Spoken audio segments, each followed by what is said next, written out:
first of the Mary Bell murders occurred on May 25, 1968, the day before her 11th birthday. 4-year-old Martin Brown's body was found in a vacant house in Scottswood. Although she strangled the boy, her grip was not strong enough to leave ligature marks, leading to uncertainty about the cause of death. On July 31, 1968, she killed again.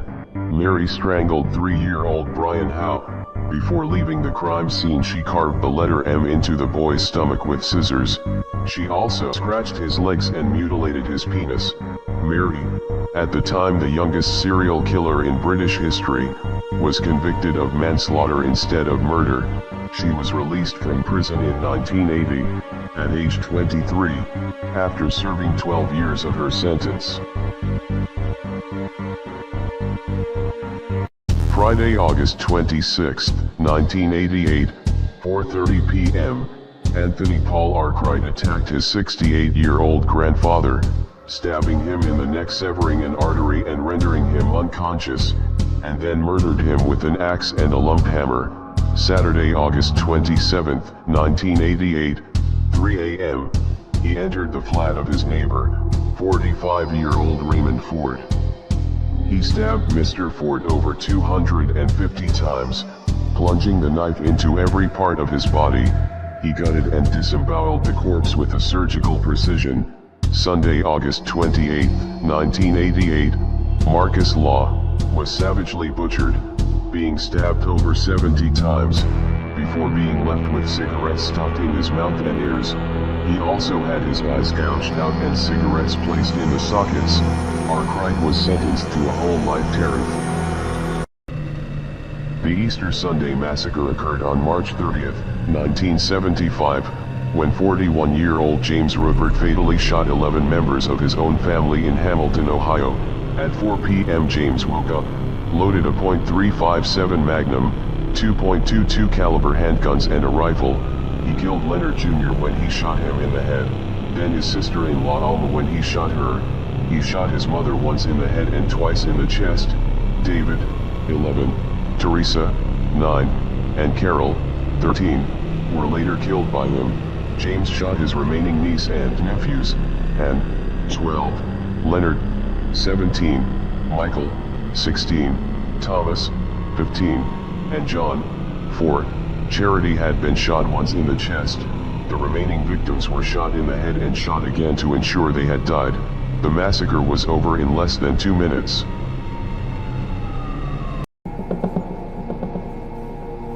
Billy Richard Glaze, aka Butcher Knife Billy, is a Minnesotan serial killer convicted of stabbing to death 3 women. He was a Native American who believed that all Native women should be raped and killed. Glaze was suspected of the murders of at least 50 women in multiple states. He has boasted to police about having killed over 20 women.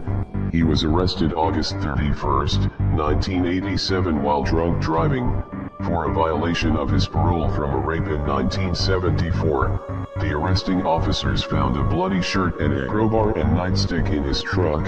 Hair samples from the crowbar were used to convict him of murder. Glaze died from lung cancer after spending more than 25 years in prison. His guilt has come into question by the discovery of DNA evidence excluding Glaze and implicating another man. William Mansfield Jr. is an American serial killer, child molester, and sex offender, responsible for the murders of 5 women and girls between 1975 and 1980. The coroner ruled the cause of deaths as strangulation. He buried the bodies of 4 victims at the family home in Spring Hill, Florida. The authorities located a skull and bones in a shallow grave. Eventually 3 more skeletons were unearthed, all belonging to young women. Mansfield also traveled with his brother to California, where he raped and strangled a Watsonville woman. Court documents said the women were all sexually assaulted by both Mansfield Jr., his younger brother Gary, and their father William Mansfield Sr. Mansfield Jr. eventually pleaded guilty to killing all 4 of the women found at his home, and also pleaded guilty to the attempted sexual battery of a 5th woman. He is serving a life sentence in California. Anthony Morley carved up his lover's flesh, seasoned it with herbs, fried it in olive oil, and then ate it. He won the first Mr. Gay UK contest in 1993. In 2008 he was imprisoned for the killing, dismemberment and partial cannibalization of his lover, magazine executive Damien Oldfield. He savagely murdered his boyfriend Damien Oldfield, then cooked his flesh. Morley slashed his lover's throat and brutally stabbed him multiple times after the pair had watched Brokeback Mountain in bed in Leeds. The trained chef then carved up his flesh, seasoned it with herbs, fried it in olive oil and then ate it. He then stumbled to a nearby kebab shop in a blood-drenched dressing gown and told the staff he had killed someone because they tried to rape him. He was found guilty on October 17, 2008 and sentenced to life imprisonment for the crime. A suburban Kansas City social worker, Terry Lee Zenner, 26, was almost decapitated in a chainsaw attack during a home visit. She was killed when she went to Andrew Illmaker's Overland Park home, after telling her husband she was making a short visit to make sure a client was taking his medication. Illmaker, 20, had been diagnosed with schizotypal personality disorder. He was charged with first-degree murder in Zenner's death, and with aggravated battery for stabbing his mother, Sue Illmaker, while she was trying to protect Zenner from her son. The social worker would have been decapitated if her hair had not become entangled in the chainsaw's blade. Illmaker said he wasn't planning on killing his social worker, and that she was already dead from multiple stab wounds to her throat by the time he used the chainsaw. He was sentenced to 50 years in prison.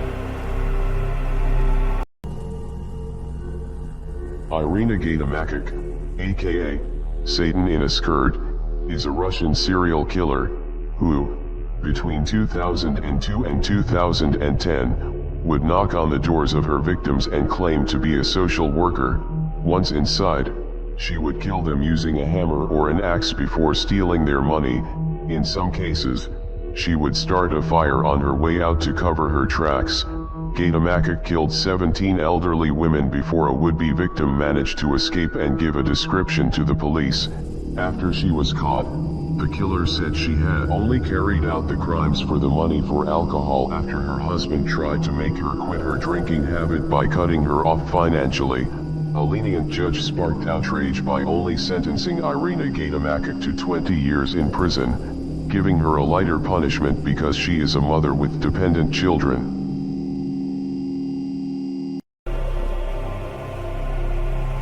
Pedro Rodrigues Filho, aka the Brazilian Dexter, Pedrinho Matador, Killer Lil Pedro, Killer PD, or simply Killer PD, was a Brazilian serial killer. Filho's father killed his mother and the young killer took revenge by visiting his dad in prison and stabbing him 22 times. He had also tortured and killed a host of drug dealers and traffickers in Brazil. Filho was arrested and sentenced to 126 years in jail in 1973, but did not stop killing. He murdered a further 47 people while in prison, all inmates. This bumped his sentence up to 400 years. However, the law in Brazil caps prison sentences at 30 years. Filho served 30 years, plus an extra 4 years for the murders committed behind bars. October 29, 1995, convicted sex offender Paul Stephen Osborne raped 10-year-old Leanne Oliver and 9-year-old Patricia Leedy before bashing them to death with a tree branch and a wool jacket wearing a beach, Queensland, Australia. After drinking 12 beers and smoking marijuana at a barbecue, Osborne took the girls to the beach for a swim. Leanne Oliver's father, Albie Oliver, found Osborne's wallet and the girls' bodies in sand dunes the next morning. Osborne was arrested.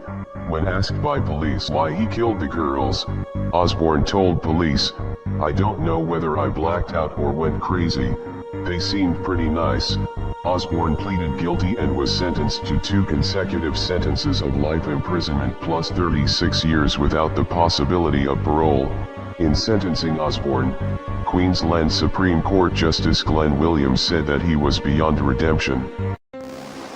As 10-year-olds, John Venables and Robert Thompson were the youngest murderers ever convicted in the modern history of the United Kingdom.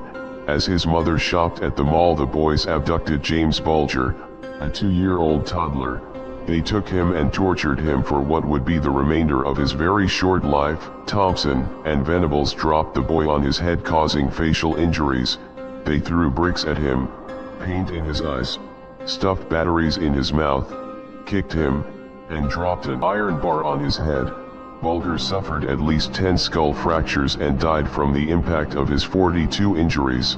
The boys then put the body on the train tracks, hoping that his death would look accidental if it was run over by a train.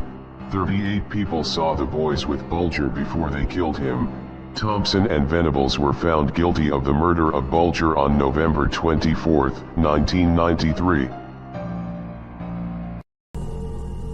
Gleeful serial killer Nancy Hazel was known alternately as the Giggling Granny. Arrested for the murder of one husband in 1955, she confessed to murdering 4 and maintained that she never harmed her blood kin.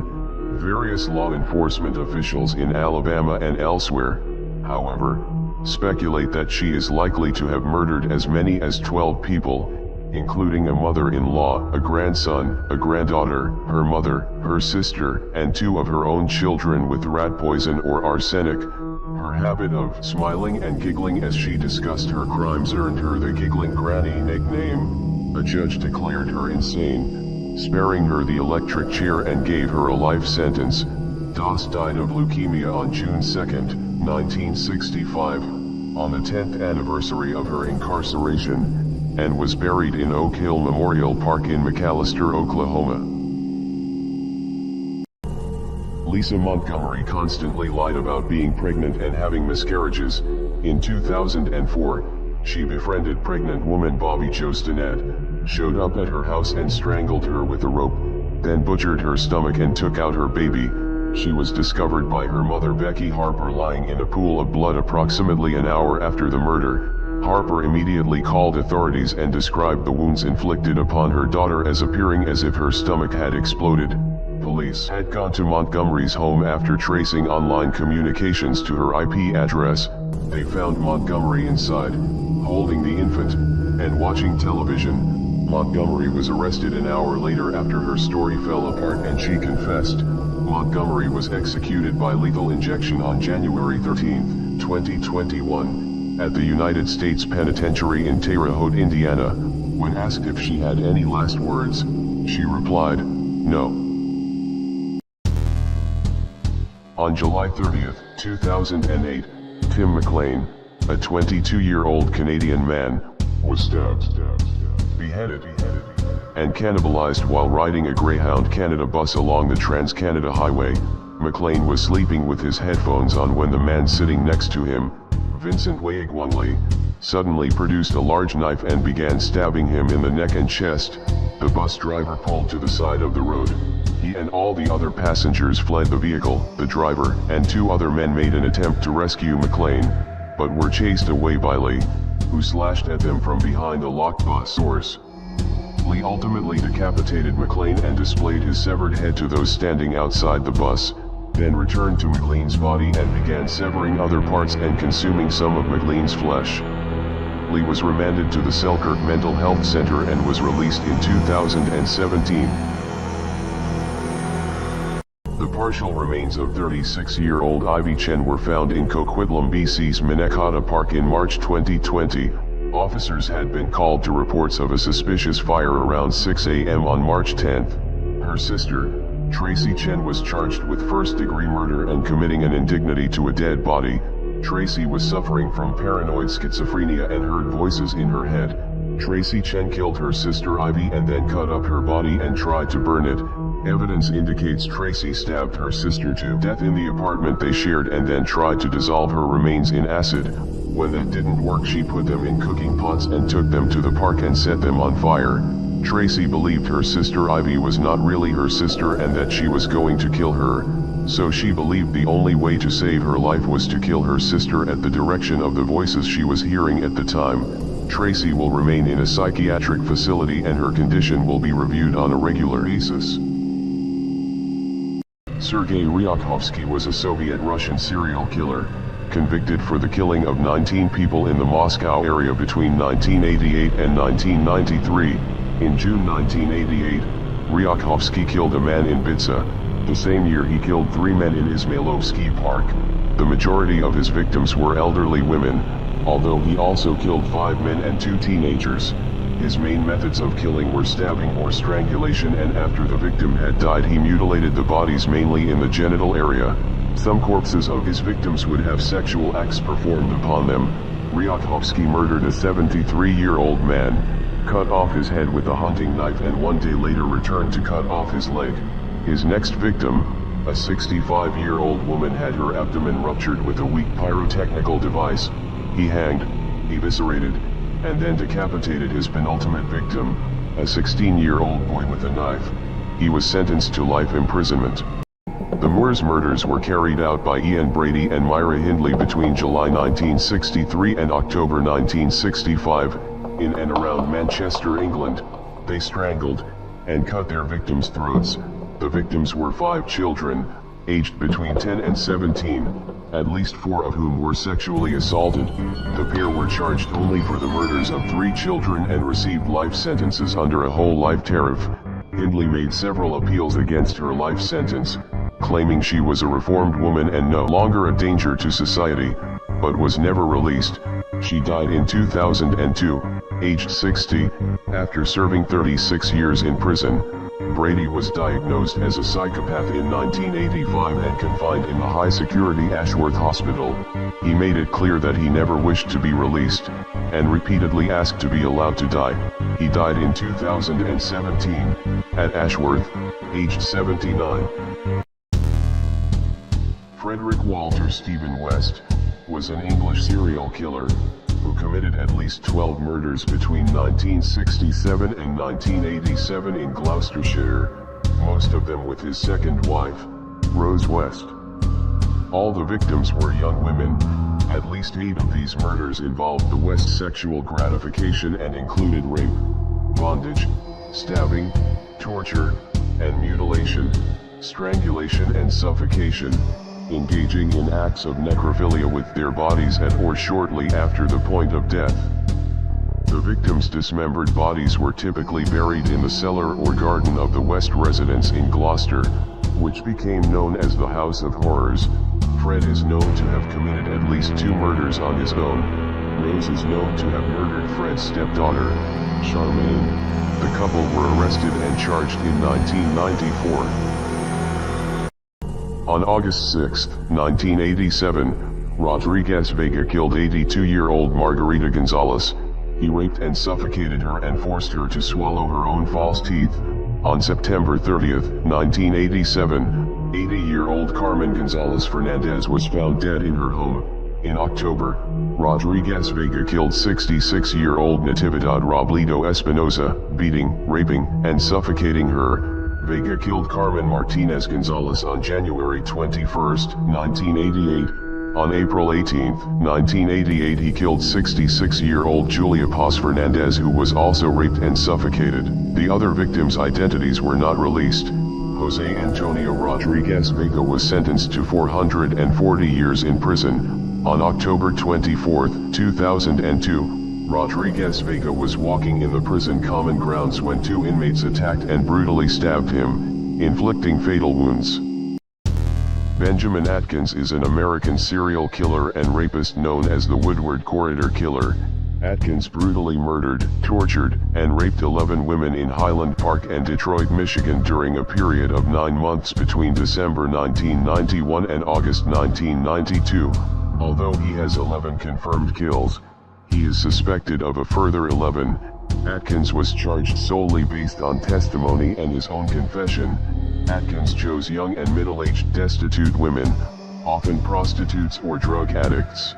He raped, tortured and strangled his victims before abandoning their bodies in vacant buildings in Highland Park and Detroit, Michigan. He was sentenced to 11 life terms in 1994. In 1997, Benjamin Atkins died from an infection caused by HIV, while serving his 11-life-term sentence, at the Charles Ziegler Reception and Guidance Center in Jackson, Michigan. Richard Angelo, aka the Angel of Death, is an American serial killer who operated within Long Island and West Islip, New York in 1989. Angelo tried again and again, poisoning patients at the hospital and then saving them. Some patients were saved, others died. He was convicted of murdering several of his patients and sentenced to 61 years to life in prison. He has 8 confirmed kills but is suspected of killing more. He poisoned 26. After poisoning his victims, he would wait until they went into cardiac arrest, and then come by and save them in front of his colleagues. Angelo poisoned all of his victims by injecting a lethal combination of the paralytic drugs Pavulon and Anectin into their IV tubes. On January 25, 1990, he was sentenced to 50 years to life in prison. Carl Werner was an American serial killer active in Northern California. Werner was convicted of murdering 3 teenage girls in 2 separate incidents in the San Francisco Bay Area communities of San Jose and Saratoga between 1969 and 1971. He had previously been a suspect in an unsolved knife assault on another woman. He stabbed his female teenage victims to death. At least 2 victims went to the same high school as Werner, Oak Grove High School in San Jose, California. One victim was stabbed over 200 times while the least stabbed victims received 49 stab wounds. Werner was briefly suspected of being the notorious Zodiac Killer but was soon ruled out as a suspect in that case. In 1971, Carl Werner was sentenced to life in prison at the California Medical Facility in Vacaville, California. Earl Leonard Nelson was an American serial killer, rapist, and necrophile, known as the Gorilla Killer, and the Dark Strangler, and at least once used the alias Virgil Wilson. He targeted and strangled landladies throughout the West Coast during 1926. He was known to commit acts of necrophilia, strangle, rape, mutilate, and murder his victims. He was known to kill at both his home and the home of the victim. Nelson often carried a Bible to gain trust with his victims. Nelson's defense at his 6-day trial was insanity. Records were presented to show that Nelson had been confined in an insane asylum in Napa, California. During various periods between 1921 and 1925, in 1928, Earl Leonard Nelson was executed by hanging at the Vaughan Street Jail in Winnipeg, Manitoba, Canada. Jesse Pomeroy was an American serial killer known as the Boston Boy Fiend, the Boy Torturer, the Demon, and the Red Devil. In 1874, at the age of 14, Jesse started his killing spree. He was known to torture, mutilate, and murder his victims. At least one victim was tied, bound, and restrained during the crime. Pomeroy was arrested on April 24, 1874 at age 14, convicted on December 10, 1874 at age 15, sentenced to death by hanging, commuted to life in solitary confinement in 1876. Commuted to life imprisonment in 1917 at Charlestown State Prison. Jesse Pomeroy died on September 29, 1932 at age 72. Cause of death: natural causes at Bridgewater State Hospital in Bridgewater, Massachusetts, U.S. Wesley Allen Dodd was an American serial killer and rapist known as the Vancouver Child Killer. His method of murder was stabbing and strangling. In 1989, Dodd raped and murdered 3 young boys in Vancouver, Washington. Dodd had an extensive arrest record for molesting children. By the time his behavior escalated to include murder, Dodd refused to appeal his death sentence. He stated that he should be punished to the full extent of the law, as should all sex offenders and murderers, and that if he ever escaped, he would immediately return to killing and raping kids. Dodd wrote detailed accounts of his murders in a diary that was found by police, and also writing down future plans for child abduction and also constructing a homemade torture rack for the next victim. Wesley Allen Dodd was executed by hanging in 1993. His hanging was the first in the United States in 28 years.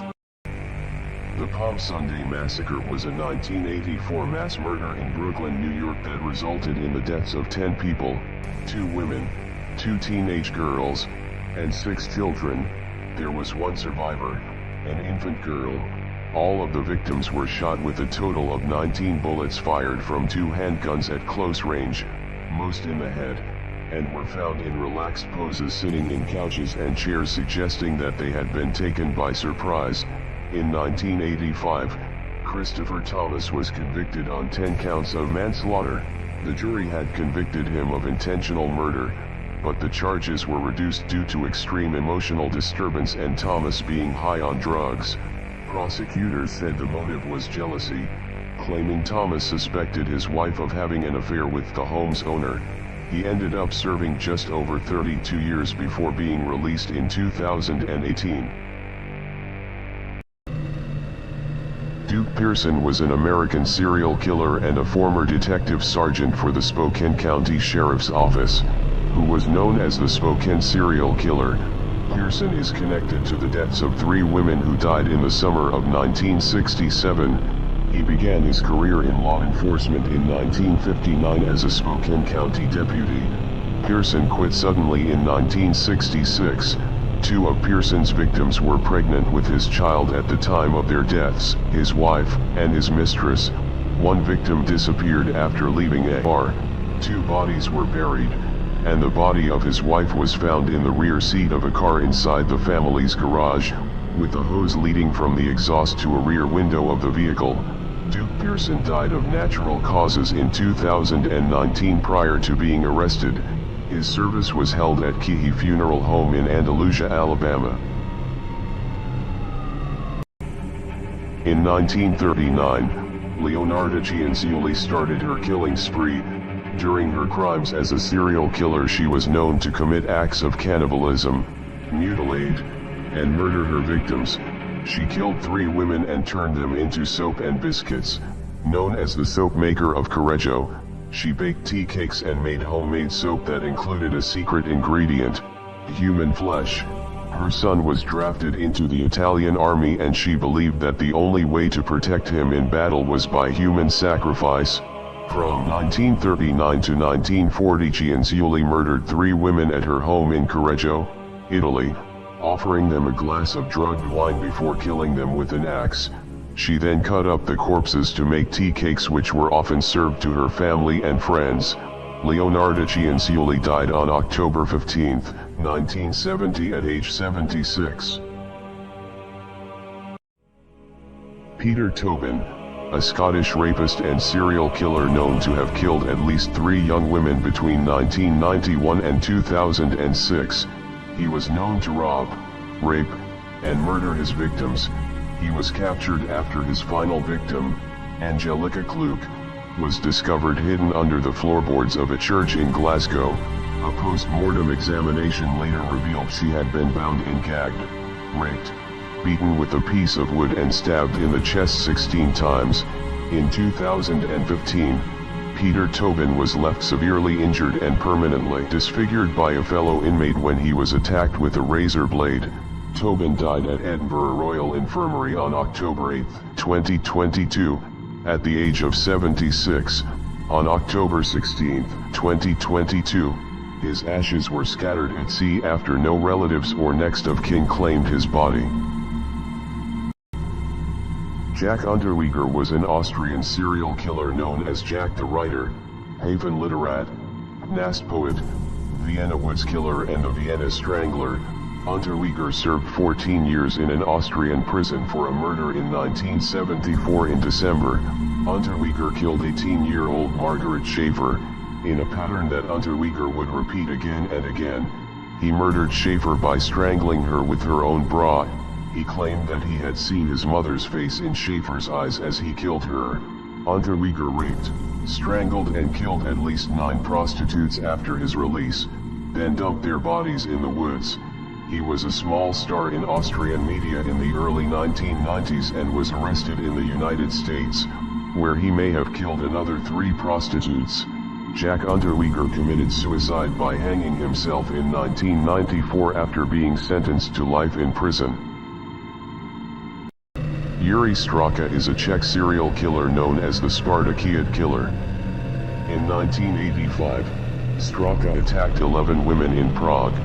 His first victim died by suffocating on the dirt shoved down her throat, and the others died by ligature strangulation. He was convicted of 3 murders, 2 murder attempts, 5 rapes, 3 robberies, and 5 thefts.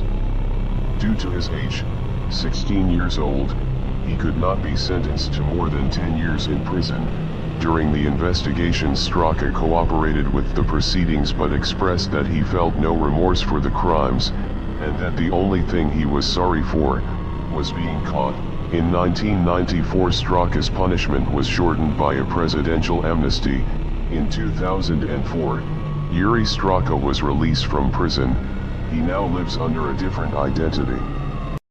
Charlene Gallego is an American serial killer, along with her husband Gerald Gallego, were known as the Love Slave Killers and the Gallego Sex Slave Killers. Together they murdered 10 victims in Sacramento, California between 1978 and 1980. Some of their victims were kept as sex slaves for the couple before they were murdered. They were known to beat, rape, strangle, and shoot their victims, and inflict massive and fatal head injuries by a blunt instrument. Some of the victims were buried alive. They were arrested in 1980 when a witness reported the couple's license plate number to authorities. Charlene testified against her husband for a plea deal that reduced her prison sentence to 16 years and 8 months. In 1997, Charlene Gallego completed her sentence and was released. During an interview, Charlene claimed that she was also a victim. Ramon Escobar is a Salvadoran serial killer, known as the Homeless Serial Killer, who killed 7 people during a month-long killing spree between Texas and California in 2018. Escobar committed a series of homeless beatings resulting in 4 deaths. Several of the attacks were carried out with a baseball bat and at least one with a set of bolt cutters. Escobar was arrested on September 24, 2018 in Los Angeles, after a man was beaten unconscious and robbed. On December 18, 2018, Escobar was charged with 2 additional murders after confessing to killing his own aunt and uncle, Dina and Rogelio Escobar. Ramon dumped his relatives' bodies in 2 separate dumpsters, with their skeletal remains being found 2 months later in a landfill. He pled guilty to all charges and was sentenced to several life terms without parole. Paul Dennis Reed was an American serial killer known as the fast food killer. Reed killed the employees of restaurants he targeted for a series of robberies during 1997. Reed moved to Nashville to attempt a country music career. In 1997, he was fired as a dishwasher from a Shoney's restaurant in Donaldson for throwing a plate at another employee. He murdered 7 victims during 3 fast food restaurant robberies in Nashville and Clarksville, Tennessee. During most of the robberies, he would make victims lay face down on the floor and shoot them in the head execution style. 1 victim was stabbed and 2 were kidnapped. Their bodies were discovered the next day at the park. Their throats had been slashed. Paul Dennis Reed received 7 death sentences and died in prison in 2013. Clifford Olson was a Canadian serial killer known as the Beast of British Columbia. Olson confessed to the rape and murder of 11 children and young adults between the ages of 9 and 18 in the early 1980s. His victims were stalked, tortured, strangled with a belt, stabbed, suffered repeated hammer blows to the head. Some were brutally mutilated. All were sexually assaulted. Olson was considered a dangerous offender. The sentencing judge recommended Olson never be released from prison. Olson's trial didn't last long. Initially, he pled not guilty to each of the 11 first-degree murder charges read out in court. 3 days later, he switched and admitted guilt. He had 3 parole applications. All were rejected. Clifford Olson died of cancer on September 30, 2011 while still in custody. Joachim Nikola was a vicious Polish serial killer who hated all women, known as the Vampire of Bytom, or Frankenstein. His mother rejected him and often had sex with boyfriends in front of him, and his grandmother handed out violent punishments on a daily basis. He brutally murdered 5 women in cold blood, and attempted to murder another 7 over 8 grisly years between 1975 and 1983 in the Upper Silesian industrial region. He would surprise his prey and bash them with a bludgeon about the head. Nikola attacked his victims with an axe, butchering and desecrating their bodies after death. Sometimes killing outright and other times incapacitating. He was also a necrophiliac. Despite his savagery, several women and girls survived his assaults. He was apprehended, sentenced to death, and hanged in 1985. Ladislav Hojer was a Czech serial killer and rapist known as the Cowardly Cannibal. He murdered at least 5 women in Czechoslovakia between 1978 and 1981. He cut off the breasts and genitalia of one of his victims. Hojer later committed acts of necrophilia on the genitalia before cooking the victim's body parts in salt water and committed acts of cannibalism on them. In 1982, Hojer was arrested after a mentally ill friend who Hojer had shown the scene of the crime, mistakenly confessed to the crime even though he was incarcerated at the time. His confession led to Hojer's arrest. Hojer confessed to 5 murders and is believed to have been responsible for at least 2 others. During the subsequent investigation, he indicated the existence of other victims. In 1986, Ladislav Hojer was executed at the Pankurt prison in Prague. Cody Allen Lejabokov, aka the Country Boy Killer, is a Canadian serial killer, murdering 3 women and 1 teenage girl between 2009 and 2010. Jill Stacy Stujenko was found dead in 2009 in a gravel pit on the outskirts of Prince George. Natasha Lynn Montgomery, her body has never been found. Cynthia Frances Moss, 35, her body was found in a Prince George park. Moss died of blunt force trauma to the head and penetrating wounds. She had a hole in her shoulder blade, a broken jaw and cheekbone, and injuries to her neck consistent with someone stomping on it. Lauren Dawn Leslie, 15, murdered on November 27, 2010, and allegedly met Lejabokov online at the website Nexopia. Lejabokov was sentenced to life in prison with no parole for 25 years. With 6 confirmed kills, Jenny Jones is a suspected serial killer responsible for the deaths of up to 60 infants and children in her care as a licensed vocational nurse during the 1970s and 1980s. She would use injections of digoxin, heparin, and later succinylcholine to induce medical crises in her patients. She was charged with poisoning 2 children. The doctor in the office discovered 2 puncture marks in a bottle of succinylcholine succinylmethonium chloride in the drug storage, where only she and Jones had access. Succinylcholine is a powerful short-acting paralytic that causes temporary paralysis of all skeletal muscles. A patient cannot breathe while under the influence of this drug. In small children, cardiac arrest is the ultimate result of deoxygenation due to lack of respiration. The exact number of victims remains unknown. Jenny Jones was sentenced to life in prison. Vasily Komarov was a Russian serial killer known as the Wolf of Moscow. Komarov was born in 1871 and is one of the earliest known serial killers in the Soviet Union. Komarov was a horse trader who murdered at least 33 men between 1921 and 1923. The victim would be killed with a hammer or sometimes have their throat slit. Police found 21 male victims, each discovered tightly bound in sacks, their bodies dumped on waste ground in the Shabalovki neighborhood. Komov confessed to 33 victims, implicating his wife Sophia as an accomplice. They were both found guilty of multiple homicides and sentenced to death. Komarov was convicted for the killing of 29 victims. Sophia and Vasily Komarov were both executed on June 18, 1923. Robin Ligas was an English serial killer, mental patient, and drug addict.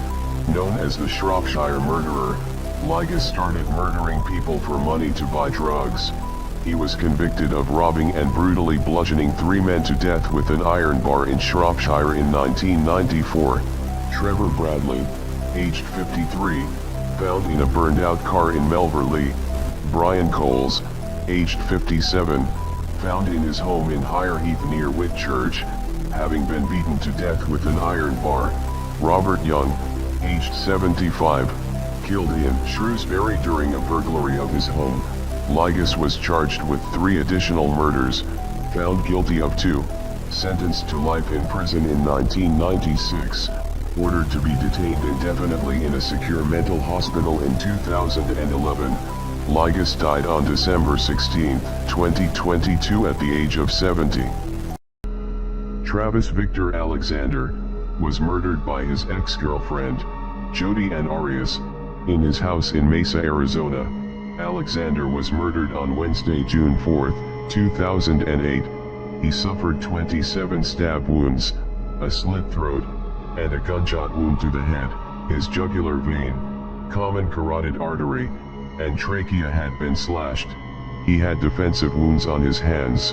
Alexander may have already been dead at the time the gunshot was inflicted. Photos taken moments later show an individual believed to be Alexander profusely bleeding on the bathroom floor. Alexander's death was ruled a homicide. He was buried at Riverside's Olivewood Memorial Park Cemetery. Arias was convicted of first-degree murder on May 8, 2013 and sentenced to life in prison without the possibility of parole on April 13, 2015. Stanislaw Modzelewski was a Polish serial killer known as the Vampire of Gakowek, who brutally murdered 7 women between the ages of 18 and 87, by strangling them with a scarf, or with his bare hands. He also attempted to murder 6 others. He took valuables as well as useless objects from his victims which he then threw away. He executed them with utmost cruelty. The murders also had a sexual motive. The lower part of the victims' bodies were nude and the arrangement of the corpse suggested a penetration of genital organs. Modzelewski was a sadist, but it was not verified whether he mutilated the victims before or after the murder, although he is believed to have murdered an 8th victim, which he confessed to. It was never proven as the body was never found. He was sentenced to death and the execution by hanging was carried out in November 1969, in Warsaw. Wang Qiang was a Chinese serial killer, rapist, and necrophile, known as the Super Killer. He killed 45 and raped 10 from 1995 to 2003 in Budayuan Town, Quandian County, Liaoning Province, China, and is one of the most notorious murderers and rapists in Chinese history. Wang grew up in the small village of Kaiwan, Liaoning City. His father was abusive, addicted to drinking and gambling, and denied Wang the chance to enter school. Wang committed his first murder on January 22, 1995. Wang Qiang would rob, beat, and rape some victims post-mortem. He was arrested by the Shenyang police in 2003. After interrogation, he confessed to murder, rape, robbery and other various crimes. Wang Qiang was sentenced to death and executed in 2005. Altemio C. Sanchez is a Puerto Rican serial killer who is known to have raped and murdered at least 3 women and raped at least 9 to 15 girls and women in and around Buffalo, New York, during a 31-year span from 1975 to 2006. Sanchez is also known by the monikers Bike Path Rapist and Bike Path Killer. When Sanchez initially began to strangle and kill his victims, it is believed that he used a rope or cord. He would also beat and rape his victims during the attacks, and several of them are thought to have fought hard against him. In later years of Sanchez's crimes, he used a ligature, wire, or garrote to strangle and suffocate his victims. On January 15, 2007, police arrested Sanchez and charged him with murder. On August 15, 2007, Sanchez was sentenced to 75 years to life in prison. Gerard John Schaefer Jr. was an American murderer and suspected serial killer, known as the Killer Cop and the Hangman, who was convicted of the 1972 murder and mutilation of 2 teenage girls in Port St. Lucie, Florida. His victims were tortured, butchered, and decapitated. One was shot in the jaw. He is suspected of up to 26 further murders. Schaefer became known as the Killer Cop, as he was a sheriff's deputy in Martin County, Florida at the time of his initial arrest. He also became known as the Hangman, due to his favored practice of binding restrained women to trees with the hangman's noose around their neck. Prior to their torture and murder, Schaefer was sentenced to 2 terms of life imprisonment at his 1973 trial.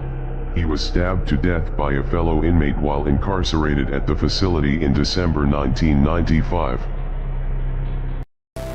In 2013, Amber Hill Burling was convicted of killing her Air Force veteran husband, Josh, by shoving him out of the 17th-story window of their high-rise apartment when she was 7 months pregnant. Hill Burling claims her husband attacked her after they argued about breaking up. She claimed the death was an accident caused by unusually thin windows in the couple's high-rise apartment. She told the court she acted in self-defense after Josh grabbed her by her shoulders during a heated argument. The prosecution said there is a taped confession in which Hill Burling says to her grandmother, "He was messing with the TV and I pushed him." His body was found crumpled on the roof of the garage. Amber was found dead in an apparent suicide in her prison cell at Mabel Bassett Correctional Center in Oklahoma in October 2016. Her death came 5 years after she was convicted of killing her husband Josh. Robert Joseph Silveria, the Boxcar murderer, was part of the Freight Train Riders of America, a boxcar gang that preys upon fellow rail-riding hobos. Arrested in March 1995 in a rail yard near Sacramento, California, Silveria was charged with the murder of transient William Pettit, found dead in a boxcar in Northern California. Silveria has also been linked to 13 other boxcar murders in Oregon, Utah, California, Arizona, Kansas, and Washington state, spanning from 1981 to 1995. The victims, mostly drifters, were stabbed or bludgeoned to death and robbed of their meager possessions. While in custody, Bobby claimed all his kills were gang-related, betraying his secret boxcar brotherhood by talking of the murders. Boxcar Bobby was sentenced to 2 consecutive life terms without parole in Oregon in 1998.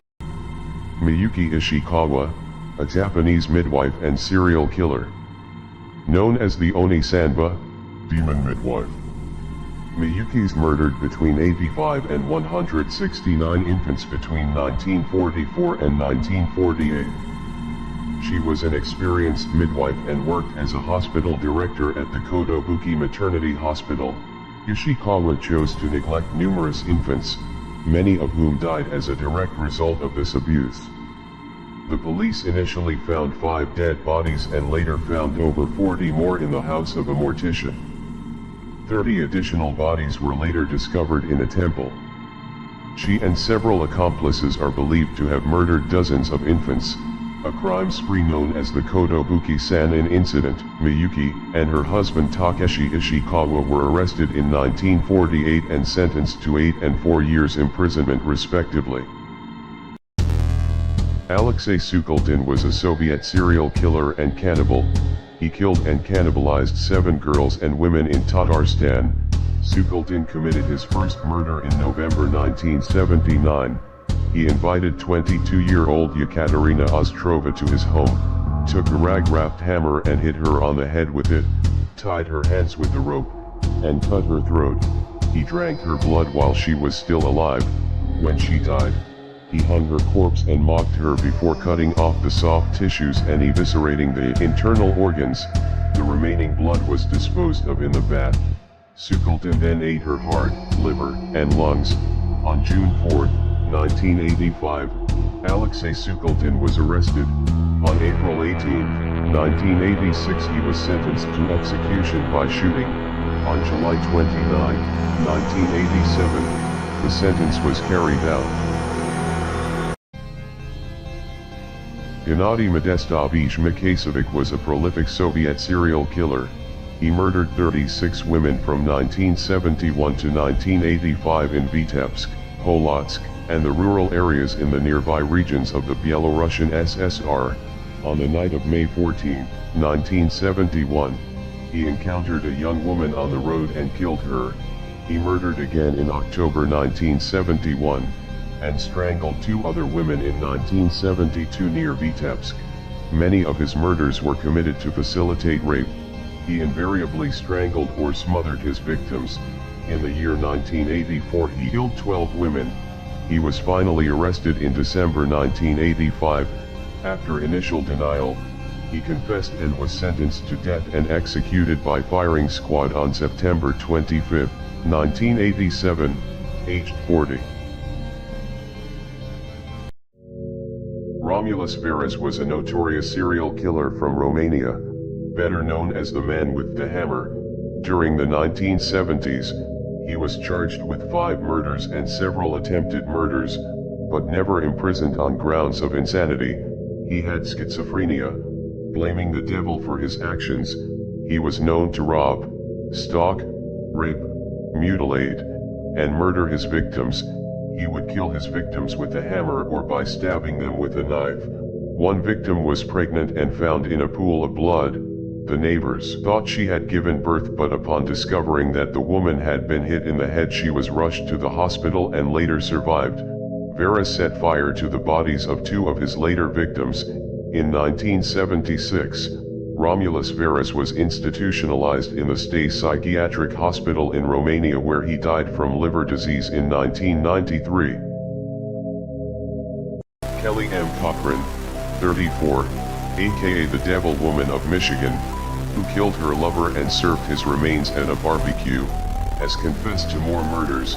Cochran, who injected her husband with a lethal dose of heroin before smothering him with a pillow, and is suspected of serving her lover's remains to unsuspecting neighbors at a barbecue. She was sentenced to 65 years in prison in 2018 after admitting to killing her husband, Jason Cochran, but she was already serving a life sentence for killing and dismembering another lover, Chris Reagan, who vanished in 2014, and scattered his remains in the woods. Prosecutors claimed that Cochran had boasted in interviews to killing several other people and that she may well be a serial killer, with up to 9 bodies buried across the Midwest. Regardless, Kelly Cochran will spend the rest of her life behind bars. Luca Rocco Magnotta is a convicted Canadian murderer. He was convicted of murdering and dismembering June Lin. Lin was a Chinese international student. On May 25th, a video titled, "One Lunatic, One Ice Pick," is posted on the web. It depicts a young male bound on a bed, initially alive and then lifeless. Then someone is seen repeatedly stabbing the corpse with an ice pick and dismembering the body with a knife. There are also acts of necrophilia and cannibalism. 10 days before the murder, another video was filmed showing cannibalism and was posted online. Authorities identify the victim of the gruesome killing and dismemberment as June Lin. On June 4, 2012, Magnotta was arrested in an internet cafe in Berlin on June 4, where he was sitting reading stories about himself. He was sentenced to life imprisonment. He remains in a maximum security prison in Quebec. Vasile Kasaiuk, a Romanian serial killer, known as the Butcher of Iași and the Basarabian. He was known to rob, mutilate, and murder his victims. Kasaiuk lured them and then murdered them with an axe. He was arrested after a dog revealed 6 bodies buried at a small depth under his house in Lasea on September 7, 1935. He had a previous record of robberies. He confessed to 6 murders. In 5 years, the butcher had killed no fewer than 26 people, including a child. He buried the victims under the floors of several isolated houses and in a forest. He had ordered a special axe, designed to not slip out of his hand. During the reconstruction of one of the crimes, Vasile Kasaiuk tried to escape by fleeing. He was killed by several revolver shots on October 17, 1935. Rocky Beeman was an American serial killer who killed 3 people, including 2 fellow inmates in prison. On February 6, 2005, Rocky Beeman murdered Debbie Lacey. Beeman hit Lacey, tied her hands behind her back, and held her in water until she drowned. While serving a life sentence for the murder, Beeman murdered 2 inmates, both of whom served time for sex crimes against children. He would profess his hatred for sex offenders, saying that killing them gave him the best feeling he had in a long time. He pledged to continue targeting victims if he was not sentenced to death. "I'll do my best to eliminate every single one until one of 3 things happen. Someone kills me, I run out of people to kill, or they put me where I can kill no more." Death row. Beeman was sentenced to death but committed suicide on death row in 2020. Keith Hunter Jesperson is a Canadian-American serial killer who murdered at least 8 women in the United States during the early 1990s. He was known as the Happy Face Killer because he drew smiley faces on his many letters to the media and authorities. Many of his victims were sex workers and transients who had no connection to him. Strangulation was his preferred method of murdering, the same method he often used to kill animals as a child. His last victim was the crime that ultimately led to his capture.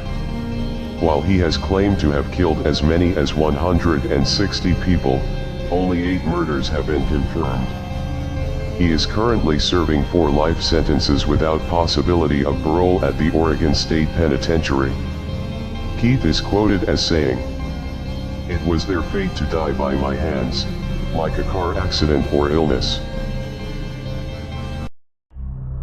Darlene Gentry. In the early morning of November 9, 2005, her husband, Keith, got shot in the head. Darlene called 911 for help while her injured husband gurgled in the background, claiming that someone had broken in, taken all his guns and shot him. He was still alive when the first responders reached the scene, so they rushed him to the nearest hospital. However, his good fortune soon turned into misfortune as the police soon received word that he was brain dead. The authorities took Darlene to the hospital where she signed the consent forms to let them take him off of life support, resulting in his inevitable death. Keith's 2 life insurances added up to approximately $750,000. She was arrested on suspicion of murder on November 27, 2005. Darlene was sentenced to 60 years of imprisonment. Convicted serial killer and rapist Jimmy Maketa was a dangerous psychopath lacking remorse, who terrorized Western Cape communities for 9 months in 2005. He attacked both men and women. Lurking in the bushes, he would wait for his victims, who were usually drunk. Then he would attack them when they were most vulnerable. He would break into their homes, rape, and kill by hacking them into pieces with an axe or hitting them with a hammer. Maketa, 43, pleaded guilty and was convicted on 47 charges, including 13 murder charges, 3 attempted murder charges, 22 charges of rape, 1 of robbery with aggravating circumstances, 5 of housebreaking, 4 of assault with intent to commit grievous bodily harm, and 2 charges of kidnapping. He was sentenced to life imprisonment at a prison in Cape Town, South Africa. Valery Ashravian, born 1958, was a Soviet serial killer, rapist, and child molester known as the Director. He was known to drug, give coffee which was mixed with strong psychotropic drugs, rape, stab, and murder his victims between 1988 and 1990, in Moscow, Russia. Ashravian received his nickname because he posed as film director Svetoslav Chaplygin, in order to gain the trust of the young women. He was previously convicted of over 20 rapes of girls and young women during the 1980s. In 1990, he confessed to 2 murders and admitted to 17 rapes. He killed 3 victims, and raped dozens of women. Valery Ashravian was convicted of killing 2 women and was sentenced to death on June 18, 1992 and executed with a bullet to the head. Bruce McArthur, Toronto's most prolific serial killer and the oldest known serial killer in Canada. The Toronto serial homicides occurred between 2010 and 2017. McArthur was known as Santa for his seasonal employment at a local shopping mall. Authorities found evidence on McArthur's computer, grisly photos of his suspected victims kept as trophies. Police announced that they had found the dismembered skeletal remains of at least 3 people in 2 of 12 large planter boxes seized from the Leaside residence. He was arrested in 2018 and convicted of all 8 murders in 2019. On February 8, 2019, Bruce McArthur was sentenced to 8 concurrent life sentences without the possibility of parole for 25 years. He turned 71 on October 8, 2022. Margie Velma Barfield was an American serial killer who was convicted of 1 murder but who eventually confessed to 6 murders in total. She used rat poison to murder her victims. At 17 she married and gave birth to 2 children. After a fight with her husband, the house mysteriously caught on fire, killing him. She married Jennings Barfield. After an argument, Jennings became mysteriously ill. He contracted an illness and died of a heart attack. 2 separate couples that employed Velma to be a caretaker also became ill in her care and died. A new boyfriend, Stuart Taylor, also passed mysteriously. She was convicted in the end and was the first woman in the United States to be executed after the 1976 resumption of capital punishment and the first since 1962. She was also the first woman to be executed by lethal injection. Peter Woodcock was a Canadian serial killer and diagnosed psychopath. On September 15, 1956, 17-year-old Woodcock lured 7-year-old Wayne Mallett and then strangled him to death. Woodcock defecated next to the corpse. On October 6, 1956, Woodcock picked up 9-year-old Gary Morris. He drove the boy to Cherry Beach where he strangled and beat him to death. His body was found with a bite mark on his throat. On January 19, 1957, Woodcock approached 4-year-old Carol Boyce and then murdered her. She had been choked into unconsciousness and sexually molested. Woodcock was arrested on January 21, 1957. He was found not guilty by reason of insanity and he died of natural causes at the Penetanguishene Mental Health Center on March 5, 2010, his 71st birthday. Joseph Vacher, a French serial killer known as the French Ripper and the Southeast Ripper, murdered and mutilated 11 to 27 victims between 1894 and 1897. Vacher raped, stabbed, sodomized and disemboweled women, teenage boys, and girls who worked alone in the countryside as farm laborers. Prior to his spree he had served time in jail, seen a psychologist and spent time in a forensic hospital. Vacher claimed he was insane but was pronounced sane and fit to stand trial. He was arrested in 1897 and sentenced to death in 1898. In 1898, Joseph Vacher was executed by a guillotine at a prison in Bourg-en-Bresse, France, at dawn on December 31, 1898. He refused to walk to the scaffold under his own power and was dragged to the guillotine by the executioners. On the evening of January 18, 1986, Andrew Erdile stalked 23-year-old Robin Brandley and stabbed her 41 times with a knife. 2 years later on July 17, 1988, he shot 29-year-old Julie McGill. 2 months later in San Diego he killed 31-year-old Mary Ann Wells. His 4th victim, 18-year-old Tammy Irwin's corpse was found on the streets of Palm Springs on April 17, 1989. In March 1995, he forced Denise Manny into his car and drove her into the desert and shot her, undressed her, and left the corpse for scavengers. He killed 3 more women before he was arrested on April 23, 1997. He was sentenced to death and hung himself in his cell on Friday, November 2, 2018 at around 11:15 p.m. Farayan Wardrip is an American serial killer who murdered 5 women between 1984 and 1986. He killed Terry Sims. She had been sexually assaulted and stabbed to death.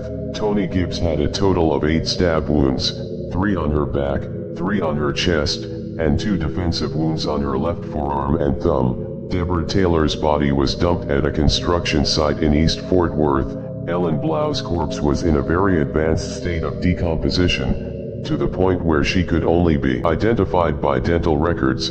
Tina Kimbrough was suffocated with a pillow. All of his female victims were white, were between the ages of 20 and 25, weighed less than 120 pounds, and were under 5.5 feet tall. Wardrip was sentenced to death by lethal injection. As of 2022, Wardrip remains on death row at Polunsky Unit near Livingston. The Peterborough Ditch murders were a series of murders which took place in Cambridgeshire, England in March 2013. All 3 victims were male and died from multiple stab wounds. Dennehy stabbed men for the purpose of entertainment. Their bodies were discovered dumped in ditches outside Peterborough. In Hereford, 2 other men were stabbed but survived. The perpetrator was Joanna Christine Dennehy, a Cambridgeshire woman, who was later sentenced to life imprisonment with a whole life order. Dennehy was the 3rd woman in the UK to be given a whole life tariff, after Myra Hindley and Rosemary West. Assessing psychiatrists later diagnosed Dennehy with psychopathic, antisocial and borderline personality disorders. In 2019, Dennehy was moved to Low Newton Prison in County Durham. Upon her arrival, she threatened to kill Rosemary West, who had been moved to another prison. Takahiro Shiraishi, a Japanese serial killer, known as the Twitter Killer, who confessed to killing 1 person in August, 4 in September and 4 in October 2017. Shiraishi was known to murder, rape, dismember, and store the bodies at his apartment in Zama, Kanagawa Prefecture, on the outskirts of Tokyo. 8 of the 9 victims were women, mainly in their late teens to early 20s. Police found 7 boxes of body parts, including 9 human heads, and 240 other bones in Shiraishi's apartment. In Zama City, Japan in October 2017, Shiraishi used Twitter to lure suicidal women to his house so he could watch them commit suicide. In October 2020, Shiraishi pled guilty to the 9 murders. In December 2020, Takahiro Shiraishi was sentenced to death. Ion Rumru was a Romanian serial killer dubbed the Vampire of Bucharest, killing 4 women and attacking more than 10 others between 1970 and 1971. Rumru's modus operandi was cutting off clothes, biting off flesh, dragging his victims, and hacking away at them with his weapons, also raping them while they were unconscious. He showed signs of vampirism. He poked several holes into the flesh of Florica Marcu, a survivor who later related how he sucked blood out of them. Cannibalism was also present. He would bite women's pubic areas and breasts, and missing pieces of flesh were no longer found at the crime scenes. He had necrophiliac tendencies, continuing his rapes after his victims had died, and also beating and stabbing their corpses. On October 23, 1971, Rumru was executed. The strange sight of a 47-year-old handcuffed man surrounded by police walking through the woods while wearing a woman's wig must have puzzled many Cape Cod residents on the morning of April 9, 2000. Haddon Clark, an American murderer and suspected serial killer serving 2 30-year sentences at Eastern Correctional Institution in Maryland for the 2 murders committed in 1992. On May 31, 1986, Clark stabbed Michelle Dorr to death. On October 18, 1992, he killed 23-year-old Laura Hodling in Bethesda, Maryland. He later returned and dressed up in a wig and women's clothes and left out the front door to make people think Laura left the house alive to buy time to clean the scene. Clark later admitted that he ate some of Michelle Dorr's remains before burying her. He also confessed to eating and torturing other women and girls. Vicki Jackson is an American serial killer and former nurse who snapped and started killing her patients. She killed at least 10 patients, likely killed another 10 and attempted to murder 5 more. The North Texas hospital where Jackson worked as a nurse was plagued by a rash of respiratory deaths. The deaths were not considered suspicious until administrators realized vials of mivacurium chloride, a powerful drug used to temporarily paralyze a patient's ability to breathe, had gone missing. Investigators eventually focused on Jackson after the hospital administration realized that she'd been the last one in the dead patient's rooms. One of the victims was her husband's grandfather. Jackson was arrested in 2002 after the grand jury indicted her on 2 counts of capital murder in the deaths at the Nocona General Hospital. In 2006, Vicki Dawn Jackson was sentenced to life in prison.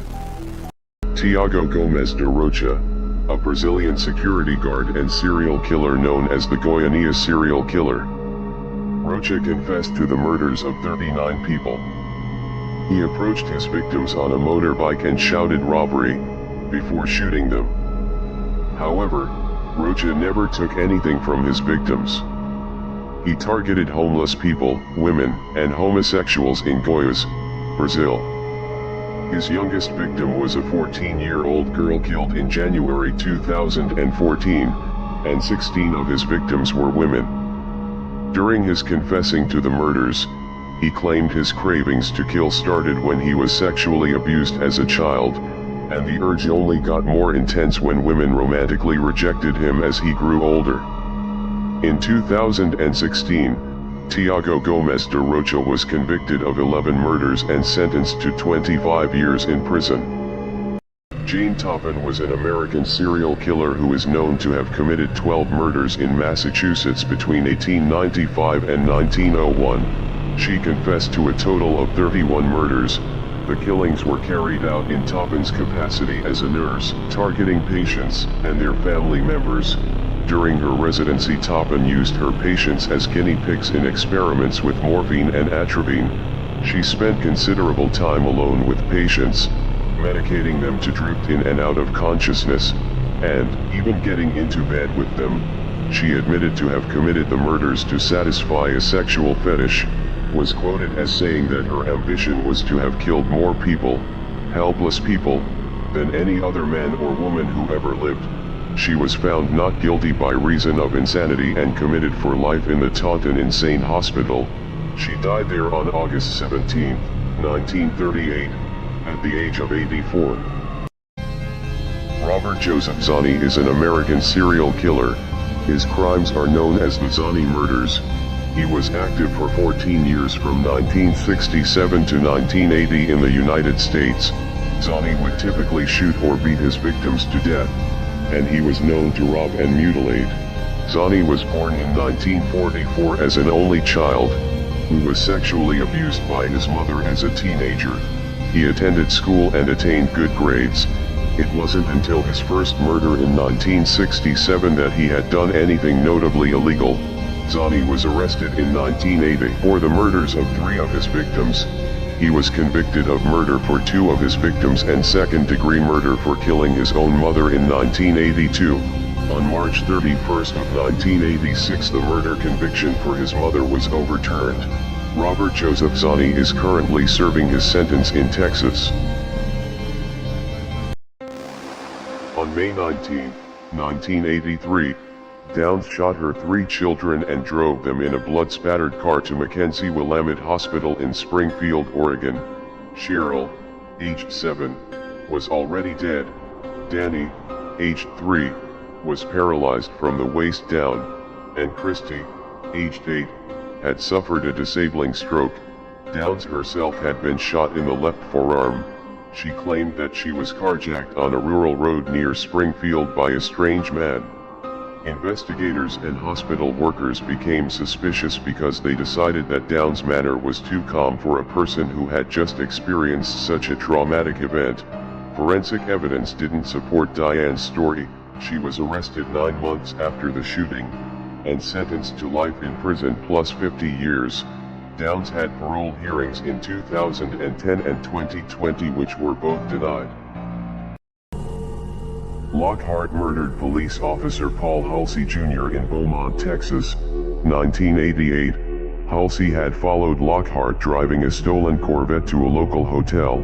As he was making the arrest, Lockhart punched the officer, grabbed a gun and shot him. According to a statement later given by Lockhart, he then shot him a second time and fled.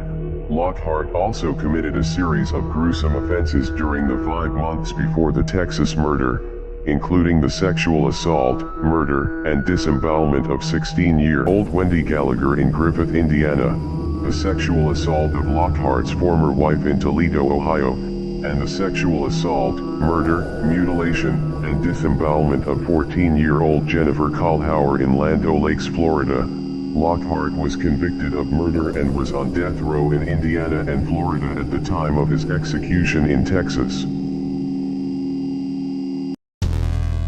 Johnny Avalos is an American serial killer and rapist known as the San Antonio serial killer. Avalos murdered 5 women in San Antonio, Texas between 2012 and 2015. He would strangle his victims. He strangled each victim with his bare hands, and also used plastic bags in 3 instances. He was a necrophiliac, raping some after death. Avalos confessed to killing Vanessa Lopez in 2012, Natalie Chavez in 2014, Rosemary Perez and Celia Lopez in 2015. He also admitted to attacking Genevieve Ramirez, who later died of her injuries in 2015. He was arrested in 2015. On February 19, 2019, Johnny Avalos was sentenced to 2 terms of life without the possibility of parole. Dana Sue Gray is an American serial killer who murdered 3 elderly women in 1994. She was caught after a 4th intended victim survived being strangled and identified her.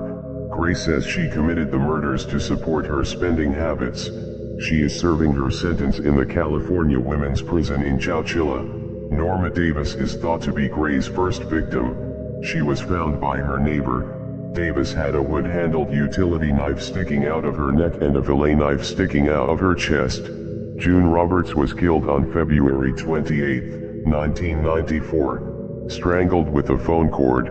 On March 16, 1994, Gray killed Dora Beebe.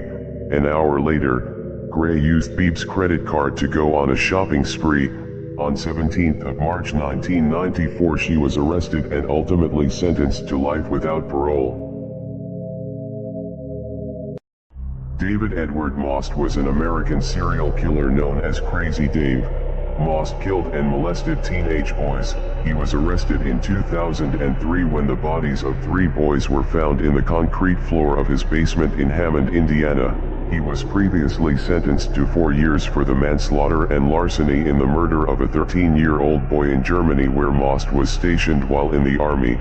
Most made parole in 1977, arrested again in 1979 and later released in 1981. The same year, Most was convicted again and served 17 years in prison before his release in 1999. In 2006, Most committed suicide by hanging himself in his jail cell after his latest conviction in 2005. Jail workers found a suicide note in his cell in which he confessed to 5 killings and apologized to the victims' families.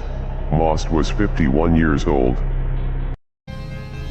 Gilbert Paul Jordan was a Canadian serial killer and former barber known as the Boozing Barber.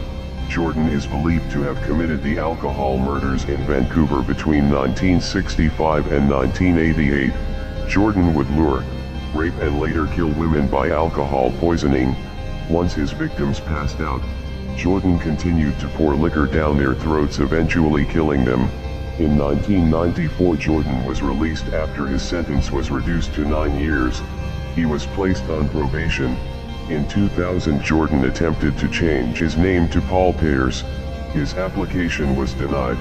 He has been in and out of jail more than a dozen times since his original conviction, once for breaching his probation by drinking in the company of women. In 2005, Jordan was released after a public warning was issued by the police. Gilbert Paul Jordan died in 2006. Kendall Francois was an American serial killer who murdered 8 women before he was caught, known as the Poughkeepsie Killer. On September 2, 1998, a search warrant allowed investigators to comb the house of the Poughkeepsie Killer. It was shortly after midnight when they found the graveyard he had made of his attic. Police would later note the smell of feces, soiled underwear with human waste lining the fabric at his home. But perhaps most disturbing was that Francois' parents and sister lived there too, and had either dismissed the stench emanating from the attic or were too afraid to check. He choked one woman with such force that he broke her neck. One of his victims was pregnant. He was sentenced to life in prison without the possibility of parole.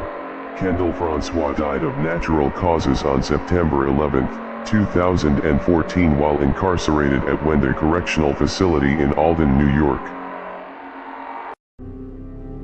Elias Abu El-Azam, aka the Flint serial stabber, is an Israeli serial killer that murdered in America. Abu El-Azam would drive around late at night, approach small-framed men who were walking alone, ask for directions or help fixing his vehicle, and then stab them, usually in the chest or stomach. He is suspected in a string of 18 stabbing attacks from May to August 2010, which resulted in 5 deaths. Most of the alleged attacks occurred in Genesee County, Michigan. 5 stabbings occurred elsewhere, 3 in Leesburg, Virginia, 1 in Toledo, Ohio, and 1 in his native home in Ramla, Israel. Leesburg police have said Abu El-Azam is also a suspect in an unsolved homicide from March 2009. On June 25, 2012, Abu El-Azam was sentenced to life imprisonment without the possibility of parole. Dagmar Overby was a Danish serial killer known as the Angel Maker. Overby murdered between 9 and 25 children between 1913 and 1920. She was working as a professional child caretaker, caring for babies born outside of marriage. She would strangle, drown, and burn child victims to death in her masonry heater. Some corpses that were not cremated were hidden in the loft of her home. Dagmar was convicted of murdering at least one of her biological children. She was also known to abuse drugs. In 1921 she was sentenced to death. The sentence was later commuted to life in prison. Dagmar Overby died on May 6, 1929, age 42, of natural causes at Vester Fengsel, Vester Prison in Copenhagen, capital city of Denmark.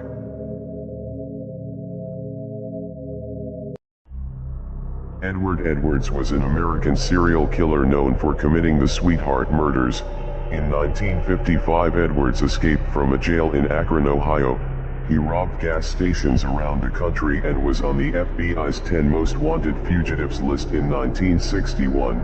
He was imprisoned and later paroled in 1967, publishing a book titled Metamorphosis of a Criminal in 1972. Edwards shot a young couple in 1977. He stabbed and strangled another couple in 1980. He was arrested in Louisville, Kentucky for the 1980 Sweetheart murders.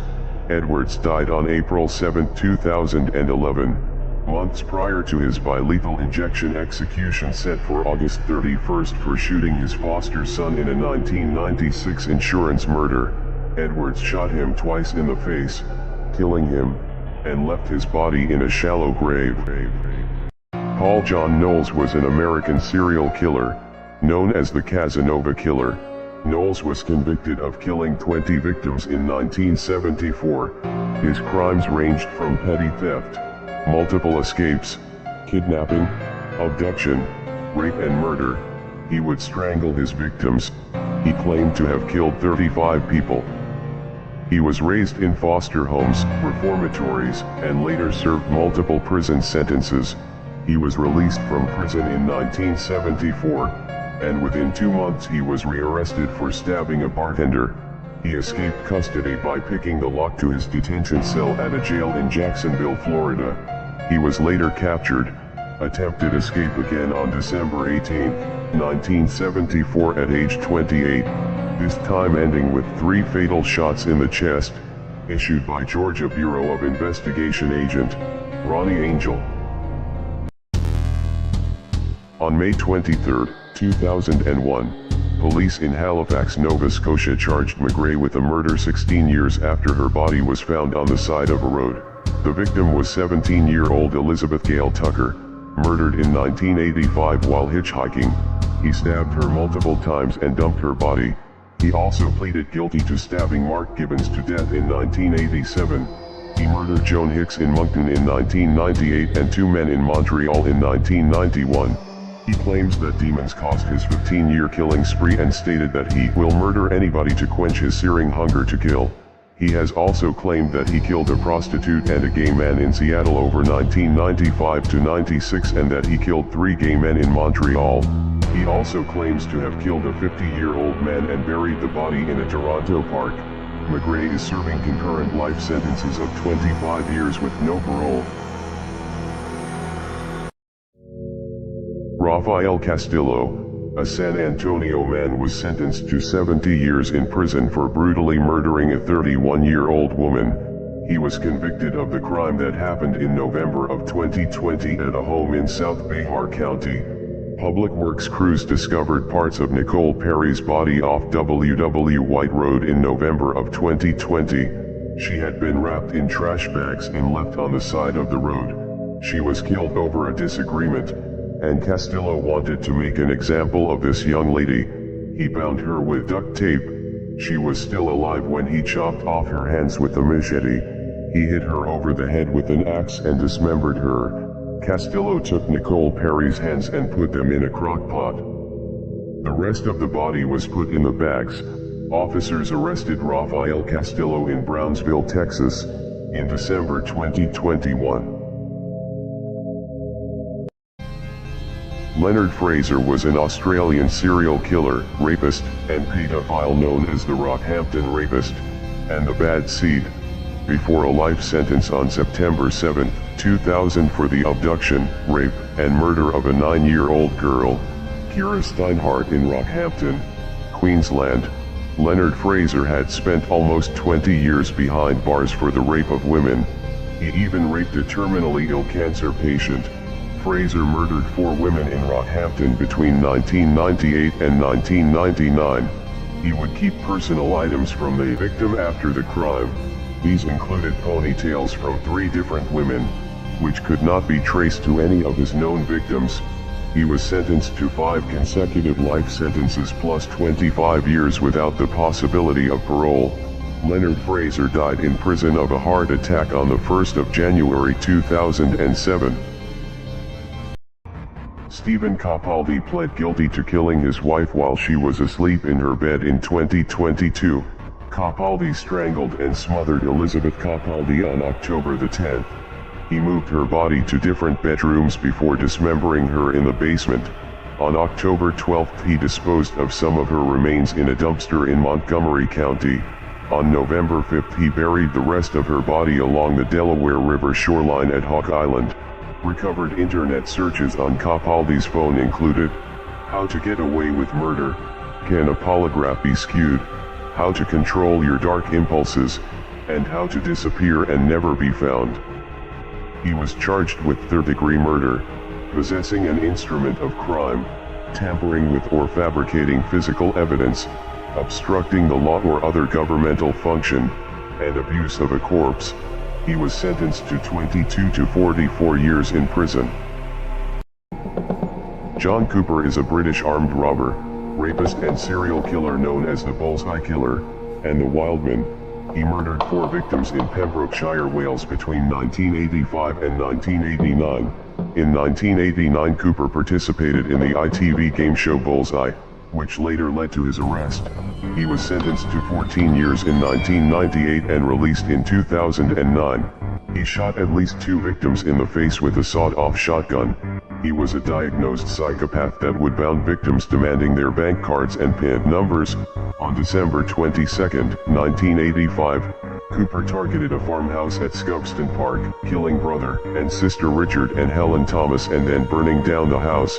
In 1996 he attacked 5 youngsters, threatening them with a gun, sexually assaulting one girl and raping another. In 2011 John Cooper was sentenced to life imprisonment.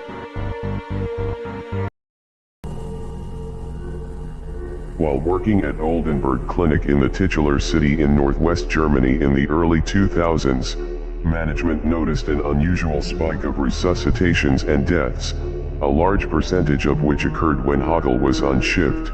Police investigated and found that in 2005, 73% of deaths could be connected to Hogel's work schedule. In September 2014, Hogel was charged with 3 counts of murder and 2 counts of attempted murder. Before he admitted he had committed 30 additional murders, he did so by giving unauthorized injections. 60 patients were successfully resuscitated. In January 2018, prosecutors charged him for killing another 97 people.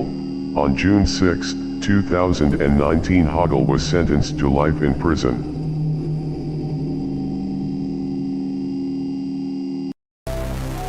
Andrea Yates drowned her 5 young children in the bathtub of their suburban Houston home on June 20, 2001.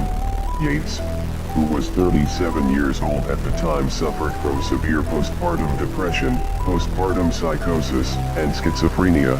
She waited for her husband to go to work.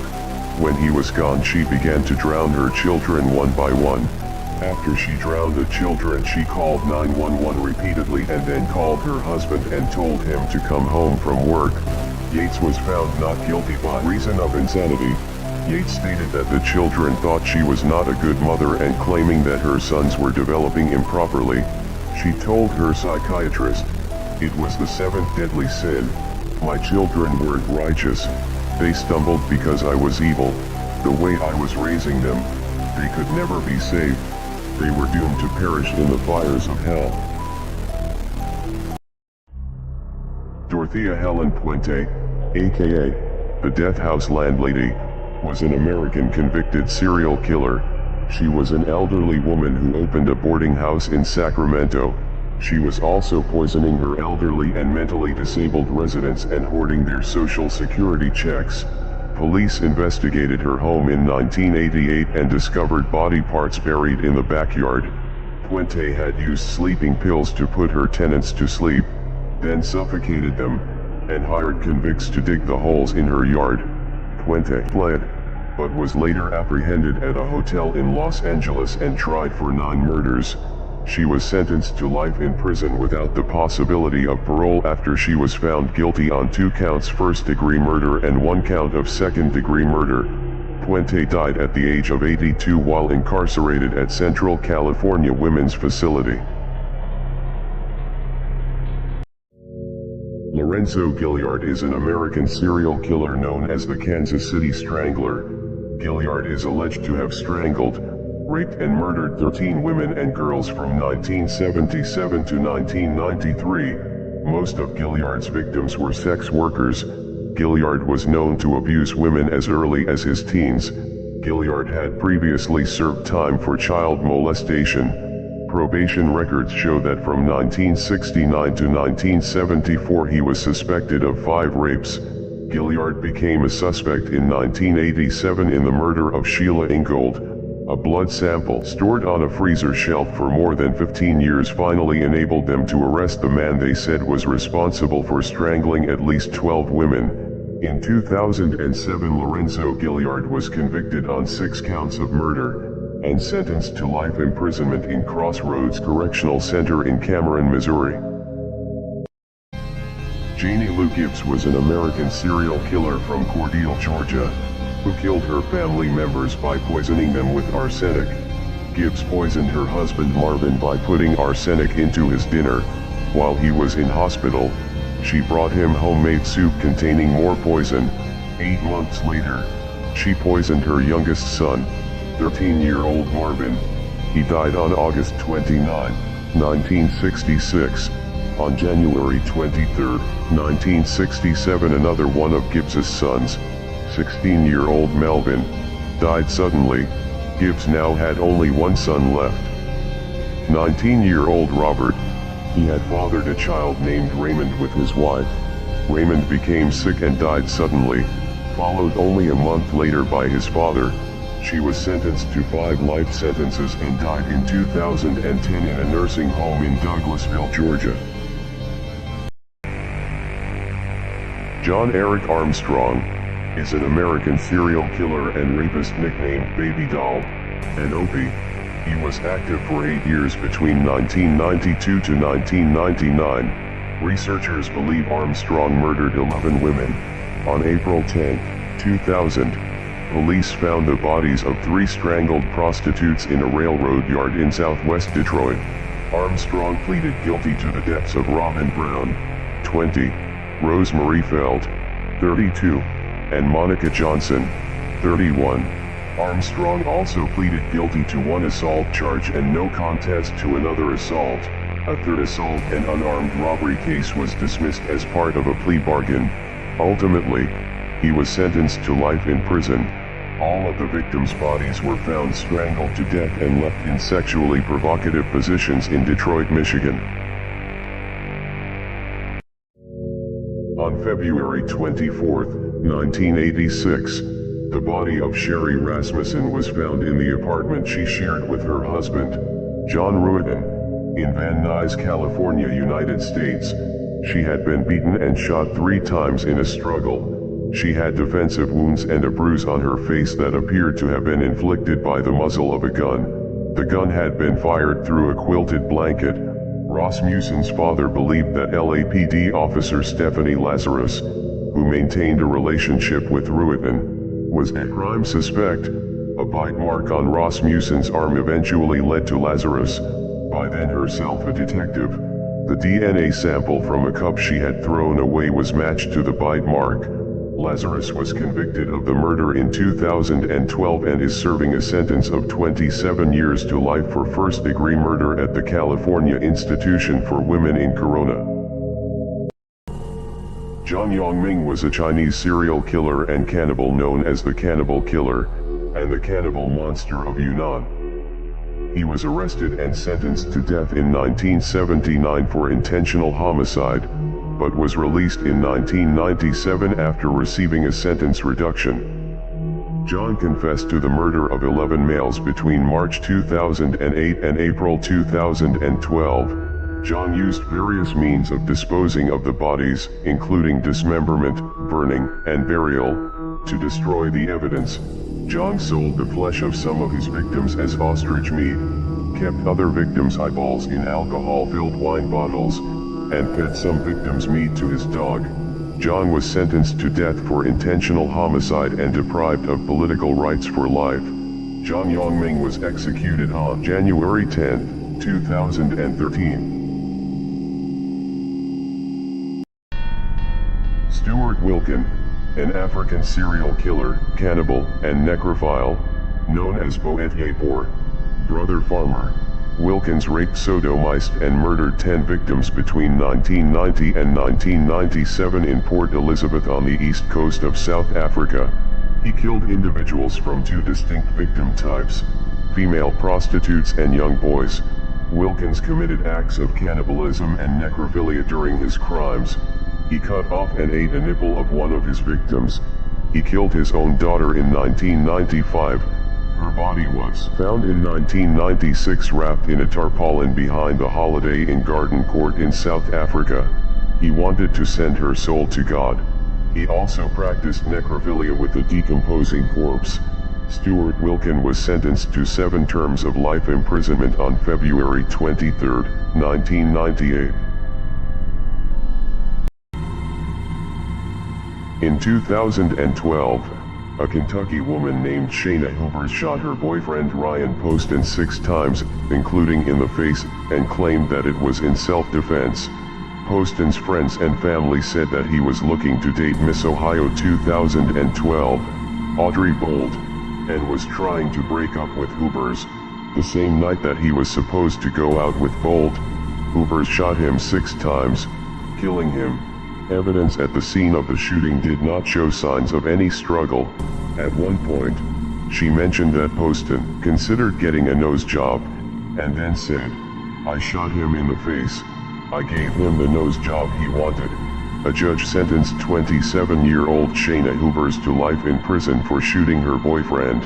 Hoovers showed no visible reaction when the judge pronounced the sentence and showed no signs of remorse.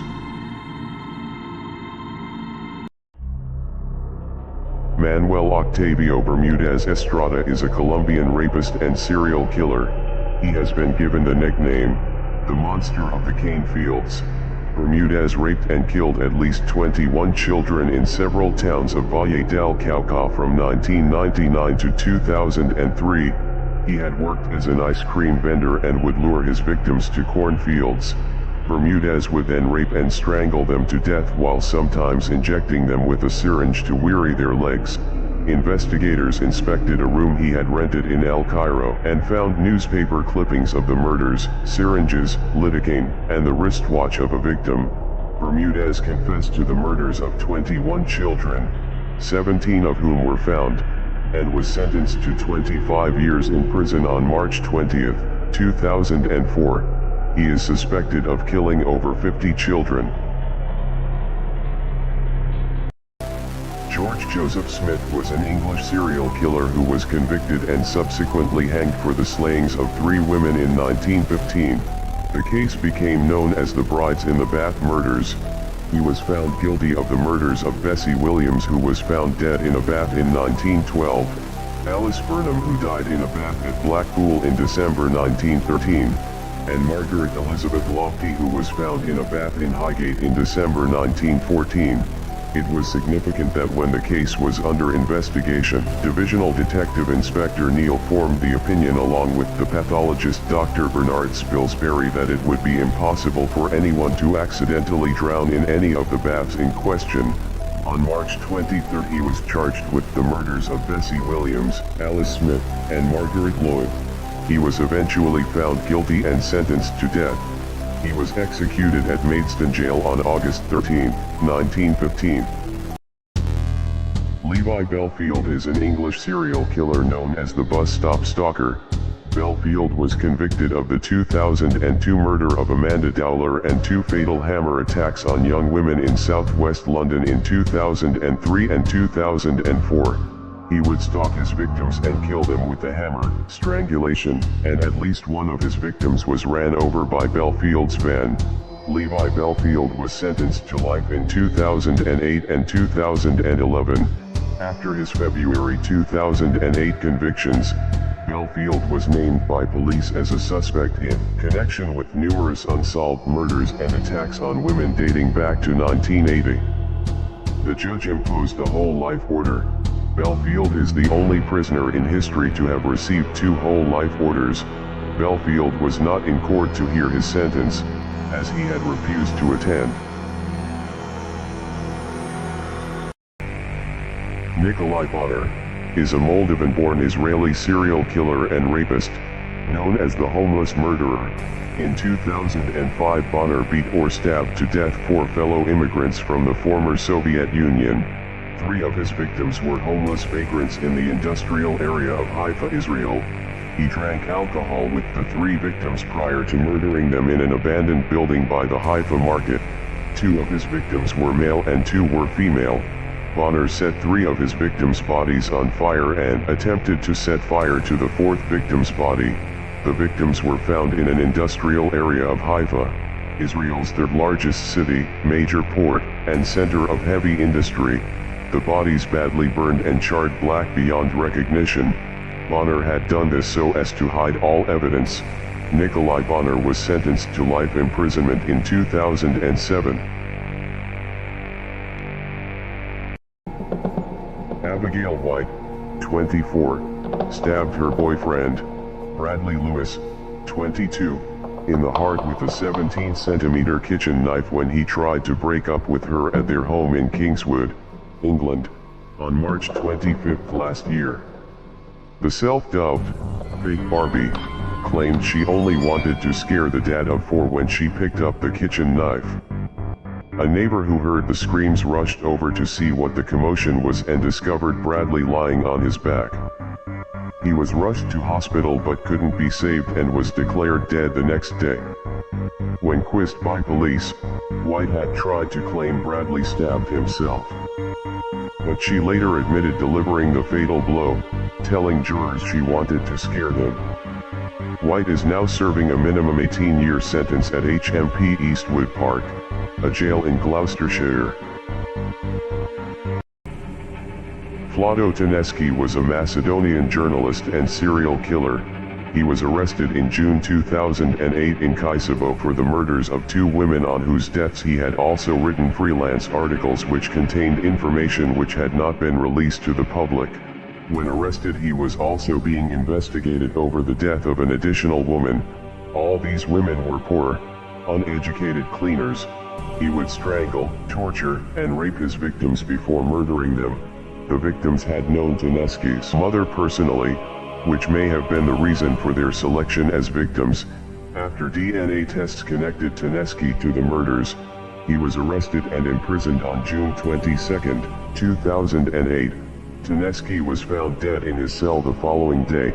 He had apparently drowned in a plastic bucket of water. An inquest concluded that in the absence of other evidence, his death was suicide. Alfred Packer was found guilty of premeditated murder and sentenced to death by hanging on April 6, 1883. He and 5 other men attempted to travel through the high mountains of Colorado. Packer later confessed to having lived off the flesh of his companions during his snowbound state. On June 19, 1899, Packer's sentence was upheld by the Colorado Supreme Court. However, he was paroled on February 8, 1901. In 1901, Governor Charles S. Thomas granted Packer's parole request. Packer moved to Littleton, Colorado, where by all accounts he became a model citizen, well liked by all of his neighbors. He died of natural causes on April 23, 1907, and was buried with a military funeral in Littleton Cemetery. Corey Dean Morris, an American serial killer known as the Crackhead Killer. Morris was convicted of luring 5 women to a camper, strangling them during sex and dumping their bodies. Morris targeted female sex workers whom he arranged meetings with. During his confessions, Morris claimed all the women had died of a drug overdose, but abruptly changed all of the stories to claim he accidentally strangled them. Morris is reported to have kept the victim's body for some time, committing acts of necrophilia on the lifeless bodies. All 5 women were killed in a camper behind a house owned by Morris and their bodies were dumped in nearby alleys or on sidewalks.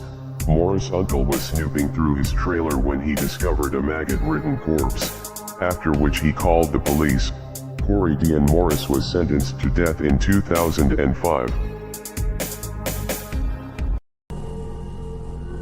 In February 1886, Britland went to a chemist and bought packets of Harrison's vermin killer. She poisoned her eldest daughter, 19-year-old Elizabeth Hannah, in March 1886. Britland then claimed £10 on Elizabeth's life insurance policy. She poisoned her husband Thomas, aged 44. His death on May 3 was diagnosed as epilepsy. Mary Ann claimed on the insurance. She had been having an affair with her neighbor Thomas Dixon. After her husband's death, she was invited to stay at the Dixons' house by Thomas's 29-year-old wife. On May 14, Mary Dixon was poisoned by Britland. She was charged with the murders of the 3 victims. Mary Ann Britland was executed in 1886 by hanging at Strangeways Prison, now Home Prison, Manchester, in Strangeways, Manchester, England. Herbert Mullen was an American serial killer who killed 13 people in California in the early 1970s.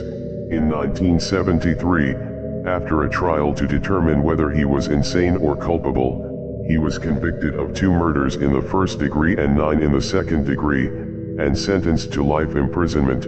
During his imprisonment, he was denied parole 8 times. Mullen believed that the Vietnam War had produced enough American deaths to forestall earthquakes as a blood sacrifice to nature, but that with the war winding down by late 1972, he would need to start killing people in order to have enough deaths to keep a calamitous earthquake away.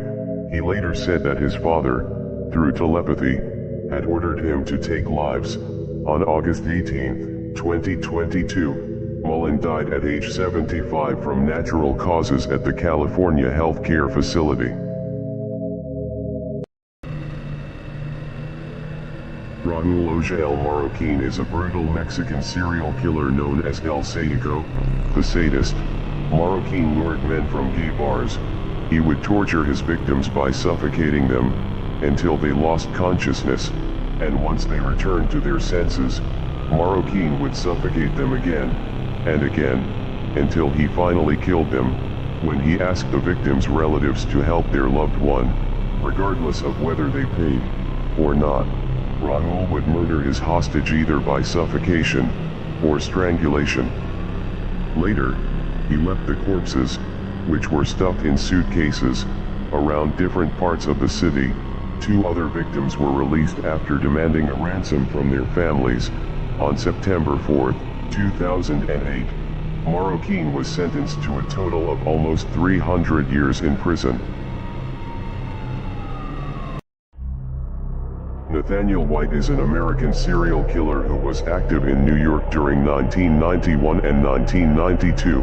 White was convicted of beating, raping, and stabbing to death 6 women in the Hudson Valley region of New York.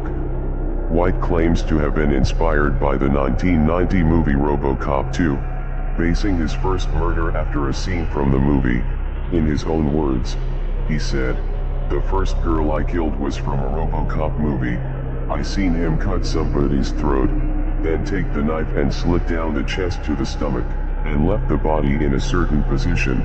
With the first person I killed, I did exactly what I saw in the movie." Nathaniel White was sentenced to 150 years to life in prison at Elmira Correctional Facility, The Hill, Elmira, New York, United States, in 1993.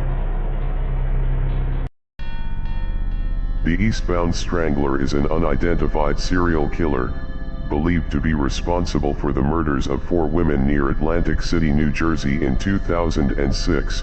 4 dead bodies of women, identified as prostitutes, were found in a drainage ditch filled with shallow water on November 20, 2006, behind the Golden Key Motel on the Black Horse Pike in Egg Harbor Township, situated on the outskirts of Atlantic City, New Jersey. All of them were placed face down, in a row, facing east, about 60 feet apart from each other. They were clothed except for having their shoes and socks removed. They were believed to have been strangled to death.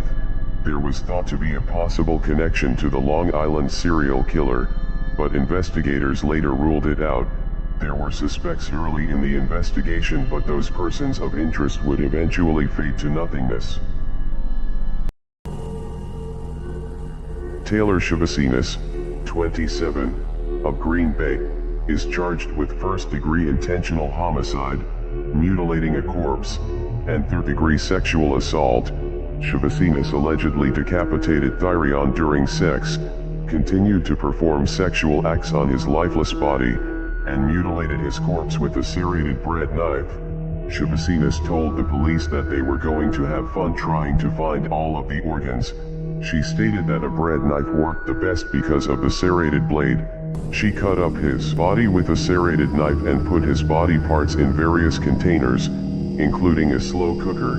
Officers who responded found a male organ and a severed head inside a bucket in the basement, an upper torso in a storage tote, body fluid, and knives. Shivasinas is being held on a $2 million bond. Arnold Soderman was an Australian serial killer known as the Schoolgirl Strangler.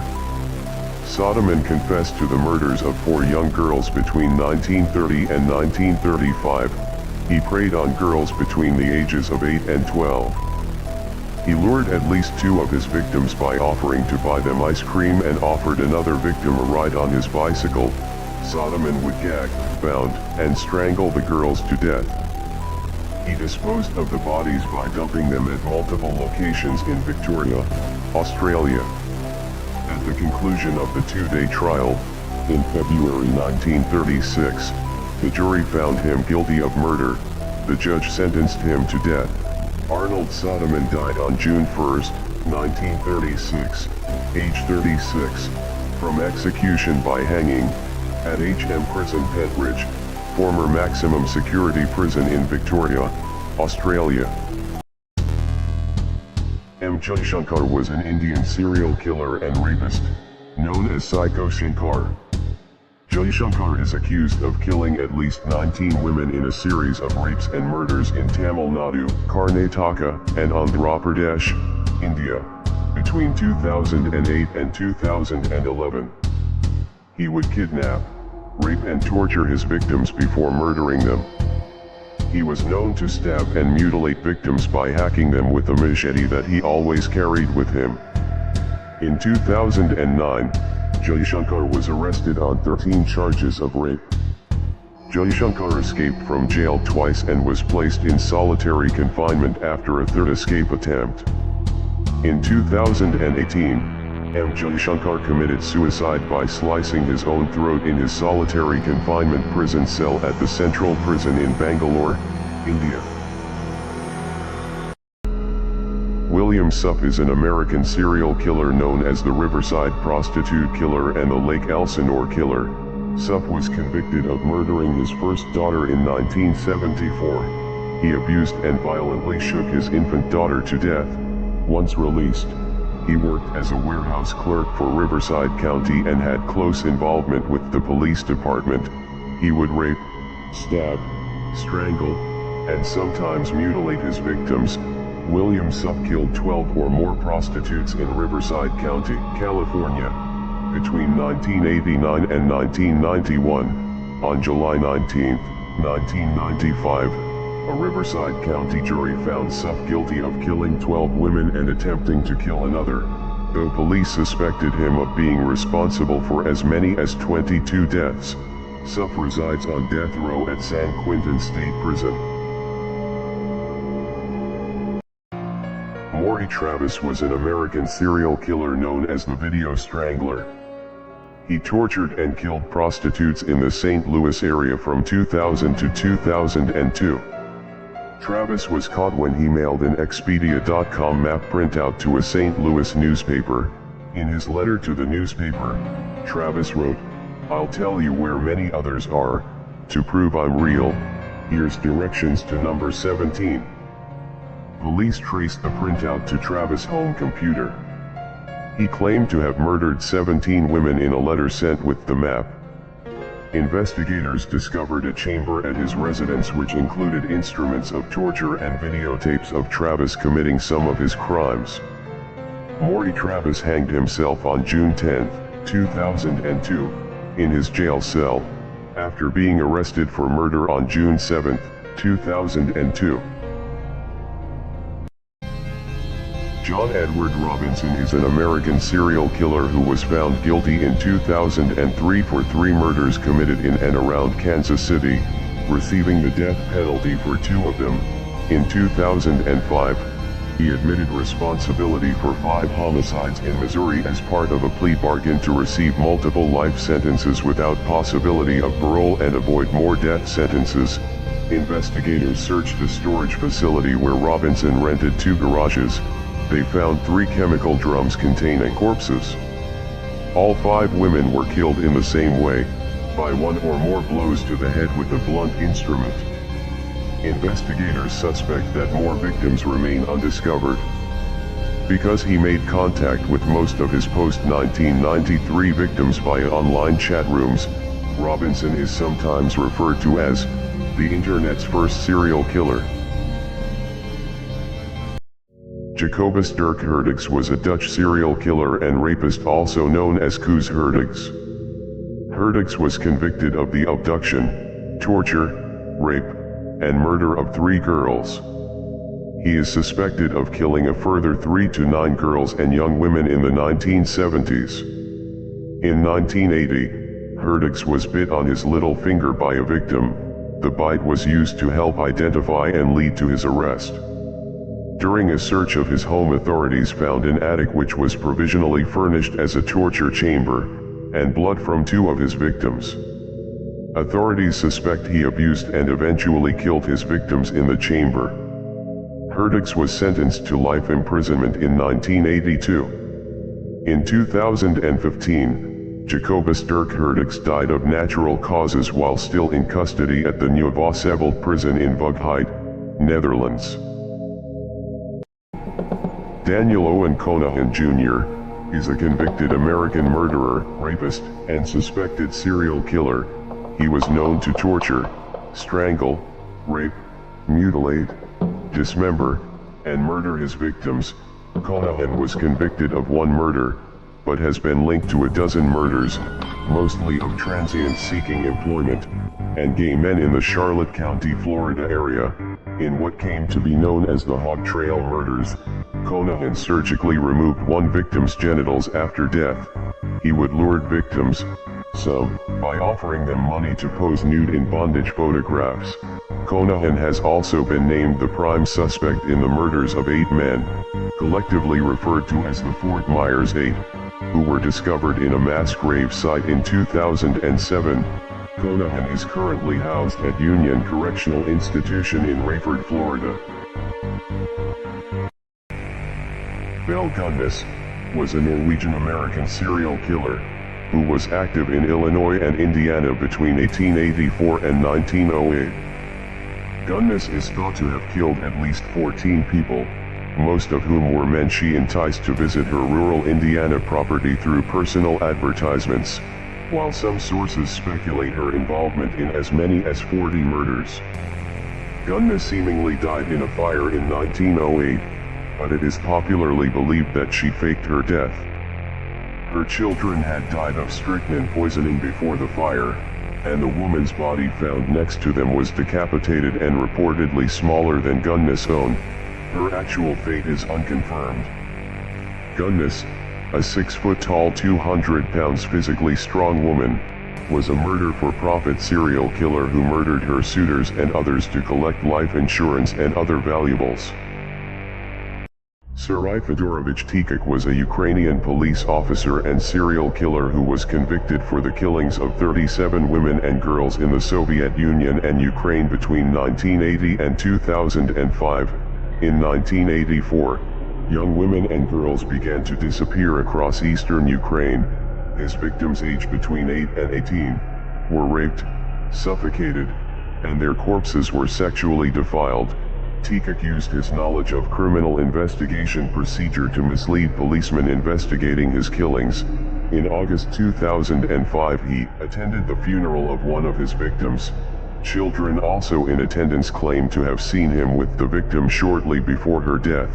He was arrested and admitted to his crimes, claiming to have killed over 100 people and demanded the death penalty. Tikek was sentenced to life imprisonment for the murder of 37 women and girls over more than 2 decades. Jean Weber was a French serial killer, known as the Ogress.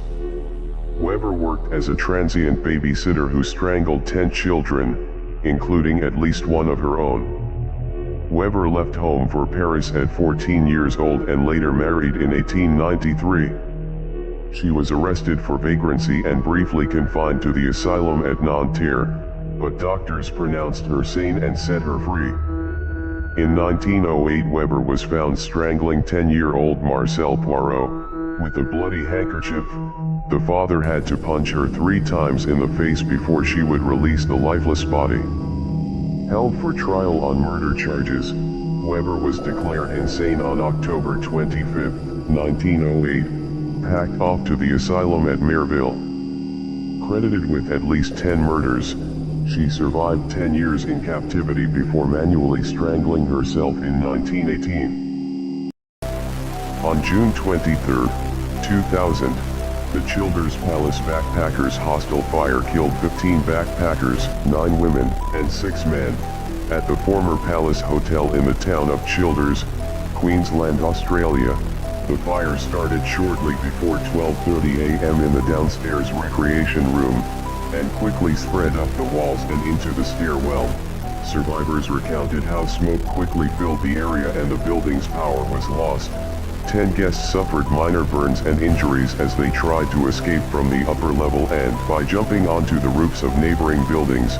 Of the 15 who died in the fire, 7 were British, 3 were Australian, 2 were from the Netherlands, and 1 each from Ireland, Japan, and South Korea. Robert Paul Long was arrested and charged with 2 counts of murder and 1 count of arson. He was later sentenced to life imprisonment. Dmitry Baksheev and his wife Natalia, accused of serving a stuffed and decorated human head as dinner, and pickling human remains in jars after luring their victims from dating sites. Dmitry lost his mobile phone, on which there were pictures of him with human remains, even holding a severed human hand in his mouth. The phone was later found by road workers and immediately reported to the police. Police also discovered a picture dating back to 1999 that showed a human face being prepared as a dish, surrounded by oranges. Natalia Baksheeva was sentenced to 10 years in a penal colony, and 1.5 years in prison. Dmitry Baksheev was sentenced to 12 years and 2 months in a maximum security prison. On February 16, 2020, Dmitry Baksheev died of untreated type 1 diabetes while in custody. Jürgen Bartsch began killing at the age of 15. His first victim was Klaus Jung in 1962. His next victim was Peter Fuchs, who was killed in 1965. He persuaded all of his victims to accompany him into an abandoned air raid shelter where he forced them to undress and then sexually abused them. He dismembered his first 4 victims. His intended 5th victim, 15-year-old Peter Frass, escaped by burning through his bindings with a candle that Bartsch had left burning after leaving the shelter. Bartsch was arrested in 1966 and agreed to voluntary castration on April 28, 1976. In order to avoid lifetime incarceration, the doctors of Eagle-Bourne State Hospital chose a castration methodology that accidentally resulted in Bartsch's death.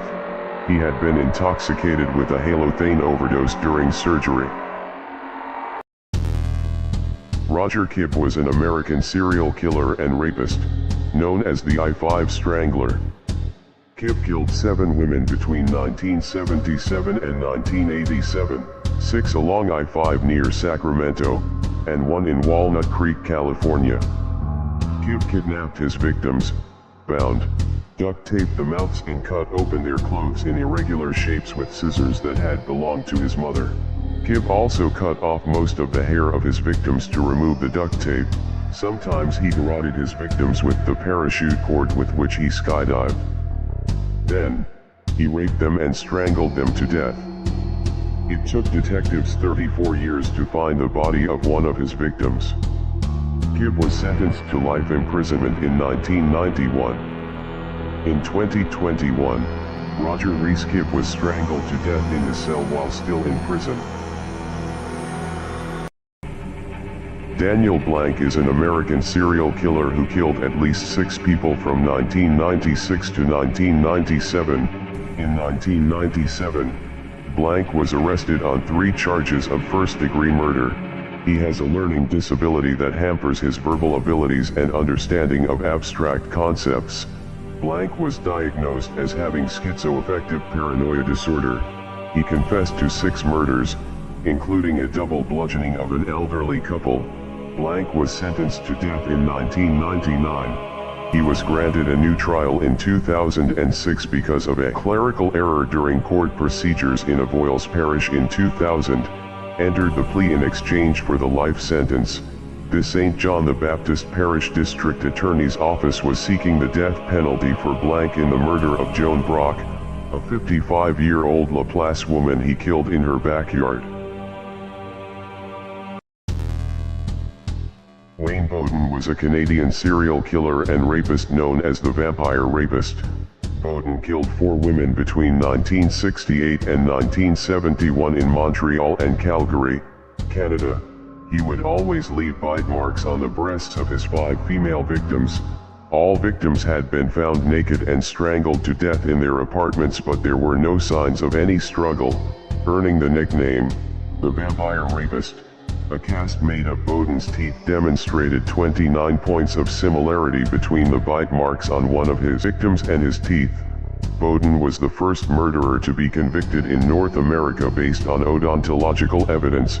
Bowden received 4 life sentences in 1972. In 2006, Wayne Bowden died from skin cancer at Kingston General Hospital after being confined in the hospital for 6 weeks. Margaret Waters was an English murderer. Waters was born in 1835 and lived in Brixton.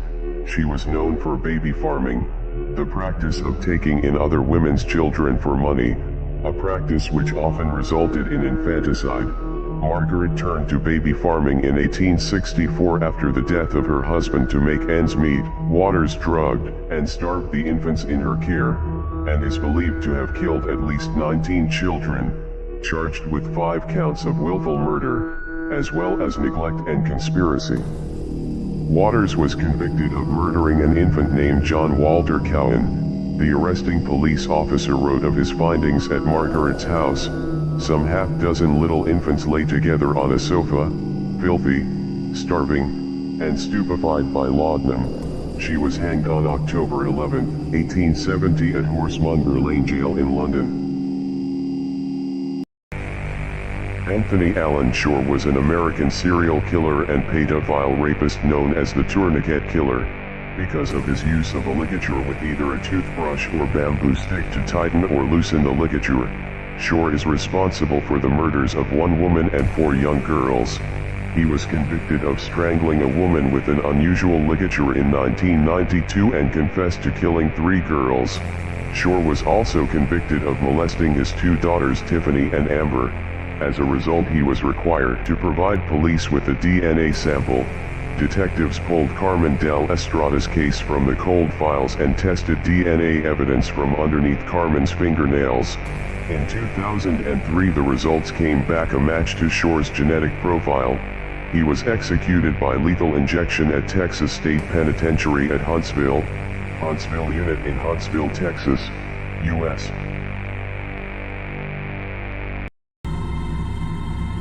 Richard Fran Beechenwald was an American serial killer and arsonist, who committed his crimes in Monmouth County, New Jersey, known as the Thrill Killer. Beechenwald killed at least 9 people in Monmouth County, New Jersey between 1958 and 1983. He is suspected in at least 2 other murders. One of his victims was shot 4 times in the head. One of his victims was shot 5 times in the head. Police found a victim's corpse, cut into 3 pieces and buried in the yard of a house in the Charleston section of Staten Island. She was not alone. The shallow grave held the remains of another girl. Beechenwald was sentenced to death. His sentence was commuted to 4 terms of life. In 2008, Richard Beechenwald died of natural causes at the St. Francis Medical Center in Trenton, New Jersey. Eric Edgar Cook, nicknamed the Nightcaller, was an Australian serial killer. From 1958 to 1963, he terrorized the city of Perth, Western Australia by committing 22 violent crimes, 8 of which resulted in deaths. The various shootings had been carried out with several different rifles. Victims had been stabbed with knives and scissors, and hit with an axe. 1 victim was shot dead after answering a knock on the door. Several were killed after waking while Cook was robbing their homes. 2 were shot while sleeping without their homes being disturbed. Another victim was strangled with the cord from her bedside lamp. Her dead body raped, then dragged to a neighbor's lawn, where she was violated with an empty whiskey bottle which was left cradled in her arms. Cook was hanged at 8 a.m. on October 26, 1964 in Fremantle Prison. Adolfo Constanzo was a Cuban-American serial killer and cult leader in Matamoros, Tamaulipas, Mexico. The cult was involved in multiple ritualistic killings in Matamoros, including the murder of Mark Kilroy, an American student abducted, tortured, and killed in the area in 1989. Officers raided the ranch and discovered Constanzo's cauldron, which contained various items such as a dead black cat and a human brain. 15 mutilated corpses were dug up at the ranch, one of them Kilroy's. Kilroy was killed by Constanzo with a machete chop to the back of the neck when Kilroy tried to escape. Police cornered Costanzo and 4 of his followers in a dilapidated Mexico City apartment. Determined not to go to prison, Costanzo ordered one of the disciples to shoot him. He was dead when the police finally broke in. Peter Manuel was an American-Scottish serial killer known as the Beast of Birkinshaw. Manuel was convicted of murdering 7 people across Lanarkshire between 1956 and 1958. He is believed to have killed 2 other victims. He was known to rob, torture, rape, and murder his victims. He would keep personal items from the victim after the crime. Manuel was one of the last prisoners to be hanged in Scotland, after a sensational trial in which he conducted his own defense. In 1958, Manuel was convicted of the murders of 7 people. One murder case was thrown out of court and another was attributed to him but was never proven. Peter Manuel died on July 11, 1958, age 31, executed by hanging at Home Prison Barlinnie, Rittry, Glasgow, Scotland. Enriqueta Marti was a self-proclaimed witch that abducted, prostituted, murdered, and made potions with the bodies of small children that she sold in Barcelona. Remains of 12 different children were identified in her home, but she is believed to have murdered more. Marti was also questioned about the presence of bones, human remains, creams, potions, poultices, ointments, blood bottles, as well as the boning knife. Marti confessed that she had prostituted a girl of 17 years, and had also performed abortions, but she never confessed to killing anyone. Marti was imprisoned to await trial. She tried to commit suicide by slashing her wrists. People wanted her to face trial and execution by the garrote. Enriqueta Marti was murdered in prison by fellow inmates while awaiting trial in 1913.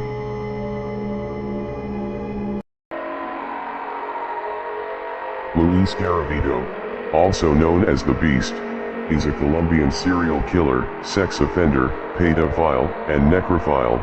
He began a series of torture rapes on minors aged 6 to 16 in 1980. Garavito was estimated to have killed a minimum of 200 minors before committing the murders of an additional 189 minors in the early 90s, and a further 4 murders during the summer of 1998. Apprehended on April 22, 1999, the judicial body ruled that all Garavito's sentences total 1,853 years and 9 days in jail. Garavito is confirmed to have murdered at least 193 minors in total.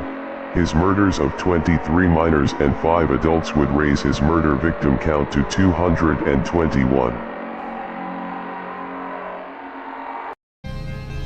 James Dale Ritchie was an American serial killer. Throughout 2016, Ritchie murdered upwards of 5 individuals in and around Anchorage, Alaska, most of whom were in parks or along bike paths. He always committed his murders at night, often around midnight or a short time after. He was known to abuse alcohol and drugs. He was shot during a gunfight with Anchorage Police Department at the corner of 5th Avenue and Cordova Street in Anchorage, Alaska, U.S. Following Ritchie's death, the cold python on his person was sent to the Alaska Crime Lab, where it was confirmed to have been the murder weapon responsible for the deaths of Brianna Foisey, Jason Netter Sr., Trevian Kendall Thompson, Kevin Turner, and Brian DeHusson. The investigative task force had not considered Ritchie a suspect, due to his lack of run-ins with the law over the decade prior. Thomas Neil Cream was a Scottish-Canadian serial killer known as the Lambeth Poisoner. In 1881, Cream started his killing spree. Cream poisoned one man and several women with chloroform and strychnine, attempting to frame and then blackmail other men for the murders in some cases.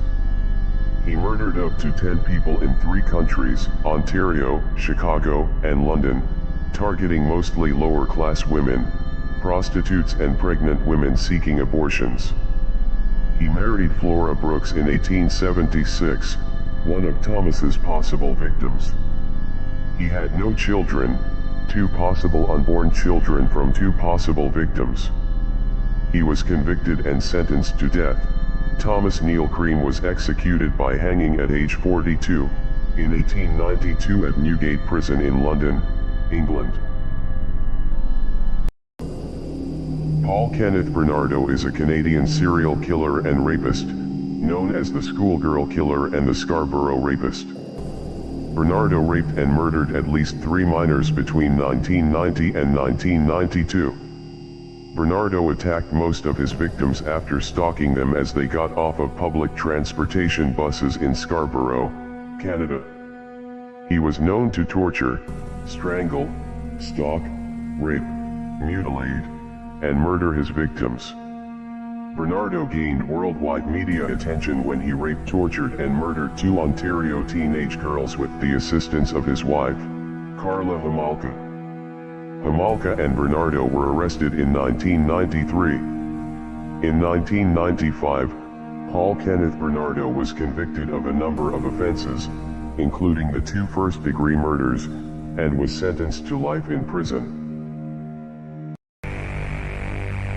Yukio Yamaji was a Japanese serial killer who killed his 50-year-old mother with a metal baseball bat in Yamaguchi City, Yamaguchi Prefecture at age 16 on July 29, 2000.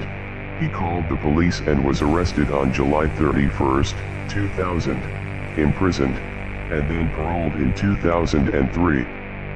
In 2005 on November 17, Yamaji raped and murdered a 27-year-old woman and her 19-year-old sister with a knife. In Naniwa, Osaka, he then set fire to their apartment and fled. He was arrested on December 5, 2005. While in custody, he stated to the Osaka police, "I could not forget the feeling when I killed my mother, and wanted to see human blood."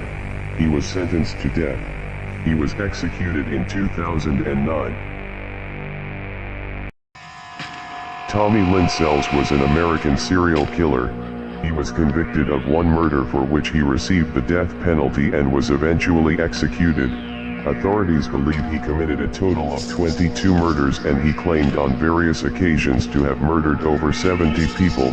Kayleen Harris, 13, was sexually assaulted, stabbed 16 times, and her throat slashed.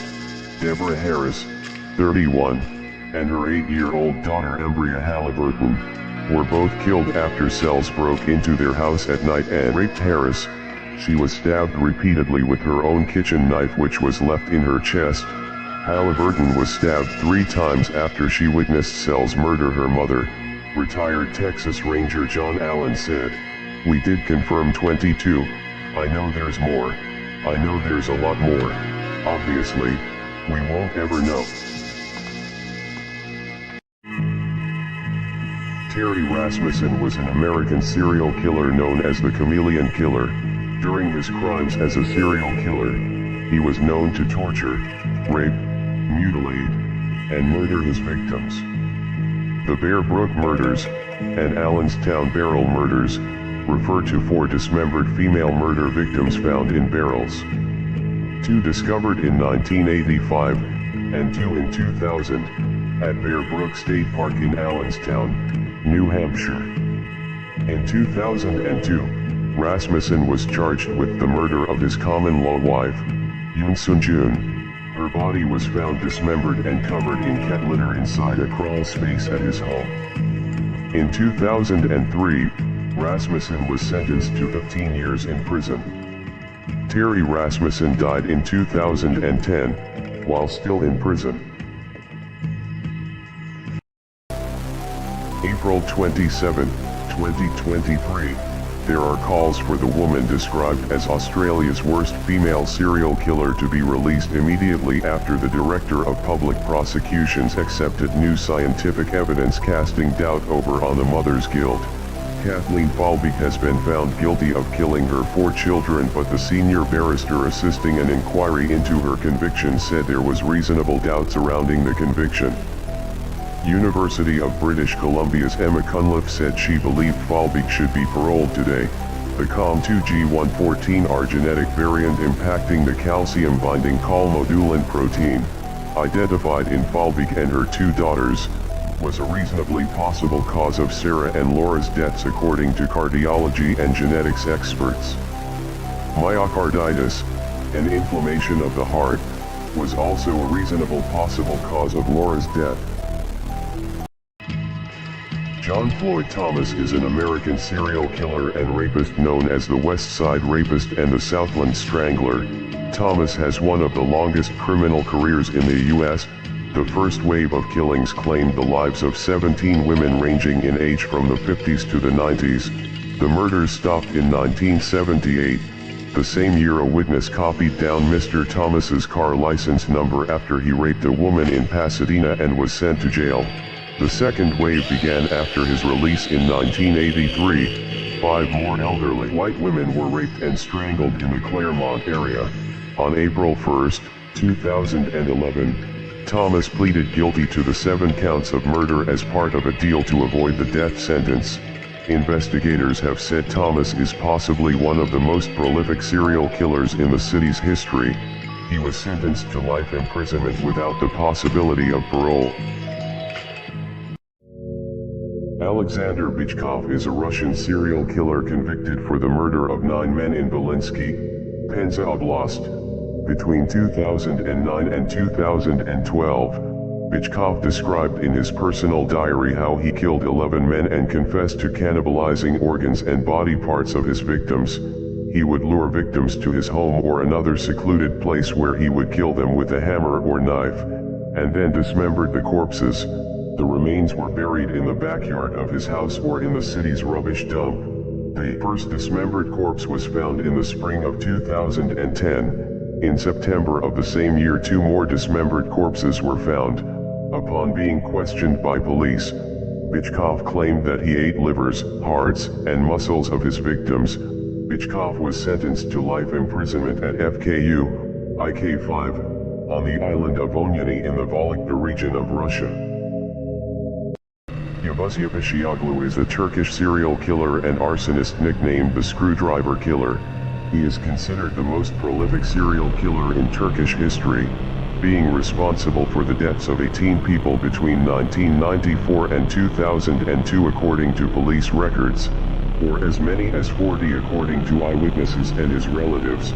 He hated women due to his unsuccessful marriage. He killed 3 people and injured 2 more severely with a screwdriver in Korlu. Yapışıklı had previously been a patient at several psychiatric hospitals in Turkey. He was given a medical examination and was found fully criminally liable for the offenses he committed. He is believed to be the serial killer with the highest known victim count in Turkey. He was apprehended on December 24, 2002. Yavuz Yapışıklı has been preventively detained at the Tekirdağ prison since 2013. Cynthia Kaufman was the partner in crime of James Gregory Marlowe. She was born St. Louis, Missouri. She abandoned her husband and kids, traveled around together with Marlowe, randomly killing young girls. They strangled 4 such victims to death, 2 of which were brutally sexually assaulted in October to November 1986. They were arrested on November 14, 1986. Kaufman admits to committing the murders, but insists she suffered from battered woman syndrome.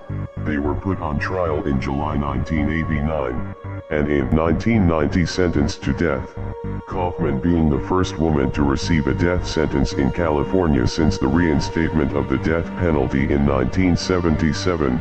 A further trial in 1992 convicted her for another murder with a sentence of life imprisonment. She is still on death row. Peter Bryan is an English serial killer and diagnosed paranoid schizophrenic.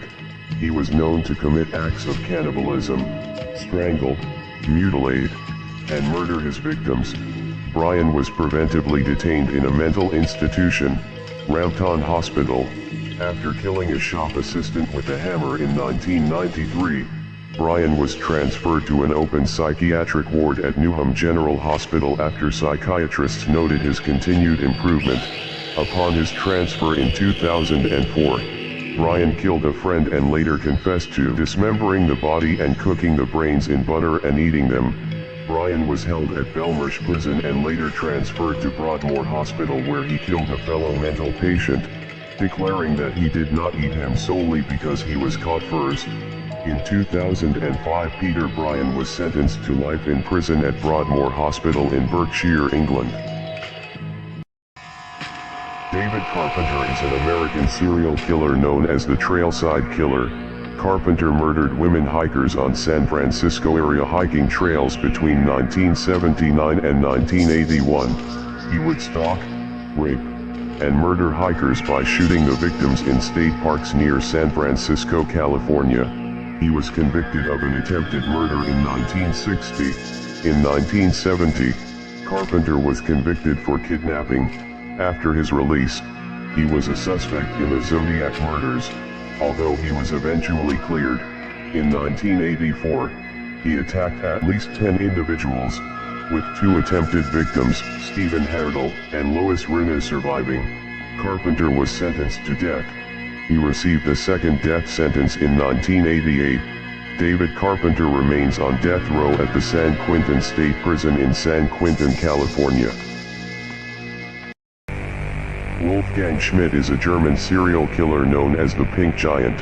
Schmidt killed 5 women and a 3-month-old baby from 1989 to 1991. He was known to commit acts of necrophilia, strangle, rape, and murder his victims. In 2009, Schmidt underwent a hormone treatment for gender reassignment and is now a trans woman. He was arrested after 2 joggers found him masturbating in the woods while wearing a bra. Wolfgang Schmidt was sentenced to a 15-year sentence at a psychiatric hospital in Brandenburg an der Havel, Brandenburg, Germany. In 1992, an application for a name change to Beat Schmidt was met by the court in 2001. Since 2009, Schmidt has undergone a hormone treatment for gender reassignment. In 2010, Schmidt was investigated for raping and causing another transgender inmate to attempt suicide. Robledo Puig, also known as the Black Angel, is an Argentinian serial killer. He was known to rob, strangle, rape, mutilate, and murder his victims. He is convicted for 11 murders, 1 attempt, 17 robberies, 1 violation, 1 attempt of violation, 1 sexual abuse, 2 kidnappings, and 2 thefts. He was sentenced to life imprisonment to be served in the high-security jail of Sierra Chica near the city of Olivaria. On May 27, 2008, Puig asked to be paroled, but a judge denied his petition considering he is a threat to society. In July 2017, Carlos Eduardo Robledo Puig had spent more than 45 years in prison and became the longest-serving prisoner in Argentina.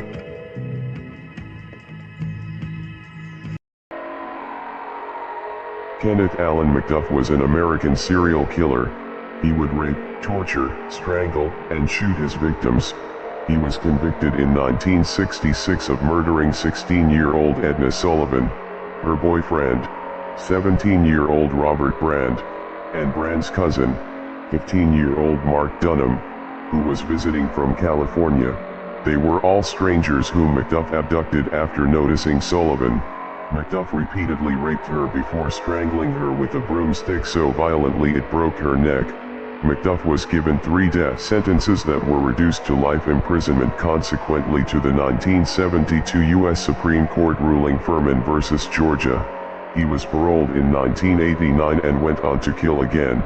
He was executed in 1998 by lethal injection, and is suspected to have been responsible for many other killings. Israel Keyes was an American serial killer, rapist, arsonist, burglar, and bank robber. He was known to rob, strangle, rape, mutilate, and murder. Keyes murdered 3 confirmed victims and was linked to another 11 victims in 4 separate states. The earliest crime to which Keyes admitted was the violent sexual assault of a teenage girl in Oregon sometime between 1996 and 1998. Keyes burglarized 20 to 30 homes and robbed several banks between 2001 and 2012. He may be linked to as many as 11 deaths. Keyes planned murders long ahead of time, usually killed far from home and never in the same area twice. Keyes committed suicide on December 2, 2012, age 34, via self-inflicted wrist cuts and strangulation at Anchorage Correctional Complex. Mohammed Bajai was an Iranian serial killer, rapist, and necrophile known as the Tehran Desert Vampire. Bajai raped and killed at least 54 boys and teenagers. He would stun his victims with blows from a stone to the head. He raped and buried the bodies in a shallow grave. In 2004, early in the case, 16 police officers were arrested on charges of derailing the investigations by refusing to identify the murderer earlier. Bajai said that if he was not arrested he would kill 100 children. On 16 March 2005 in Pakdasht, in front of a crowd of about 5,000, Bajai was handcuffed to an iron post where he received his lashings. The mother of one of the victims put a blue nylon rope around his neck, and he was hoisted about 10 meters in the air by a crane until he died. Serial killer Patricia Allinson, aka the Deadly Magnolia, was active for 18 years between 1974 to 1991, known to have 3 confirmed and 3 possible victims. In 1974, Allinson goaded her husband into killing his parents. After he was sentenced to prison, she poisoned his grandparents, all in an effort to gain a $500,000 inheritance.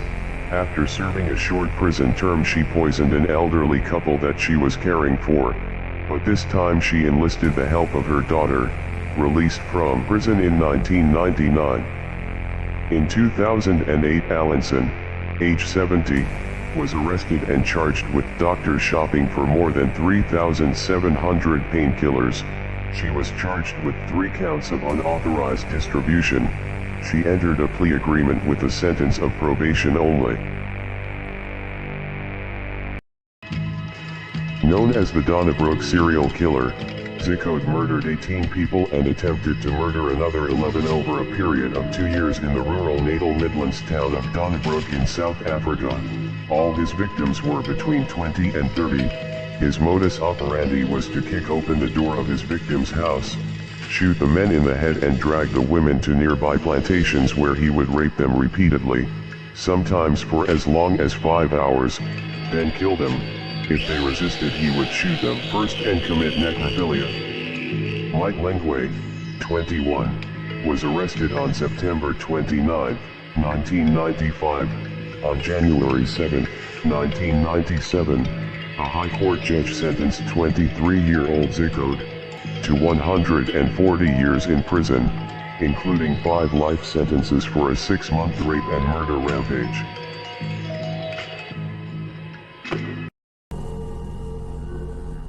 James Miller was an Australian serial killer who is known to have committed the Truro murders. The Truro murders are a series of murders of young women in bushland east of the town of Truro in South Australia. Miller and his accomplice, Christopher Worrell, a rapist just released, who was subsequently killed in a car crash, picked up the victims, most of whom were hitchhikers, raped and murdered them. It appears that all had been strangled, often using a nylon cord, though there was a suspicion that the last of the victims had been buried alive. Miller argued that he never engaged in any murders directly. He claims Worrell acted alone. Miller was found guilty of 6 of the 7 murders and sentenced to 6 consecutive terms of life imprisonment with a non-parole period of 35 years. He died of cancer in 2008. Elizabeth Wedelofer is a Canadian serial killer and former registered nurse who confessed to murdering 8 senior citizens and attempting to murder 6 others in southwestern Ontario between 2007 and 2016, with a total of 14 victims either killed or injured by her actions. The first case in which she injected a patient with enough insulin to directly cause death was on August 11, 2007. Wedelofer admitted that she knew the difference between right and wrong, but she was visited by surges she could not control. She said, "God or the devil or whatever wanted me to do it." After one murder, she felt the surging, and then heard her own laughter afterwards, which was really, it was like a cackling from the pit of hell. In March 2018 she was transferred from Grand Valley to an unspecified secure facility in Montreal to receive medical treatment. Marcel Petiot was a French medical doctor and serial killer. He was convicted of multiple murders after the discovery of the remains of 23 people in the basement of his home in Paris during World War II. He injected his victims with cyanide. He then took all their valuables and disposed of the bodies. At first, Petiot dumped the bodies in the Seine, but he later destroyed the bodies by submerging them in quicklime or incinerating them. He is suspected of the murder of about 60 victims during his lifetime, although the true number remains unknown. On March 11, 1944, Petiot's neighbors in Rue Elie-sur complained to police about a foul stench in the area. In the backyard, enough body parts were found to account for at least 10 victims. On May 25, 1946, Petiot was beheaded and buried at Ivory Cemetery.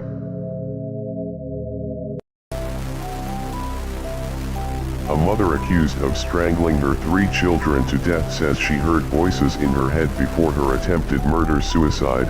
Lindsay Clancy, 32, from Massachusetts, U.S., appeared at Plymouth District Court via Zoom from her hospital bed to hear the charges against her yesterday. The nurse faces 3 counts of murder and 3 counts each of strangulation, assault, and battery with a dangerous weapon. Prosecutors allege she strangled her 3 children at their home before she allegedly slit her wrists and neck, and then jumped 20 feet from the 2nd floor window. Each child was lying face down on the floor and had an exercise band tied around their necks. According to prosecutors, Mrs. Clancy told a psychologist she heard a male voice telling her to kill her 3 children and herself before the attempted murder-suicide. She remains in hospital. John Striffen was an English serial killer who killed 2 young girls in the summer of 1951. On July 15, 1951, Striffen saw Brenda Goddard gathering flowers and offered to show her a better place. He lifted Brenda over a fence, after which she fell and hit her head on a stone. She was unconscious when he strangled her. On August 8, Striffen was at the cinema when he met 9-year-old Cicely Batstone. He then went on the bus to the outskirts of Bath. There he murdered her by strangulation. Striffen killed his 3rd victim after escaping from the mental hospital where he was being held for the first 2 murders. Striffen's sentence was commuted to life imprisonment. John Striffen died at Franklin Prison in 2007 at the age of 77. He had been in prison for a British record of 55 years and is currently the longest-serving prisoner in British legal history. Matthew James Harris is an Australian serial killer who strangled 3 people in and around Wagga Wagga, New South Wales, Australia, in October and November 1998. Victims were a friend's brother, a female friend, and a male neighbor of Harris. One victim was forced into a bath with Harris, as he strangled her, and held her under the water for up to 4 minutes at a time. Harris overdosed twice on heroin a few days after his last murder, and again in the early hours of December 1, 1998, which led to his arrest. In 1999, Matthew James Harris was sentenced to 28 years in prison. On December 20, 2000, the sentences were substituted for 2 terms of life imprisonment plus an additional 40 years. Sunil Kumar is an alleged Indian serial killer and rapist known as the Gurugram serial killer. Kumar confessed to killing at least 15 victims from 2011 to 2018. He would visit community kitchens and offer sweets to lure little girls from poor families. Kumar picked isolated locations prior to the attacks. He would leave the body at the same location. Kumar was arrested in 2018 at his sister's house in a village near Jhansi. He told police he would wear the same shirt while committing the crimes, his lucky blue shirt. He confessed to crimes in Delhi, Haryana, Uttar Pradesh, and Madhya Pradesh. In 2018, police recovered the remains of a 5-year-old girl scattered under a gulmohar tree. The girl was an unfound body Sunil Kumar previously confessed to.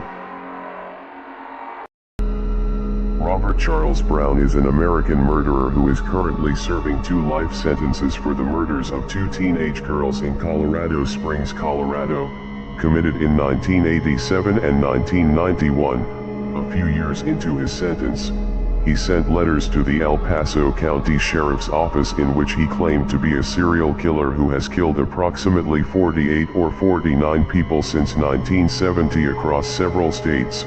He has claimed to have killed them using a variety of methods ranging from strangulation, shooting, pushing them off high places such as cliffs, stabbing them with items such as screwdrivers and ice picks, and to have dismembered the remains of most of the female victims and later disposed of their remains in isolated areas. Though most of his claims remain uncorroborated, Brown is considered a credible suspect in at least 7 further killings for which he has never been charged. Joseph Lyle and Eric Galen Menendez are American brothers who were convicted in 1996 of the murders of their parents, Jose and Mary Louise Menendez. The brothers stated that they committed the murders out of fear that their father would kill them after they threatened to expose him for years of sexual, emotional, and physical abuse. On the evening of August 20, 1989, Jose and Kitty were standing in the den of their Beverly Hills mansion when Lyle and Eric entered the den carrying shotguns. Jose was shot 6 times, including the fatal shot in the back of the head with the Mossberg 12-gauge shotgun. Kitty was shot 10 times in total before the fatal shot to her cheek.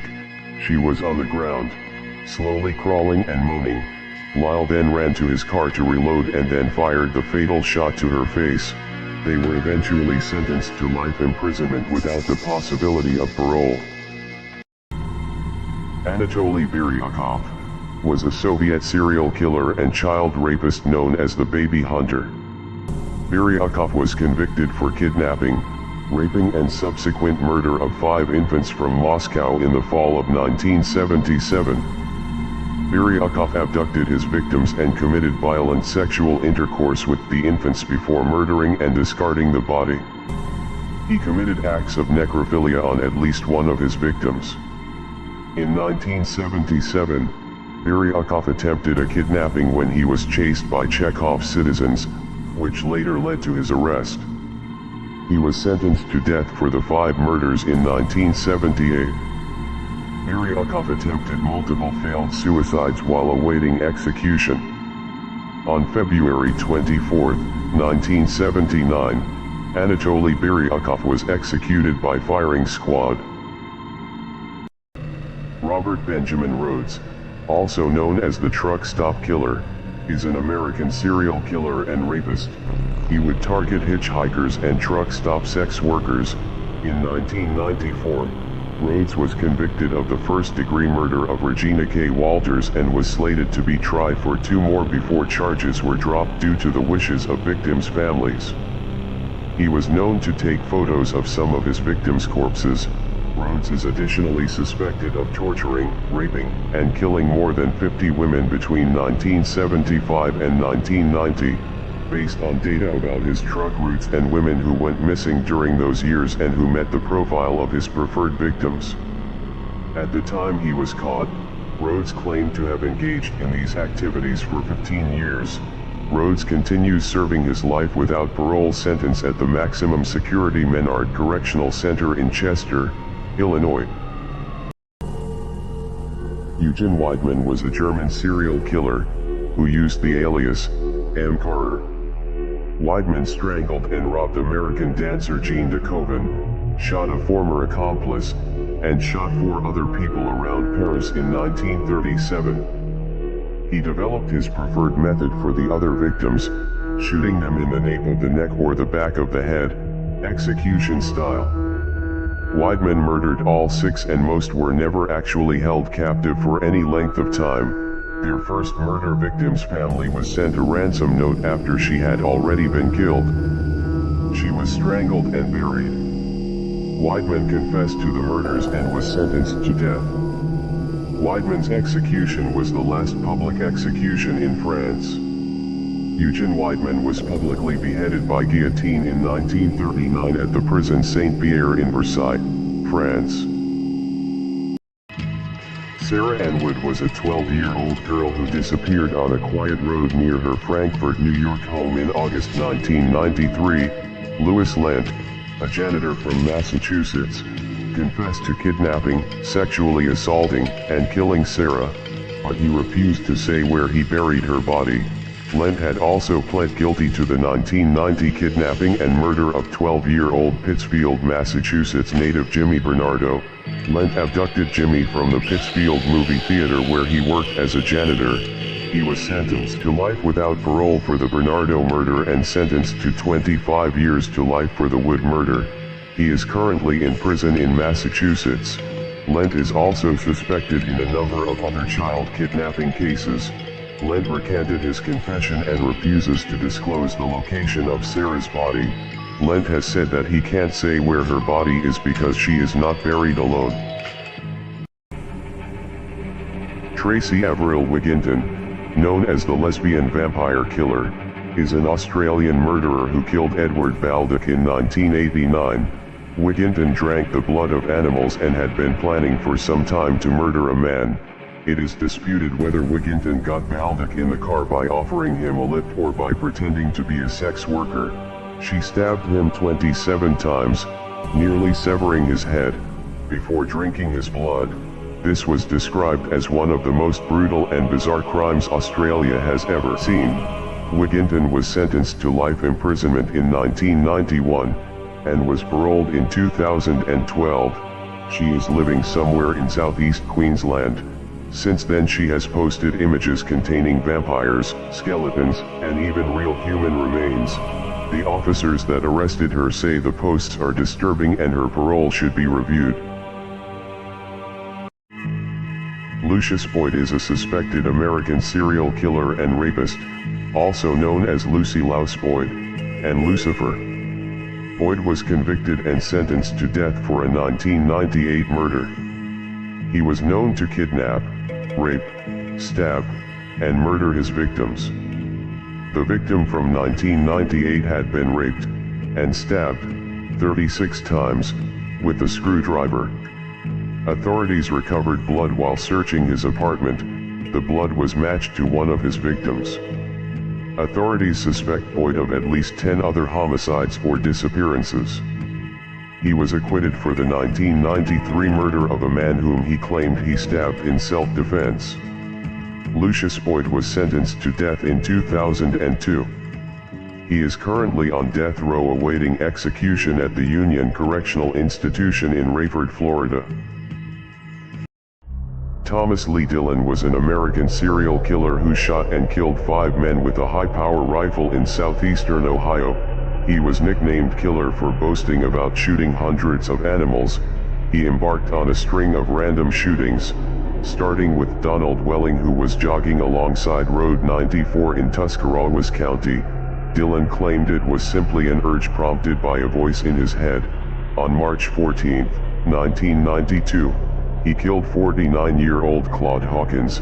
He was murdered as he fished in Coshocton County. On April 1992, West Virginia resident Gary Bradley, 44, was struck down fishing near the county seat of Noble County. He was soon found guilty and sentenced to life. He died on October 21, 2011, in the prison wing at Corrections Medical Center in Columbus, Ohio, age 61. Texas mother, 42, who murdered her 2 daughters, committed the horrific act after telling them they needed a family meeting. Christy and Jason Sheets were from Alabama, raising their 2 daughters in Houston. On June 24, 2016, Christy decided to load a 5-round .38 caliber revolver and open fire on her family. She killed her daughters, Madison, 17, and Taylor, 22. As Jason watched in horror, police then shot Christy dead in the street near her kids' bodies outside their home in Katy, Texas. After she refused to drop her weapon, she had ample time to shoot Jason during the horrific attack, but had chosen to keep him alive to make him suffer. She was admitted on 3 separate occasions to a private mental health facility and had been suicidal and suffered from depression. Christensen would get his hitchhiking victims in his car. He would then shoot them in the head with a .22 caliber pistol and then rape them post-mortem. The fifth intended victim, Lydia Preston, aged 24, of Baldwin Park, was shot in the head by Christensen on April 18, 1979, but ran away severely injured. She later identified him in a Los Angeles bar. A psychiatric evaluation of Christensen revealed he suffered from an intermittent explosive disorder, a paranoid personality, and necrophilia. Christensen was found sane by psychiatrists. On June 18, 1980, Christensen was sentenced to life in a maximum security prison. On March 30, 1981, Christensen died after being stabbed once in the chest while walking in the exercise yard at Folsom State Prison. Francisco Garcia Escalero is a Spanish serial killer known as the Killer Beggar. Escalero killed 11 prostitutes and other homeless people between 1987 and 1994. He was a homeless man that was known to go to cemeteries to steal bodies to have sex with them. Escalero committed acts of necrophilia and cannibalism during his crimes. He was known to stab, decapitate, crush the skull and burn the remains of his victims. Disturbed by the voices, Escalero's first murder was of a sex worker. Escalero decapitated and burned her. He cut off the penis of one victim and the fingers of another. Escalero went to trial in February 1995, but was declared insane with a severe mental disorder, caused by alcoholism and schizophrenia, and he was confined to a psychiatric hospital. Johannes Andreas Hahn was a Soviet-Estonian serial killer, known as the Nama Cannibal. Hani murdered 3 people in Estonia in 1982. Johannes Andreas Hani later hanged himself in prison before sentencing in November of 1982. He cut out part of one of his victims' thighs to eat, claiming he had wished to try eating human flesh for a long time, frying the meat in a pan on top of the stove. On May 23, 1982 in Jovi, Hani stabbed to death a 75-year-old Belarusian pensioner named Ivan Savitsky in his garden cottage, and cut off his genitals, wishing to use it as some kind of a dildo. His wife Pil Hani was convicted on charges of accessory to murder and spent nearly 12 years in Harku Women's Prison before being released. She later changed her name and moved to Finland. Dieter Tomlin was sentenced to a minimum of 20 years with a maximum of 50 years for the second-degree murder of Bryce Grove in January of 2021. On the date of the murder, after a verbal dispute in her apartment, she pointed a 9mm handgun at his face and pulled the trigger. The bullet lodged in the victim's brain. The Cass County prosecutor indicated that after the shooting, Tomlin did not call for an ambulance or for 911 assistance. Instead, she left him there to die and proceeded to a local casino, Walmart, and other locales, eventually intimidating others into efforts to dispose of the body over a 2-day period. The deceased man was then left in a curbside dumpster at the apartment complex where Tomlin lived. The defendant denied committing the murder for an extended period of time until eventually acknowledging that she had pulled the trigger and killed Grove. Sean Patrick Goebel is an American serial killer known as the Wild One. Goebel was a long-distance trucker living in Asheboro, North Carolina. He was known to rob, strangle, rape, and murder his victims. He was convicted in 1995 in Greene County Criminal Court of 2 counts of first-degree murder and sentenced to 2 consecutive life sentences. Goebel confessed to the January 1995 murder of Brenda K. Hackey, 45, at a Bayleton truck stop and then disposing of her body in Virginia. Goebel also confessed to killing 36-year-old Rebecca Alice Haynes in March 1995 in Jefferson County and dumping her body off Interstate 81 in the Kingsport area. Goebel confessed to the murder of 34-year-old Sherry Manser. Her body was found in February 1995 along Interstate 40 in Guilford County. Ernst August Wagner was a German spree killer. On September 4, 1913, he killed his wife and 4 children in Degerloch. He stabbed his sleeping wife numerous times in her throat and chest, cutting her carotid arteries, and hitting her heart and lungs. Afterwards, he entered the bedrooms of his 2 sons, Robert and Richard, and his daughters, Clara and Elsa, and stabbed each of them in their throat and chest. He then drove to Mulhausen an der Enns, where he set several fires and shot 20 people, of whom at least 9 died, before he was beaten unconscious by furious villagers and left for dead. He was the first person in Werthemer to be found not guilty by reason of insanity. He was brought to an asylum in Winnenthal. He died there of tuberculosis in 1938. In 1992, Gallimore and accomplice James Steiner drove to the residence of Brooke Clayton Kenny, his wife Juliana Kenny, and their daughter Adrienne Arnott. Gallimore went to the door. 44-year-old Arnott answered and both men rushed inside. They immediately began beating her and her 83-year-old father with the tire iron and tree branch. They got a knife from the kitchen and Gallimore stabbed Arnott in the neck. Arnott suffered 12 blunt force blows to her head and face, and 14 blunt force blows to her upper extremities.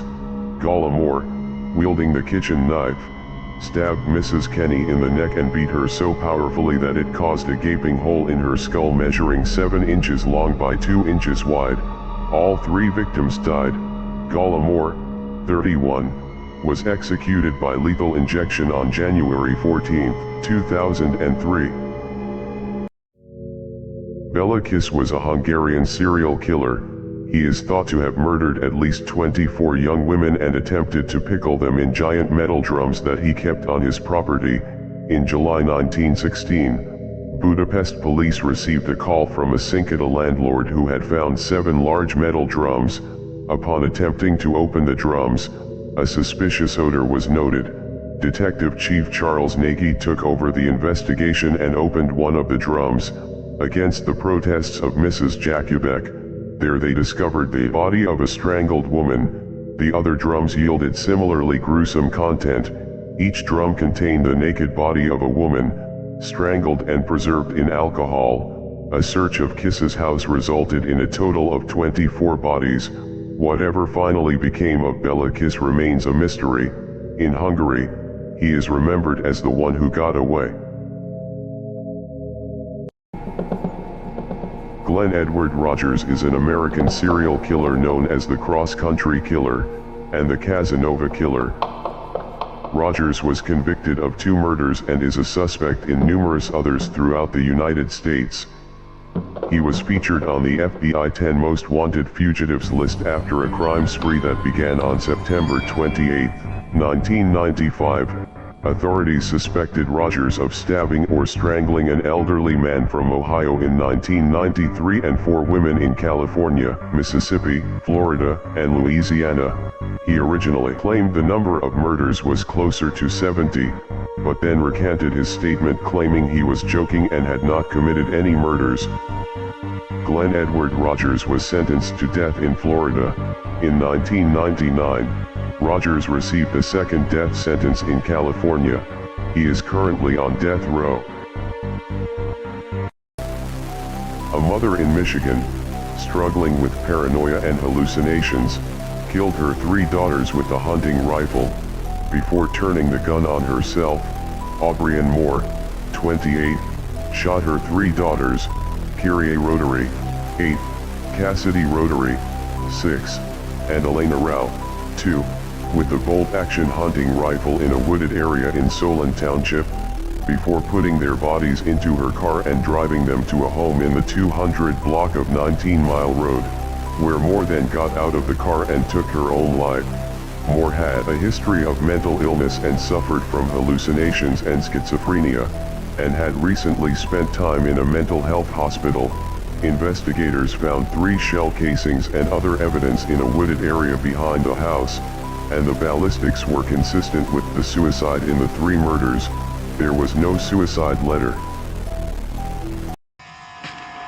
Francisca Ballesteros is a Spanish serial killer. She gave birth to a daughter who she named Florinda. In 1990, Ballesteros poisoned Florinda, who was only 5 months old, with Calm, a drug used to treat alcoholism. In 2004, Ballesteros killed her husband Antonio Gonzalez Baribino with Calm and with the sedatives Zolpidem and Bromazepam. On June 4, 2004, Ballesteros killed her daughter Sandra with the same medications and attempted to kill her 12-year-old son Antonio, who was admitted to the hospital. The autopsy of her daughter Sandra revealed that she had been poisoned. On June 7, 2004, Ballesteros was arrested and confessed to the murders. On September 26, 2005, Francisca Ballesteros was sentenced to a term of 84 years in prison. Erno Soto is a suspected American serial killer known as Charlie Chopoff. Soto is suspected of killing 3 black children and 1 Puerto Rican child in Manhattan between 1972 and 1973. He was known to stab young boys and cut off their genitals in an attempt to transform them into girls. An unnamed 10-year-old boy was brutally sodomized, then gutted by the man who also hacked off and stole his penis. In 1974, Erno Soto was arrested by the police after a failed abduction. He confessed to a 1973 murder, but due to his acute mental instability he did not stand trial. He was sentenced to be preventively detained at an unnamed mental institution in New York City, officially unsolved. The murders stopped after he was locked away. Soto himself insisted that God had told him to turn little boys into girls. Adnan Kolak, born September 5, 1952, is a Turkish serial killer and rapist known as the Beast of Artvin, the Artvin Monster, and the Axe Murderer. Kolak killed 11 elderly people between the ages of 68 and 95 in Artvin, Turkey. From 1992 to 1995, 6 were women whom he raped before murdering them. After being captured in 1995, Kolak's trial in the Zonguldak Supreme Court lasted for more than 5 years. He was ultimately convicted and given 6 death sentences and 40 years in prison. His sentence was commuted to life imprisonment when Turkey abolished the death penalty in 2004. On May 28, 2005, he was released from prison under a conditional release arrangement known as the Arsalan Actor Amnesty. John Martin Crawford was a Canadian serial killer who was convicted of killing 4 women in Saskatchewan and Alberta between 1981 and 1992. Crawford was sentenced in 1981 to 10 years imprisonment for manslaughter in the killing of Mary Jane Sirloin in Lethbridge, Alberta. He was released from prison in 1989. In October 1994, a hunter came across the remains of the women in heavy brush outside of Saskatoon, Saskatchewan. In 1996, Crawford was convicted of 1 count of first-degree murder and 2 counts of second-degree murder in the 1992 deaths of 3 Indigenous women, identified as Eva Tay Sup, Shelley Napabi, and Kalinda Waterhan. Crawford was sentenced to 3 concurrent life sentences and died on December 16, 2020 while serving his sentence at the Regional Psychiatric Center in Saskatoon. Roberto Succo, also known as the Full Moon Assassin, was an Italian serial killer, who committed several murders and other violent crimes mostly in Italy and France in the 1980s. On April 3, 1981, he fatally stabbed his mother Maria 32 times and killed his father. He hid their bodies in the bathtub covered in water and lime. In 1986, Succo escaped the mental hospital, where he was for murdering his parents, and began a crime spree in Europe that included kidnapping, rape, and murder, and earned him the public enemy #1 spot in Italy, France, and Switzerland. Succo changed his name to Roberto Kurt in order to evade police. In 1988, Roberto Succo committed suicide by suffocating himself with a plastic bag in his prison cell, after failing to escape a second time. Joseph Naso is an American serial killer known as the Double Initial Killer, and Crazy Joe. Naso was a freelance photographer who stalked and murdered at least 6 women in California. He was known to strangle, stalk, rape, and murder his victims. His first 4 identified victims bore double initials. All 4 victims were listed by the police as prostitutes. Authorities discovered a handwritten diary in which Naso listed 10 unnamed women with geographical locations. The other 4 women mentioned in the diary remain unidentified. Naso was also a suspect in the Rochester Alphabet murders of 1971-73 case, but was ruled out when DNA found on a victim was not a match to Naso. Joseph Naso was arrested in 2011 and sentenced to death in 2013.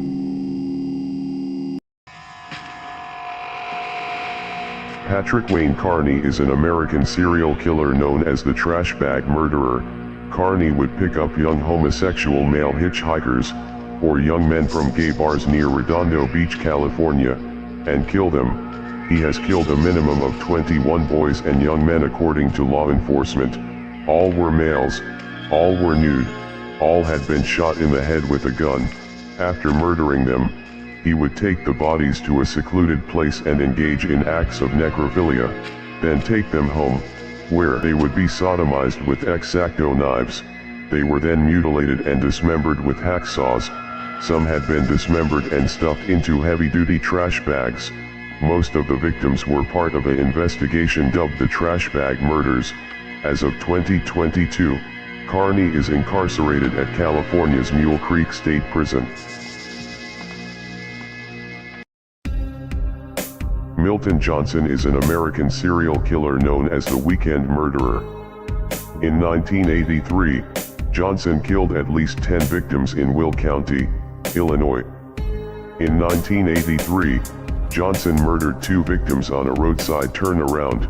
2 police officers arrived at the scene and were shot by Johnson. He also shot 2 other motorists. 1 victim survived, suffering 6 gunshot wounds. A day after the shooting, Jackson shot a male victim and abducted his girlfriend. The girlfriend was raped, stabbed and left for dead. She later survived, alerted authorities and identified her attacker.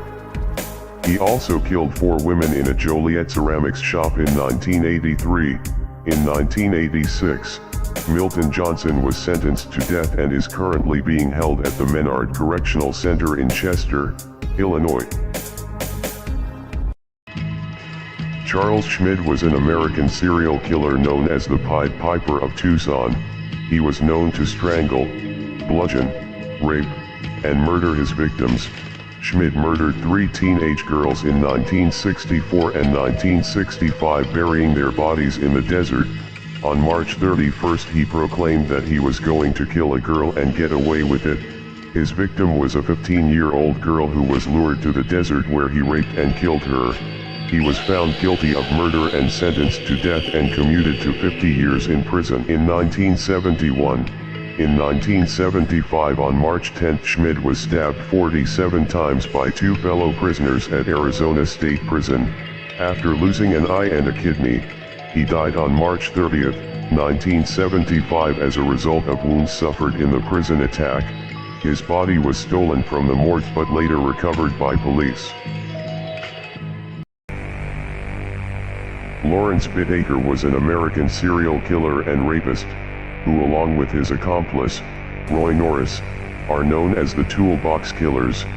Bittaker was characterized by a psychiatrist as having considerable concealed hostility.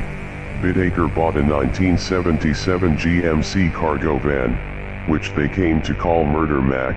In 1979, he kidnapped, raped, tortured, and murdered 5 teenage girls in the van over a period of 5 months in Southern California. He used standard tools such as pliers, ice picks, and sledgehammers to torture and murder his victims. Bittaker was sentenced to death for 5 of the murders in 1981. Bittaker died while on death row at San Quentin State Prison on December 13, 2019, at the age of 79. Martha Wise was an American poisoner and serial killer. On Thanksgiving evening 1924, several members of the family, including her mother, fell ill with a severe stomach ailment. The others recovered shortly, but her mother's illness worsened and she died on December 13, 1924. New Year's Eve brought more illness. Lily Gianchi, her husband Fred, and several of their children all began suffering stomach pains, and several family members were hospitalized. 2 were dead by February 1925. 17 relatives were taken ill in 1924 and 1925. 4 of the Gianchi children were left partially paralyzed. She was convicted of one of the murders, and despite defense claims that she was mentally ill, Martha was found guilty of first-degree murder and sentenced to life imprisonment. She died on June 28, 1971. Howard Arthur Allen was an American serial killer from Indianapolis, Indiana. He murdered 3 elderly people and also committed assault, burglary, and arson. In August 1974, Allen beat 85-year-old Opal Cooper during a burglary. He was sentenced to 2 to 21 years in prison, winning parole in 1985. On June 11, 1988, Allen was sentenced to death for the murder of Ernestine Griffin. He received a concurrent 50-year sentence for robbery with serious bodily injury. On August 30, 1988, he was placed on death row, where he spent the next 25 years. After years trying to prove that he was mentally disabled, one of Allen's appeals was successful and he was sentenced to 60 years in prison for the murder. Allen died on June 5, 2020 at the age of 71. Eileen Wuornos was an American serial killer. Wuornos murdered 7 men within a period of 12 months. All the men were drivers between the ages of 40 and 65. Wuornos told several inconsistent stories about the killings. She claimed initially that all 7 men had raped her while she was working as a prostitute, but later recanted the claim of self-defense, citing robbery and a desire to leave no witnesses as the reason for murder. Wuornos was sentenced to death for 6 of the murders. She was executed on October 9, 2002 by lethal injection. Her last words were, "Yes, I would just like to say I'm sailing with the Rock, and I'll be back, like Independence Day, with Jesus, June 6th, like the movie, big mothership and all, I'll be back, I'll be back."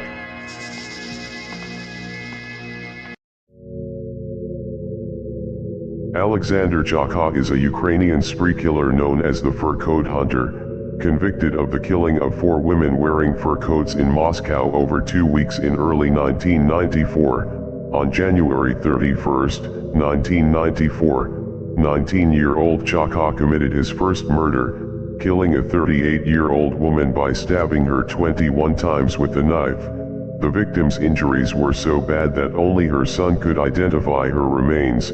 The second victim was killed a week later on February 7th.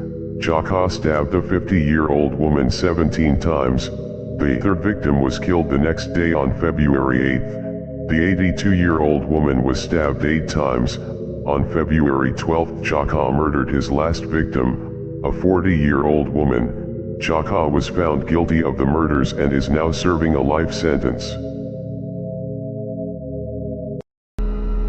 Christopher Bernard Wilder, also known as the Beauty Queen Killer and the Snapshot Killer, was an Australian-American serial killer who abducted and raped at least 12 young women and girls, torturing and killing at least 8 of them, during a 6-week, cross-country crime spree in the United States in early 1984.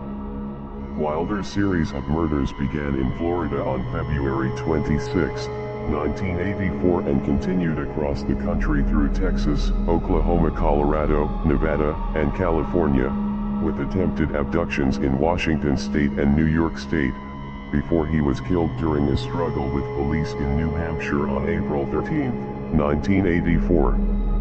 Since his death, he has also been considered a suspect in many unsolved murders, including the unsolved 1965 murder of 2 teenage girls in his native Sydney. Jake Bird was an American serial killer and rapist, known as the Tacoma Axe Killer. Bird had an extensive criminal record including burglary and attempted murder. Bird was arrested in 1947 and was sentenced to death for the murders of 2 victims. During his crimes as a serial killer, he was known to rob, stalk, rape, mutilate his victims, and also hack them to death with the axe. In 1948, Bird was scheduled for execution, but it was postponed when he confessed to a total of 46 murders. 11 of the 46 victims were substantiated and he was considered a prime suspect in the remaining crimes. In 1949, Jake Bird was executed by public hanging at Washington State Penitentiary in Walla Walla, Washington. He was buried in an unmarked grave in the prison cemetery. Gilberto Chamba is an Ecuadorian serial killer, rapist, and taxi driver known as the Monster of Macala.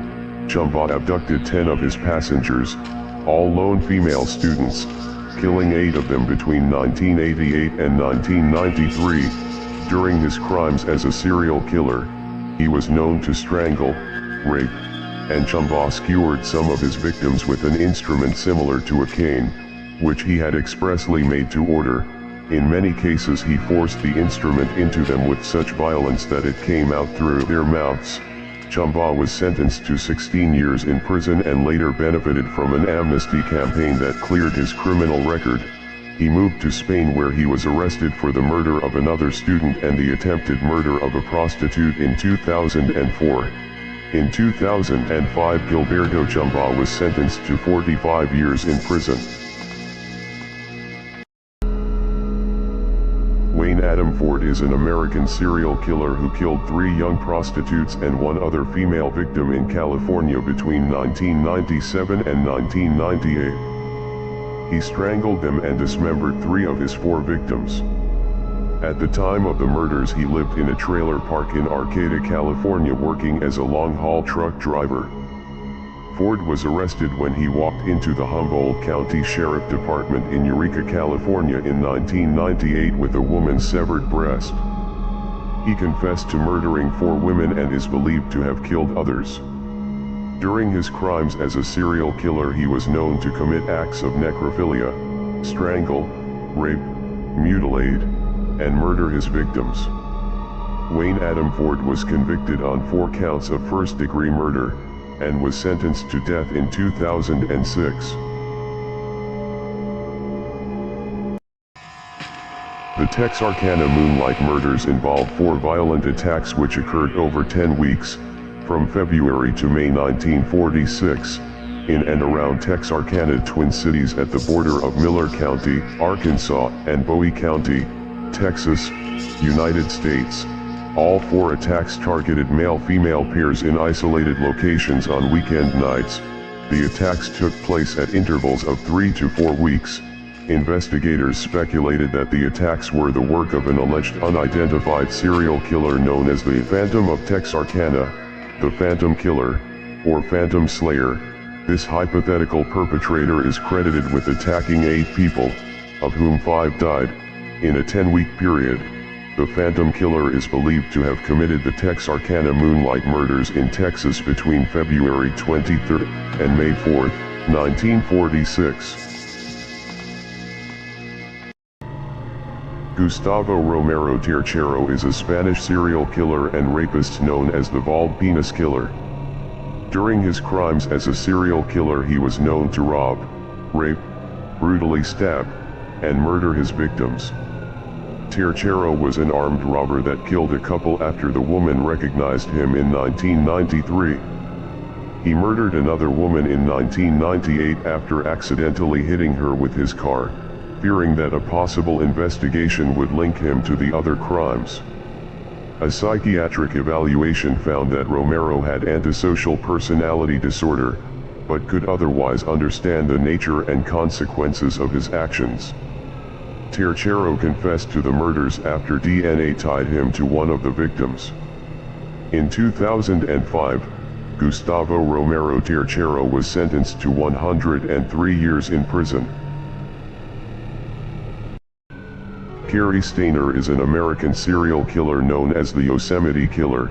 Stayner killed 4 women in Yosemite, California in 1999. During his crimes as a serial killer, he was known to strangle, stalk, rape, mutilate, and murder his victims.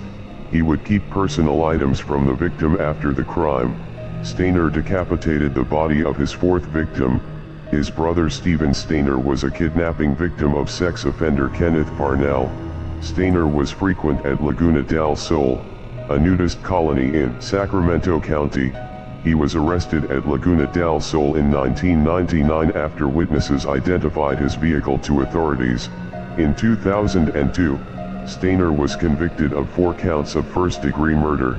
Cary Stayner is currently awaiting execution on death row at San Quentin Penitentiary in San Quentin, California. Harvey Corrignon was an American serial killer known as the Want-Ad Killer and Harv the Hammer.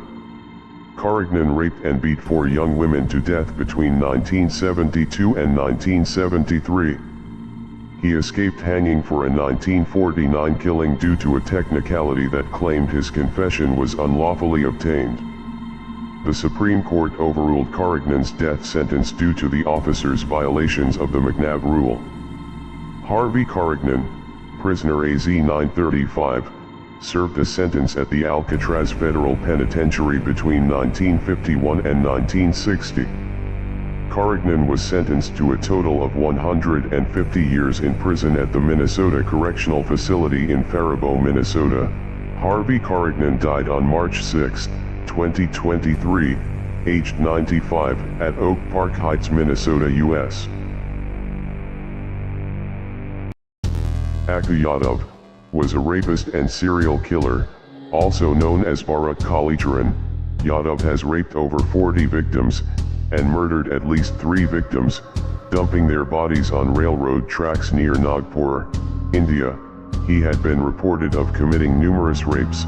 The police never arrested him for the crimes. A mob of his angry neighbors burnt down his house. Yadav turned himself over to the police for protection. On August 13, 2004, during the bail hearing, Yadav called one of his previous rape victims a prostitute, and threatened to rape her again. Aku Yadav was lynched by a mob of around 200 women at the Nagpur District Court. Each woman agreed to stab Yadav at least once. His blood was on the floors and walls of the courtroom. In 15 minutes, Yadav was dead.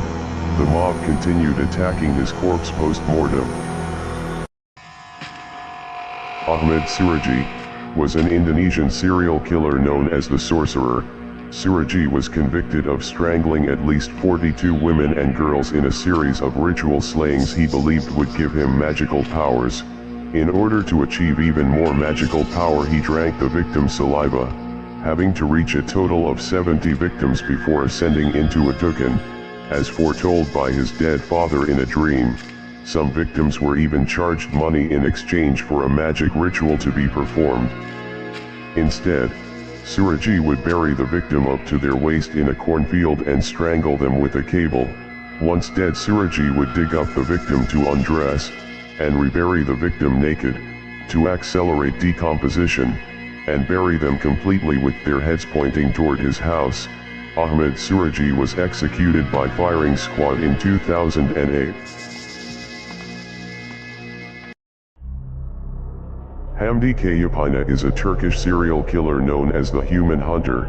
In 1994, at the age of 14, he committed his first murder by strangling his 1-year younger sibling with a cord, as he believed his parents liked his sibling more than they liked him. He was imprisoned, but was released on probation after 4 years. In 2002, he was arrested and accused of killing 6 people and sentenced to life in prison. In 2017, after 16 years in prison, Kayapina was released on probation. In 2018, he was arrested on charges of killing his 8th victim, Sami Yilmaz, a private security officer. Kayapina planned the crime for over 3 days, stating that he committed the crime because he liked Yilmaz's gun. He was sentenced to aggravated life imprisonment. Luis Gregorio Ramirez is a Colombian serial killer known as the Monster of Tenerife. Ramirez is accused of killing 30 motorcycle taxi drivers in various locations in Colombia. Ramirez would choose taxi drivers between the ages of 19 and 30. He asked the drivers to take him to remote locations. Once there, he took the driver by the throat and suffocated them until they lost consciousness. Ramirez would tie victims to a tree by their neck, legs and arms in a complicated system that caused the victims to effectively choke themselves to death once they were no longer able to hold up their legs. Ramirez only officially confessed to one murder, but Colombian police have so far managed to link him with 19 cases. He was arrested in 2012 and sentenced to 57 years in prison, later lowered to 34 years. Gerald Gallego was an American serial killer, along with his wife Charlene Gallego, were known as the Love Slave Killers and the Gallego Sex Slave Killers. Together they murdered 10 victims in Sacramento, California between 1978 and 1980. They murdered at least 11 victims, mostly teenagers. Some of their victims were kept as sex slaves for the couple before they were murdered. They were known to beat, rape, strangle, bludgeon, and shoot their victims. They were arrested in 1980 when a witness reported the couple's license plate number to authorities. Gerald Gallego was sentenced to death in 1984. In 2002, Gerald Gallego died of cancer in the Prison Medical Center at Ely State Prison in Ely, Nevada, while awaiting his execution.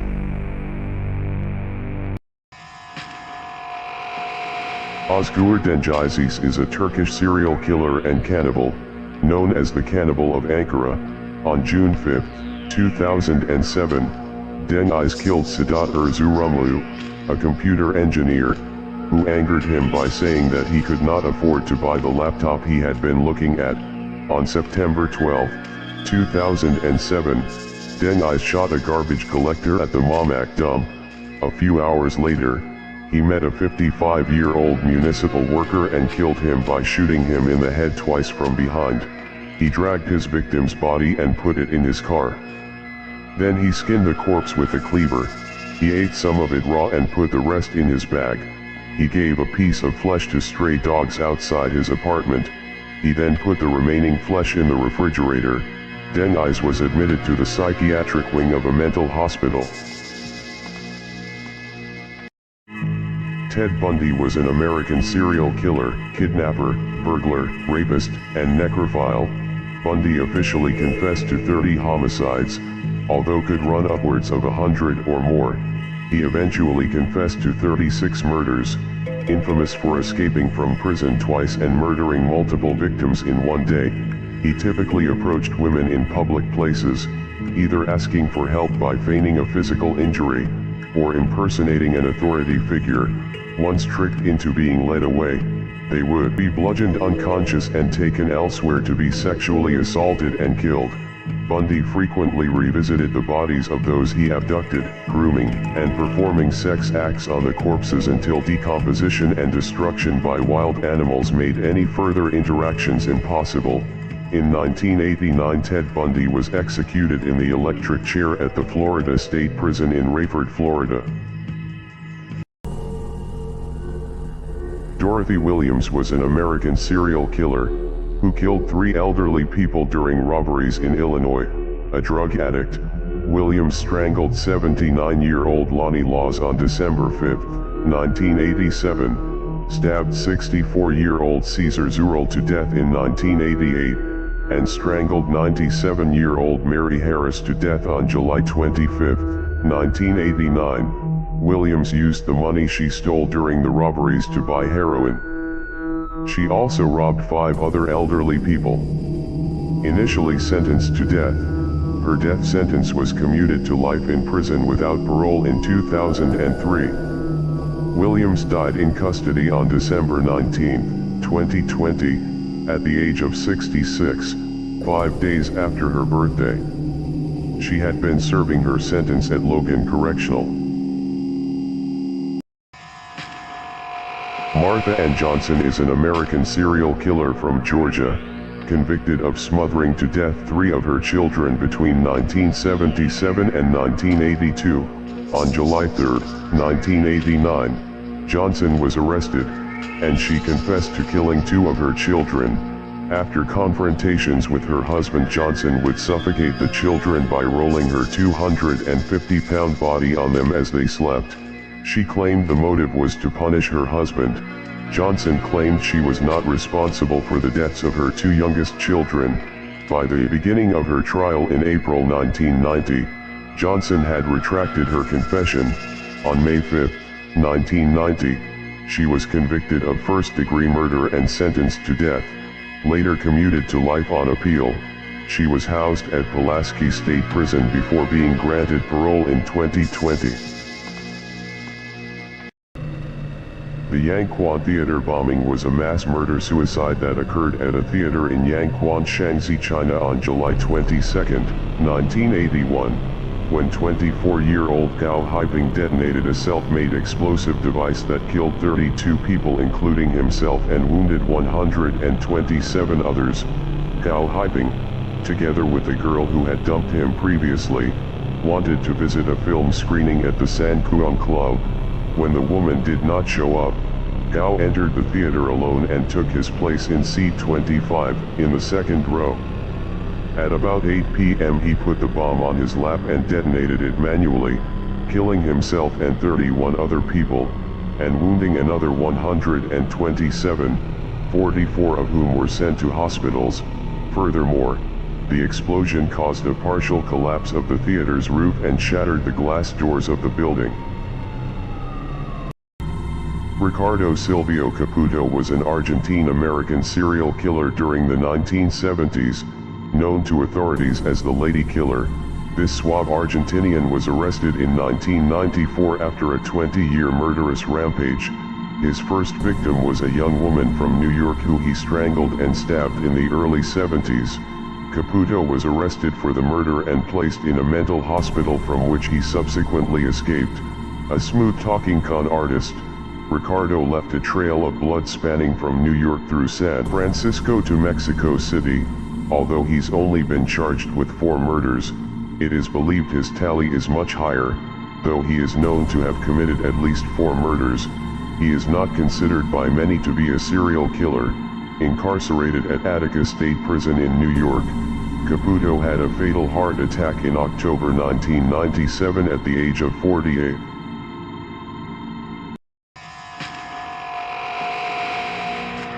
January 19, 1866, 50-year-old Martha Grinder, the Pittsburgh poisoner, was hanged in Pittsburgh, Pennsylvania, for the poisoning by arsenic of Mary Carruthers and Jane Buchanan, crimes to which she confessed. She told the astonished jury at her trial, "I love to see death in all its forms and phases, and left no opportunity to gratify my tastes for such sights. Could I have had my own way, probably I should have done more." She went bravely to the gallows set up in the Pittsburgh prison yard and seemed quite serene in the face of death.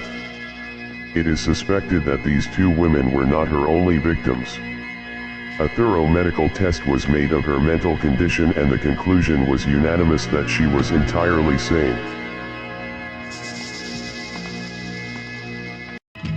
Samuel Leonard Boyd is an Australian multiple murderer from New South Wales, currently serving 5 consecutive sentences of life imprisonment without the possibility of parole, for the murder of 4 people and the malicious wounding of 1. On September 1982, Boyd stabbed and slashed the throat of Rhonda Celia while he was working at her home as a pest exterminator in Busby, Glenfield massacre on April 22, 1983. In the early hours of the morning, Boyd beat Gregory Wiles to death with a hammer. Boyd later went to a school for handicapped children in Glenfield. He forced the 3 woman supervisors, Helen Hartup, Patricia Valsic, and Olive Short, to undress, and then proceeded to threaten them and made them sexually abuse each other before slashing and stabbing each in the neck. It is expected that Boyd will die in custody. Elisabeth Wiese was a German serial killer from Hamburg. Convicted and executed for the killing of 5 children, she offered her services as a child carer to women who could not raise their children themselves. She then informed the mothers of babies left in her care that she had the babies adopted by rich families in distant countries. What she actually did was poison the babies with morphine and burn their bodies in a stove in her apartment. Suspicions grew about the fate of these babies, and investigations began. Wiese forced her daughter Paula into prostitution and she became pregnant. She returned to Hamburg and gave birth in a cellar. Immediately after the birth, Wiese drowned Paula's baby and burnt the body in the stove. On October 10, 1904, Wiese was convicted in court of fraud, living off immoral earnings and the murder of 5 children. She was executed by guillotine in 1905. Volker Eggert was a German serial killer known as the Brummie Killer. Eggert worked as a trucker between 2001 and 2006 and confessed to have abducted, tortured, and killed 5 prostitutes in Western Europe.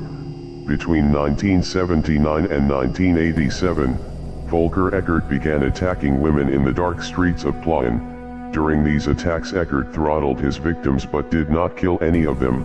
In 1974, Eggert was 15 years old when he strangled a 14-year-old girl in Germany.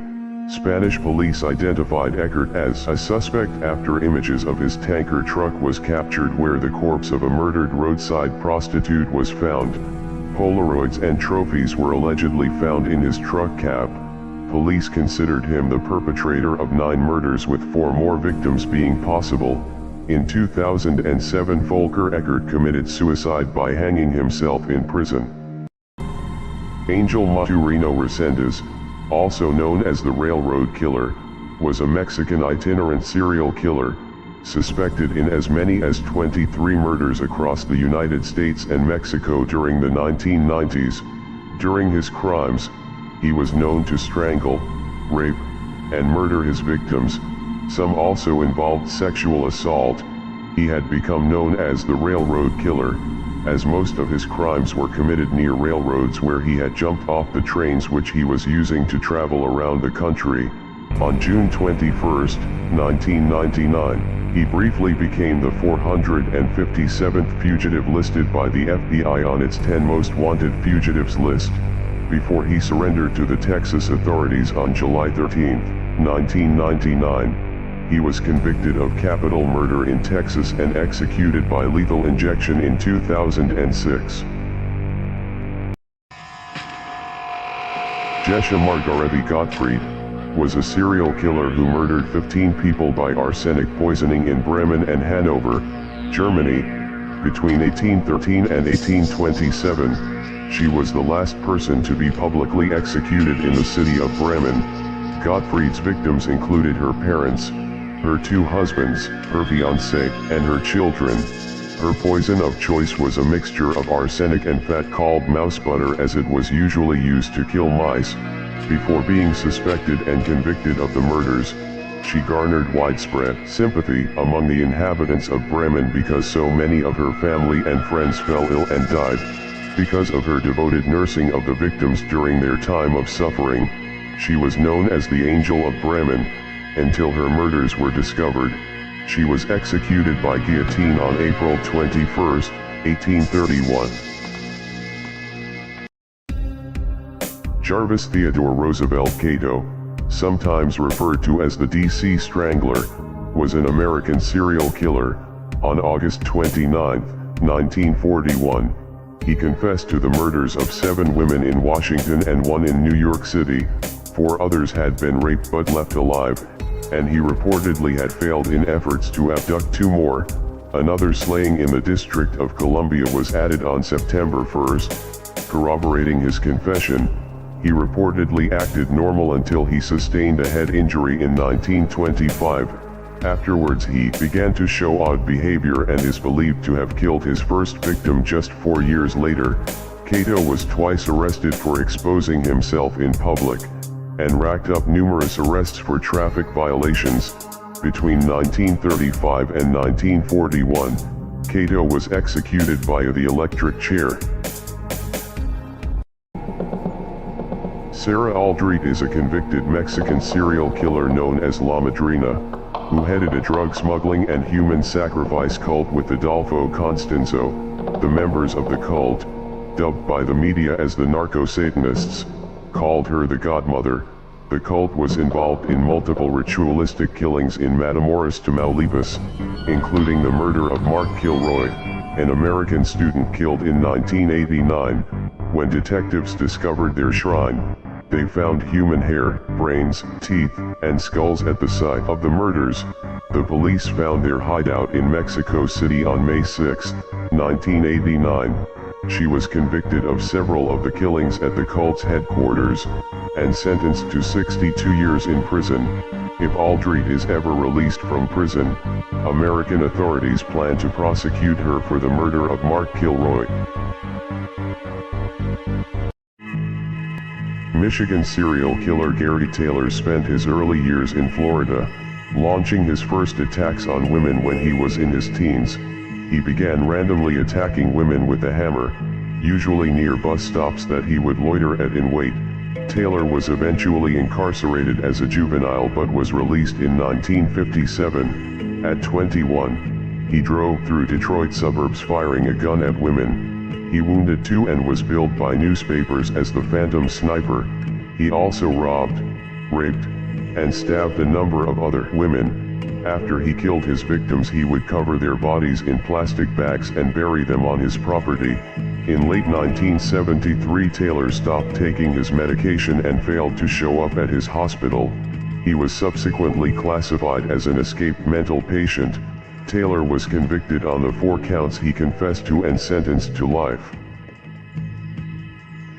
December 24, 2008, at approximately 11:30 p.m., Bruce Jeffrey Pardo, dressed in a Santa Claus suit, knocked on the door of his former in-law's house, occupied with about 25 people, with a gift-wrapped package, containing a homemade flamethrower in one hand, and a semi-automatic handgun in the other.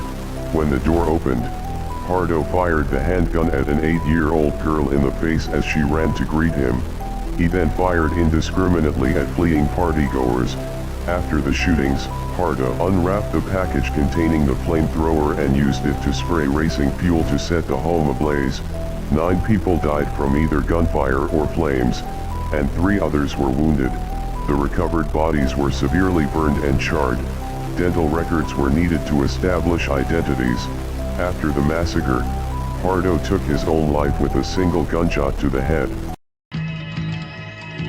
Andrew Grant DeYoung was an American murderer who was executed by lethal injection in Georgia on July 21, 2011 for the 1993 murder of his family in the state of Georgia. Along with accomplice, DeYoung went to his parents' home and stabbed his mother to death while she was in bed. Her screams awakened his father. As he struggled with his father, his 14-year-old sister Sarah came to the doorway. DeYoung slashed his father to death and then stabbed and killed Sarah in the hallway. His 16-year-old brother Nathan escaped through a bedroom window and returned with a neighbor who identified Andrew. Andrew's plan was to start a business and needed his inheritance, which he estimated at $480,000. The plan was to kill the entire family and set fire to the home. Accomplice Haggerty pled guilty and received 3 concurrent life sentences.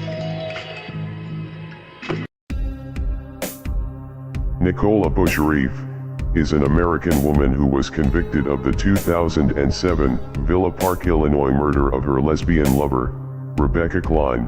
After being found guilty of first-degree murder in May 2009, Bush-Reef was sentenced to 50 years in prison at the Dwight Correctional Center in Nevada Township, Illinois. The case made national news due to the intrigue of a lesbian love triangle murder. On March 17, 2007, the body of Rebecca was discovered in the trunk of her 1966 Ford Mustang after Klein's domestic partner of 7 years, Nicole, reported her missing.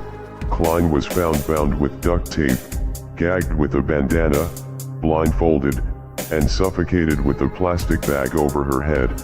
4 days later, Bush-Reef was charged with first-degree murder and concealing of a homicide. Joshua Jenkins is an American killer who killed all 5 members of his family while visiting his grandparents who lived in California. In 1996, when he was 15, he eventually pleaded guilty to 5 cases of first-degree murder for killing his adoptive parents George and Aline Jenkins, his grandparents, William and Evelyn Grossman, by hitting them in the head with a hammer and stabbing them with a kitchen knife. He later took his 10-year-old sister Megan Jenkins to buy an axe. He had her pick the axe he used to murder her with. He also pleaded guilty to a count of arson for setting several condos on fire in an attempt to hide the evidence. The bodies were found stacked on top of one another with several stab wounds to their chests and backs. He was eventually sentenced to 112 years in prison without parole.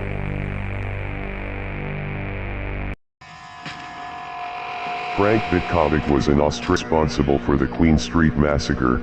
At 4 p.m. on December 8, 1987, Vitkovic walked into a building in Melbourne's Queen Street holding a brown paper bag and carrying a sawed-off M1 carbine. He entered the 5th floor offices of the Australia Post, pulled a sawn-off shotgun from the bag, and began firing at fleeing workers, killing a young woman office worker.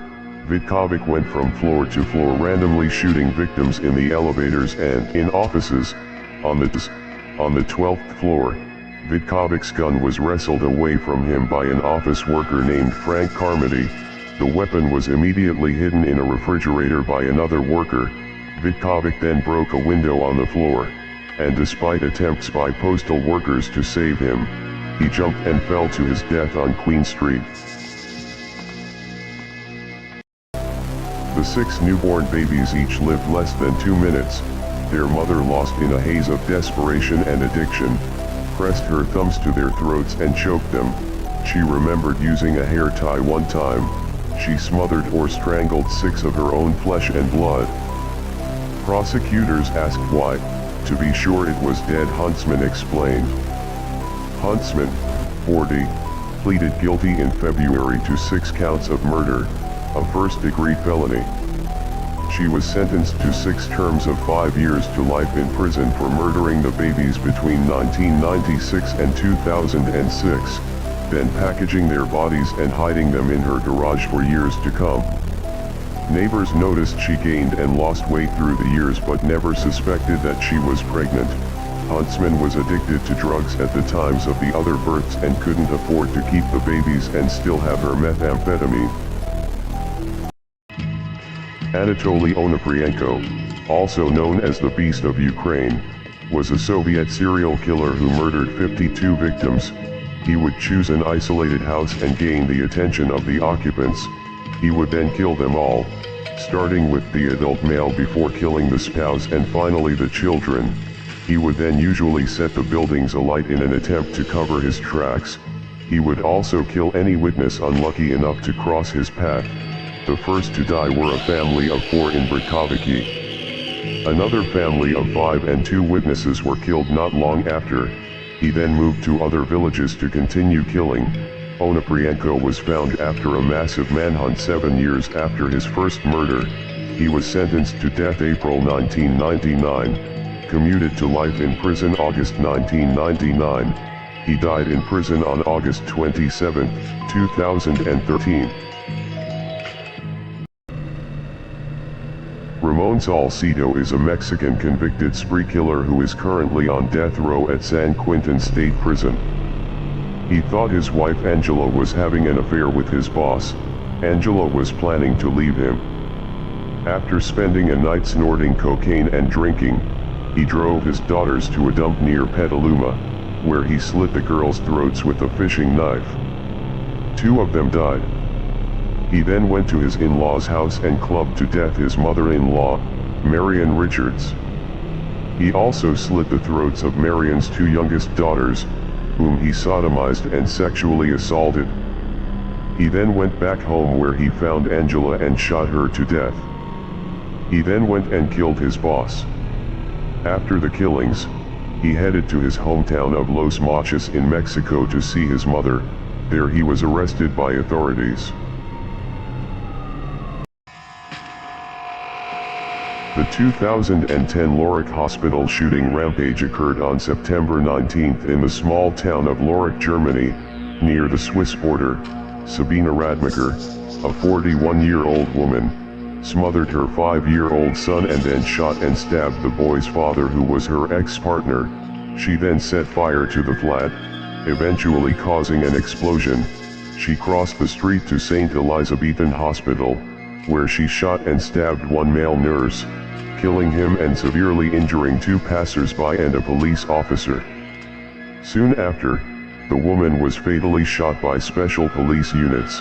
The investigators established that the woman was a female lawyer who had killed her former common-law husband and their 5-year-old son in a nearby apartment block.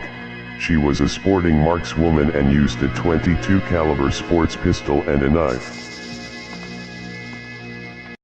Emmett and John Langley were sharing a room in a Danville motel in April of 2001 as part of a roofing crew. On the night Langley was killed, he bought food and grilled for Emmett and other co-workers. Later Langley was killed as he slept. The police discovered Langley's dead body lying face down on the bed beneath the comforter. Blood spatters were found on the sheets and headboard of Langley's bed, on the wall behind it, and on the wall between the bathroom and Emmett's bed. A damaged brass lamp stained with Langley's blood was discovered beneath Langley's bed.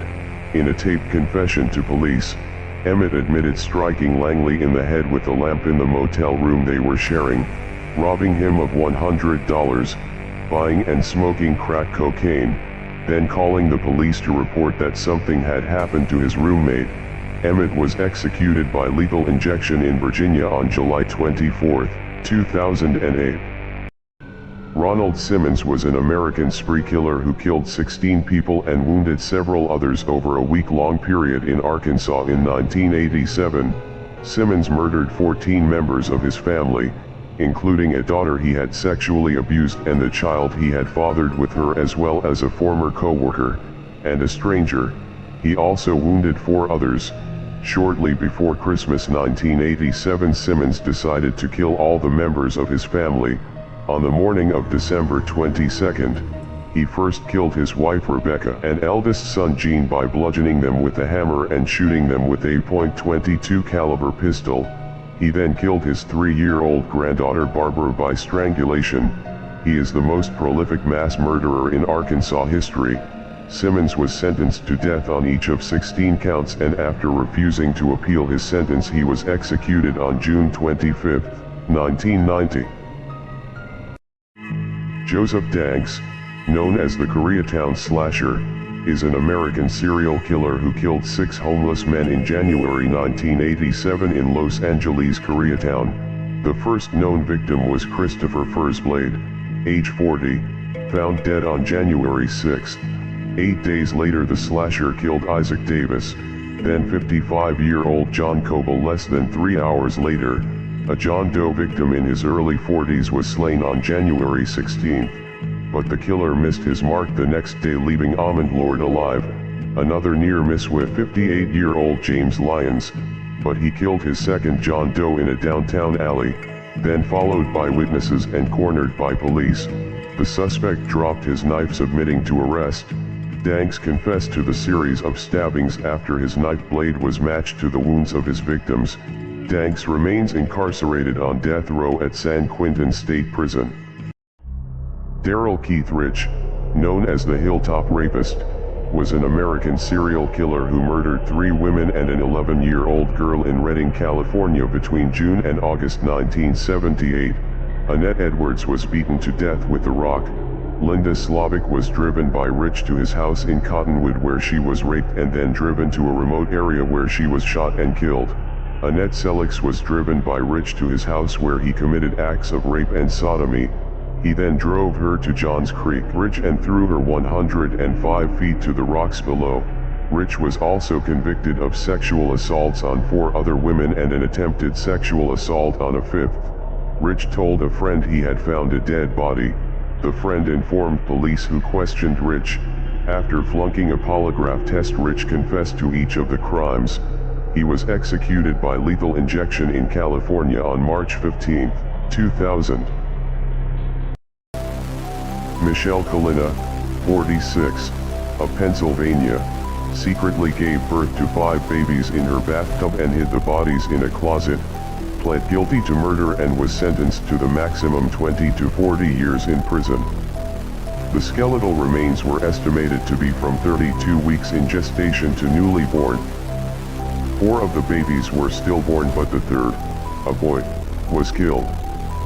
That death was the basis for the 1 count of murder. Kalina conceived the babies through a long affair with a co-worker and hid the pregnancies from him and her husband. She told a psychiatrist she had wrapped each baby with a towel and then stored the bodies inside plastic tubs filled with cement and 2 more stuffed inside plastic bags in a cooler. She thought 4 were essentially stillborn and denied doing anything malicious. Kalina also said she abused the corpses of 5 infants. Robert Joe Wagner is an Australian serial killer, currently serving 10 consecutive sentences of life imprisonment without the possibility of parole for his role in the murder of 10 victims of the Snowtown murders, also known as the Bodies in Barrels murders. Wagner, driven to murder by his hatred for pedophiles, has been described as being amongst Australia's worst serial killers. The murders took place in South Australia between August 1992 and May 1999. Wagner fried and ate the flesh of his final victim, David Johnson. On September 27, 2002, Wagner pleaded guilty to 3 charges of murder for the murders of Barry Lane, Fred Brooks, and David Johnson. He would plead not guilty to the remaining 7 murder charges against him, but was eventually convicted of them, bringing the total number of victims to 10.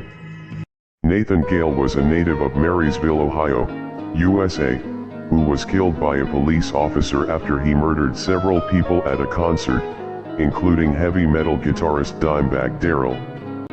On December 8, 2004, he stormed the stage during a Damageplan concert at the All Rosa Villa in Columbus, Ohio, and proceeded to shoot and kill Darrell, former member of the heavy metal band Pantera. Dimebag Darrell Abbott was shot and killed on stage by Nathan Gale. Abbott was shot a total of 5 times, twice at point-blank range in the head. He was 38 years old. Nearby Columbus police officer James D. Ngemier quickly responded and shot Gale once in the face with the 12-gauge police-issue shotgun after a hostage managed to move out of the way. As shown in unedited footage of the incident, Gale's head was literally blown off by the shotgun blast. Mac Ray Edwards was an American serial killer. He murdered at least 6 children in Los Angeles County between 1953 and 1970. The body of one of his victims was found underneath the Santa Ana Freeway, and he claimed to have disposed of another of his victims under the Ventura Freeway. Edwards killed 3 children from 1953 to 1956, and 3 more in 1968 to 1969. In 1970, Edwards and a teenage male accomplice kidnapped 3 girls from their home in Sylmar. When the girls escaped, Edwards surrendered to police and confessed to molesting and murdering 6 children. After 3 bodies were recovered, Edwards pleaded guilty to 3 counts of murder and was sentenced to death. On October 30, 1971, Edwards committed suicide by hanging himself with the television cord in his cell in San Quentin. Joseph Roy Metheny was an American serial killer and rapist from the Baltimore, Maryland area. Metheny described to police how he viciously raped, murdered, and dismembered sex workers and people who were homeless. Then, Metheny confessed to his most disturbing crimes. Not only did he himself eat some of the victims' flesh, but he served it to other unknowing people as well. Metheny brought the bodies home. There, he dismembered them and stored the meatiest parts of them in Tupperware containers. Over the next several weekends, he mixed the sex workers' flesh with beef and pork, forming it into neat little patties. He would sell these meat patties out of a small barbecue stand he opened on the side of the road. Eventually, he was sentenced to life. Metheny was found dead in his jail cell in 2017. Paul Stephen Hay is an Australian serial killer. Hay was sentenced to life imprisonment without parole for the murders of 6 people, including a 10-year-old boy, in Victoria, between 1978 and 1979. In 1979 he killed people he believed knew too much about his crimes, including his associate's former girlfriend and her 10-year-old son, who was a witness to his mother's death, sitting beside her when she was shot. Hay said he consoled the sobbing boy before shooting him 3 times in the back of the head. Hay stabbed one victim 157 times, later writing that, "I only intended to do 20, but I lost count," he said. When her front was covered in wounds, he turned her over and stabbed her back. Hay's last victim was a sex offender whom he helped to hang himself in 1991. Rosie Alfaro is an American murderer currently on California's death row for the 1990 murder of 9-year-old Autumn Wallace in Anaheim, California.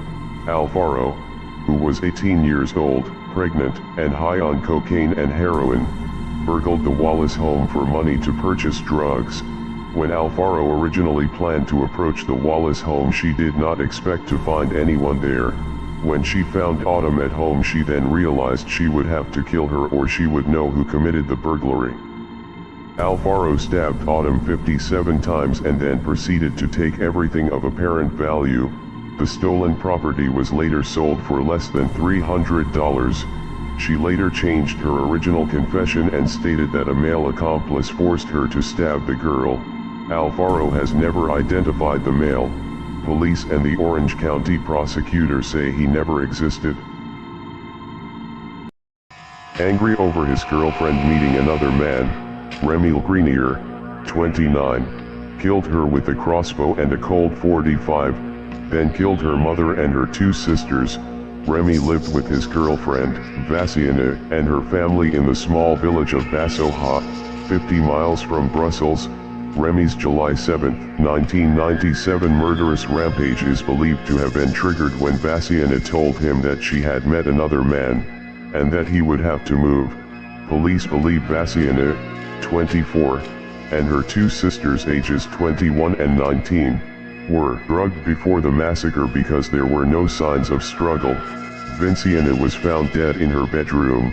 Her 2 younger sisters were found in their bedroom. They were naked and one had been sexually assaulted. The mother was found in the garage. He was sentenced to life in prison on December 7, 1999. The Crandon shooting was a mass murder that occurred on October 7, 2007, at a party inside a duplex in Crandon, Wisconsin, United States. Tyler James Peterson, a 20-year-old full-time deputy in the Forest County Sheriff's Department, and a part-time police officer at the Crandon Police Department, who was not on duty, entered an apartment complex where a homecoming party was held at approximately 2:45 a.m., and shot at 7 people, ages 14 to 20, killing 6 of them and wounding the 7th. The gunman was later killed, initially believed to have been killed by a police sniper, but it was later discovered that he committed suicide by multiple gunshots, with the 3rd shot being the fatal one. Police have reported that approximately 30 rounds were fired throughout the duration of the shooting. Ivan Milat, commonly known as the Backpacker Murderer, was an Australian serial killer who abducted, assaulted, robbed, and murdered 2 men and 5 women in New South Wales, between 1989 and 1992. His modus operandi was to approach backpackers along the Hume Highway, under the guise of providing them transport to areas of southern New South Wales, then take his victims into the Belanglo State Forest, where he would incapacitate and murder them. Examination of the remains showed evidence that some of the victims had been tortured, repeatedly shot and stabbed, beheaded, and had their spines severed. On October 27, 2019, Milat died from esophagus and stomach cancer at 4:07 a.m. within the hospital wing at Long Bay Correctional Center. He was 74 years old. Ed Gein was an American murderer and body snatcher from Plainfield, Wisconsin. Gein had exhumed corpses from local graveyards and fashioned trophies and keepsakes from their bones and skin. After police found body parts in his house in 1957, Gein confessed to killing two women, Mary Hogan in 1954 and Bernice Worden in 1957. Police discovered Worden's decapitated body in a shed, hung upside down by ropes at her wrists. The torso was gutted. She had been shot with a .22 caliber rifle and brutally mutilated after death. Initially found unfit to stand trial, he was tried in 1968 for the murder of Worden and sentenced to life imprisonment, which he spent in a mental hospital until his death on July 26, 1984, age 77. Tiffany Hall, 26, pled guilty to 4 counts of murder and 1 count of intentional homicide in the death of the fetus, and was sentenced to life in prison without parole. Hall struck her pregnant friend Jimella Tunstall, 23, on the head repeatedly with a table leg, then cut the fetus from her womb in a bathtub. Tunstall bled to death. Hall then dumped her body in an East St. Louis lot. 3 days later, Hall visited the father of 2 of Tunstall's children and the unborn child. He was caring for all 3 children. Hall told the father that Tunstall wanted her to pick up the children. He told the officers that was the last time he saw them. Hall then drowned the 3 children in the same bathtub where she killed their mother. The bodies of the 3 children were found 2 days later hidden in a washer and dryer inside the East St. Louis apartment where they had lived with their mother. Edmund Kemper is an American serial killer known as the Co-Ed Butcher. Kemper murdered 10 victims including his grandparents and mother. During his crimes as a serial killer, he was known to dismember, commit acts of cannibalism, commit acts of necrophilia, strangle, rape, mutilate, and murder his victims. Between May 1972 and February 1973, Kemper embarked on a spree of murders, picking up female students hitchhiking, taking them to isolated rural areas and killing them. He would stab, shoot or smother the victims and afterwards take the bodies back to his apartment where he would have sex with them and then dissect them. In 1973, Kemper was sentenced to life imprisonment. In 2017, Edmund Kemper was procedurally denied parole and is next eligible in 2024. Ronald DeFeo Jr. was an American mass murderer who was tried and convicted for the 1974 killings of his father, mother, 2 brothers, and 2 sisters in Amityville, New York.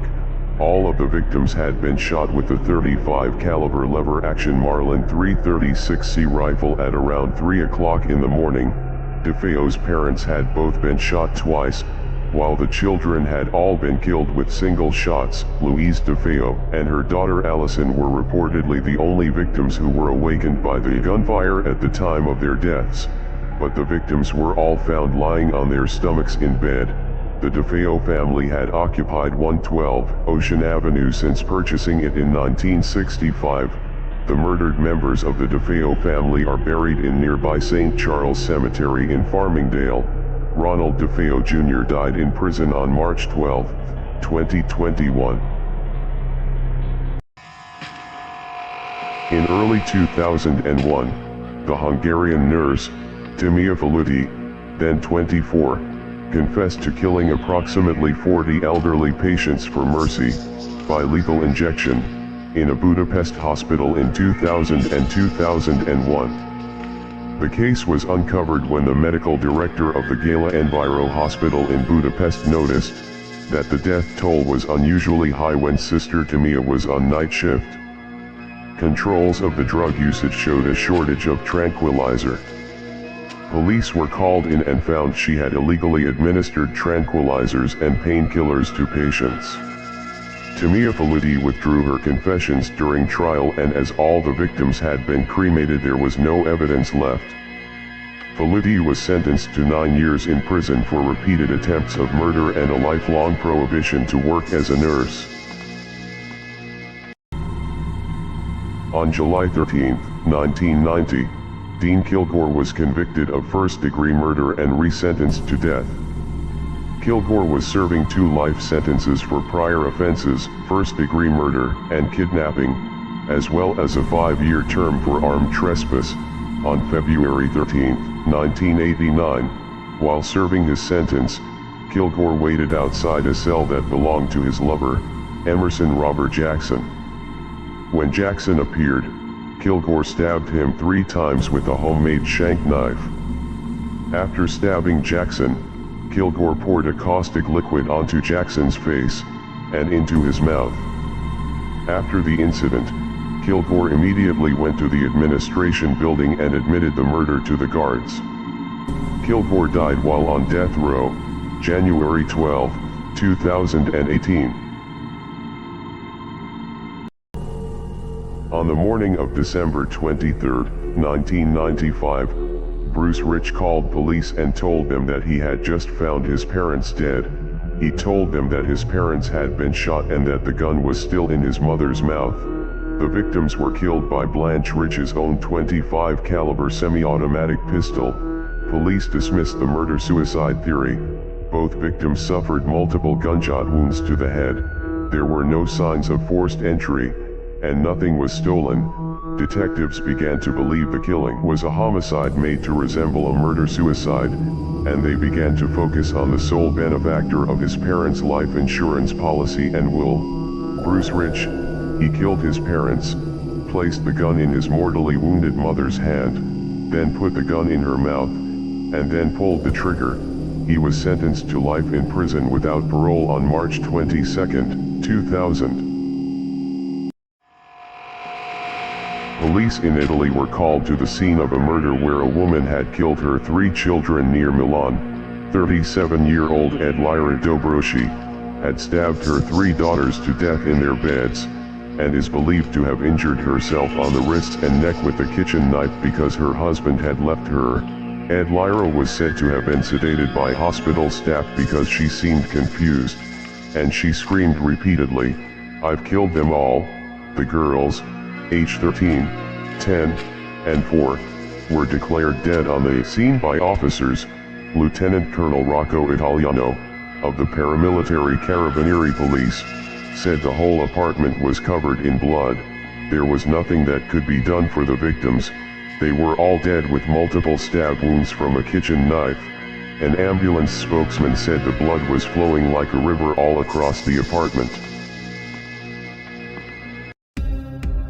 Dr. Idella Kathleen Hagen is a former medical doctor who killed her parents, Idella Hagen, aged 92, and James Hagen, aged 86, with a plastic bag and a pillow, as they slept in their home in Chatham Township, New Jersey, just before 7 a.m. on Saturday, August 26, 2000.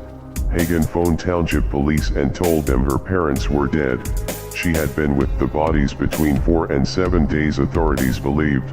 A New Jersey judge acquitted Dr. Hagen of charges after 2 psychiatrists testified that the doctor was psychotic at the time. She thought she was receiving messages from television ads, traffic lights, and playing cards. She also heard a male voice commanding her to commit the murders. She was committed to a state mental health institution on February 1, 2002. On June 6, 1991, Michael Bethke used a butcher's knife to decapitate his co-worker, Joseph Lizinski, at the White Hen Pantry in Burnham, Illinois.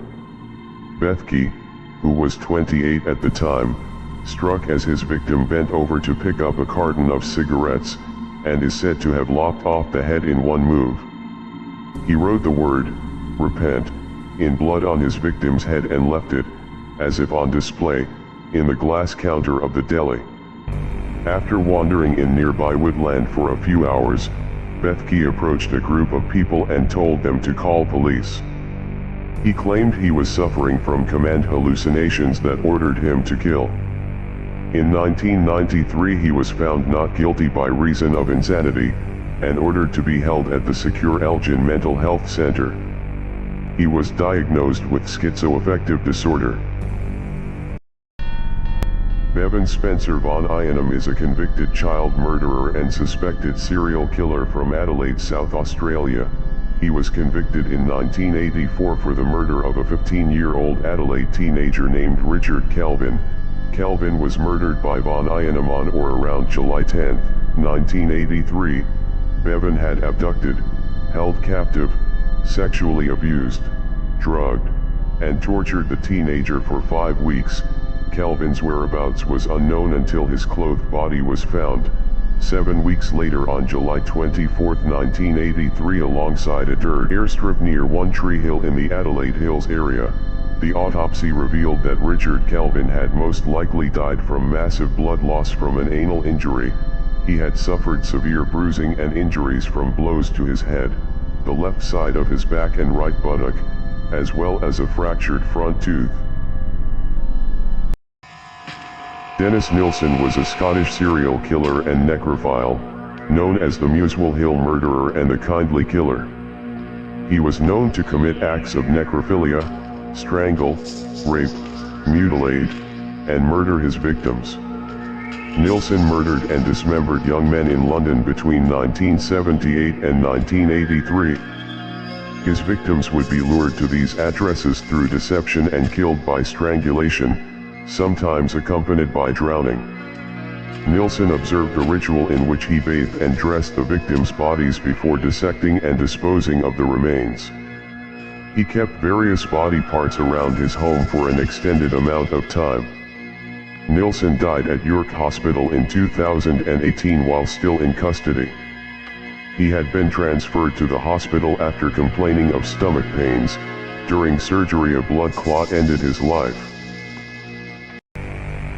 Dean Corll was an American serial killer and rapist known as the Candy Man, because he and his family had previously owned and operated a candy factory in Houston Heights, and he had been known to give free candy to local children.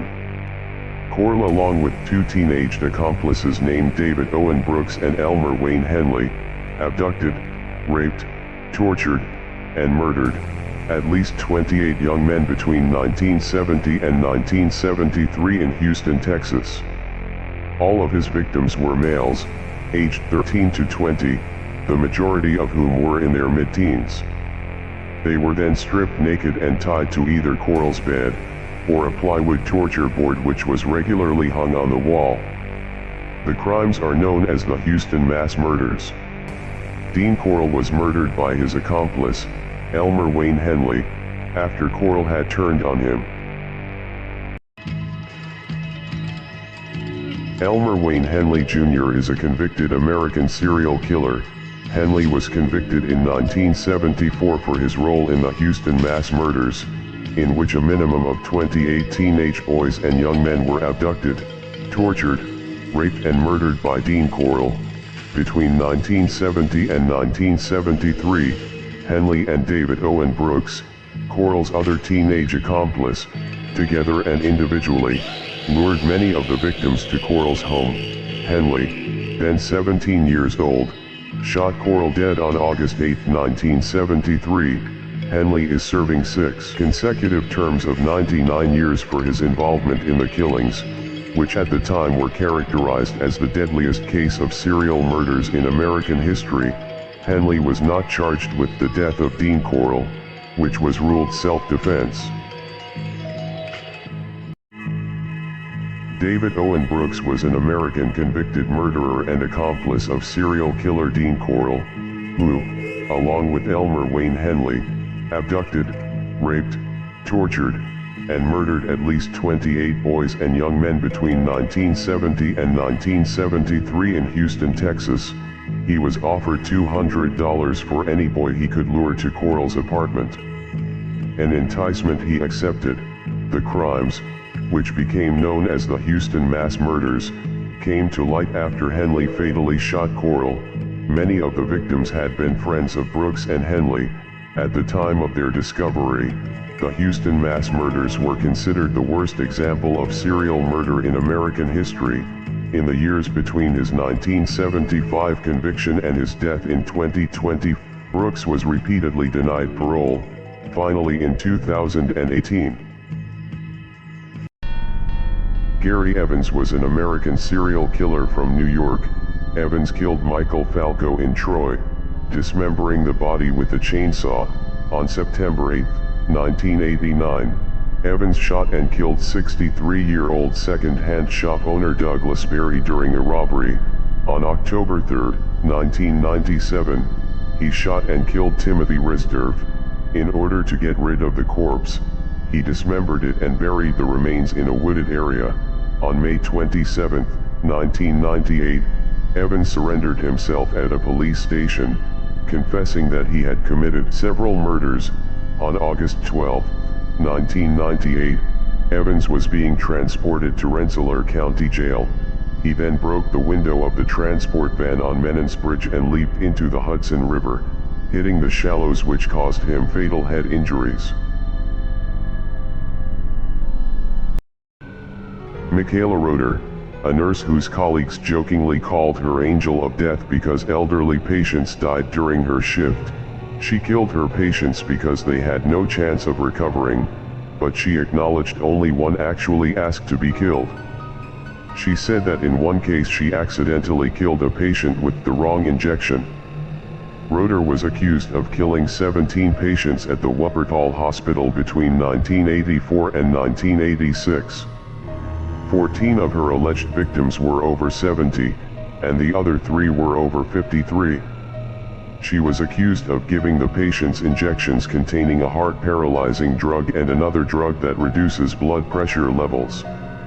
Roeder was arrested in March 1986. On September 11 in 1989, Michaela Roeder was found guilty of 17 murders and sentenced to 11 years in prison.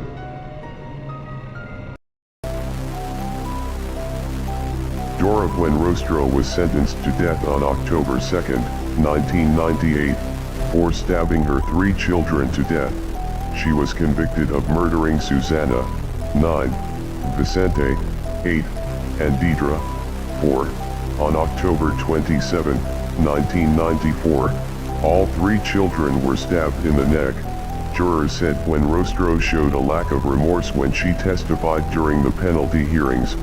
She planned the killings to hurt her husband, Alex Buenrostro, then tried to frame him. After her conviction, Buenrostro lashed out at police in San Jacinto, at prosecutors and her own attorneys. She denied killing her children and continued to blame her former husband. In December of 2018, Dora's death penalty sentence was reversed, but her conviction stands. August 17, 1991, at around 1 p.m., 33-year-old Wade Frankham went to the Strathfield Plaza. He sat in a cafe called the Coffee Pot. At approximately 3:30 p.m. Frankham pulled a large knife from a duffel bag and started stabbing 2 teenage girls who were sitting next to him, killing one and badly injuring the other. He pulled an assault rifle out of his duffel bag and began shooting around the cafe, killing several more people.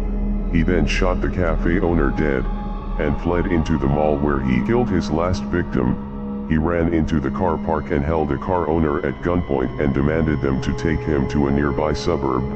Hearing the approaching sirens, he apologized to the woman and then got out of the car, knelt on the ground and shot himself in the head, committing suicide.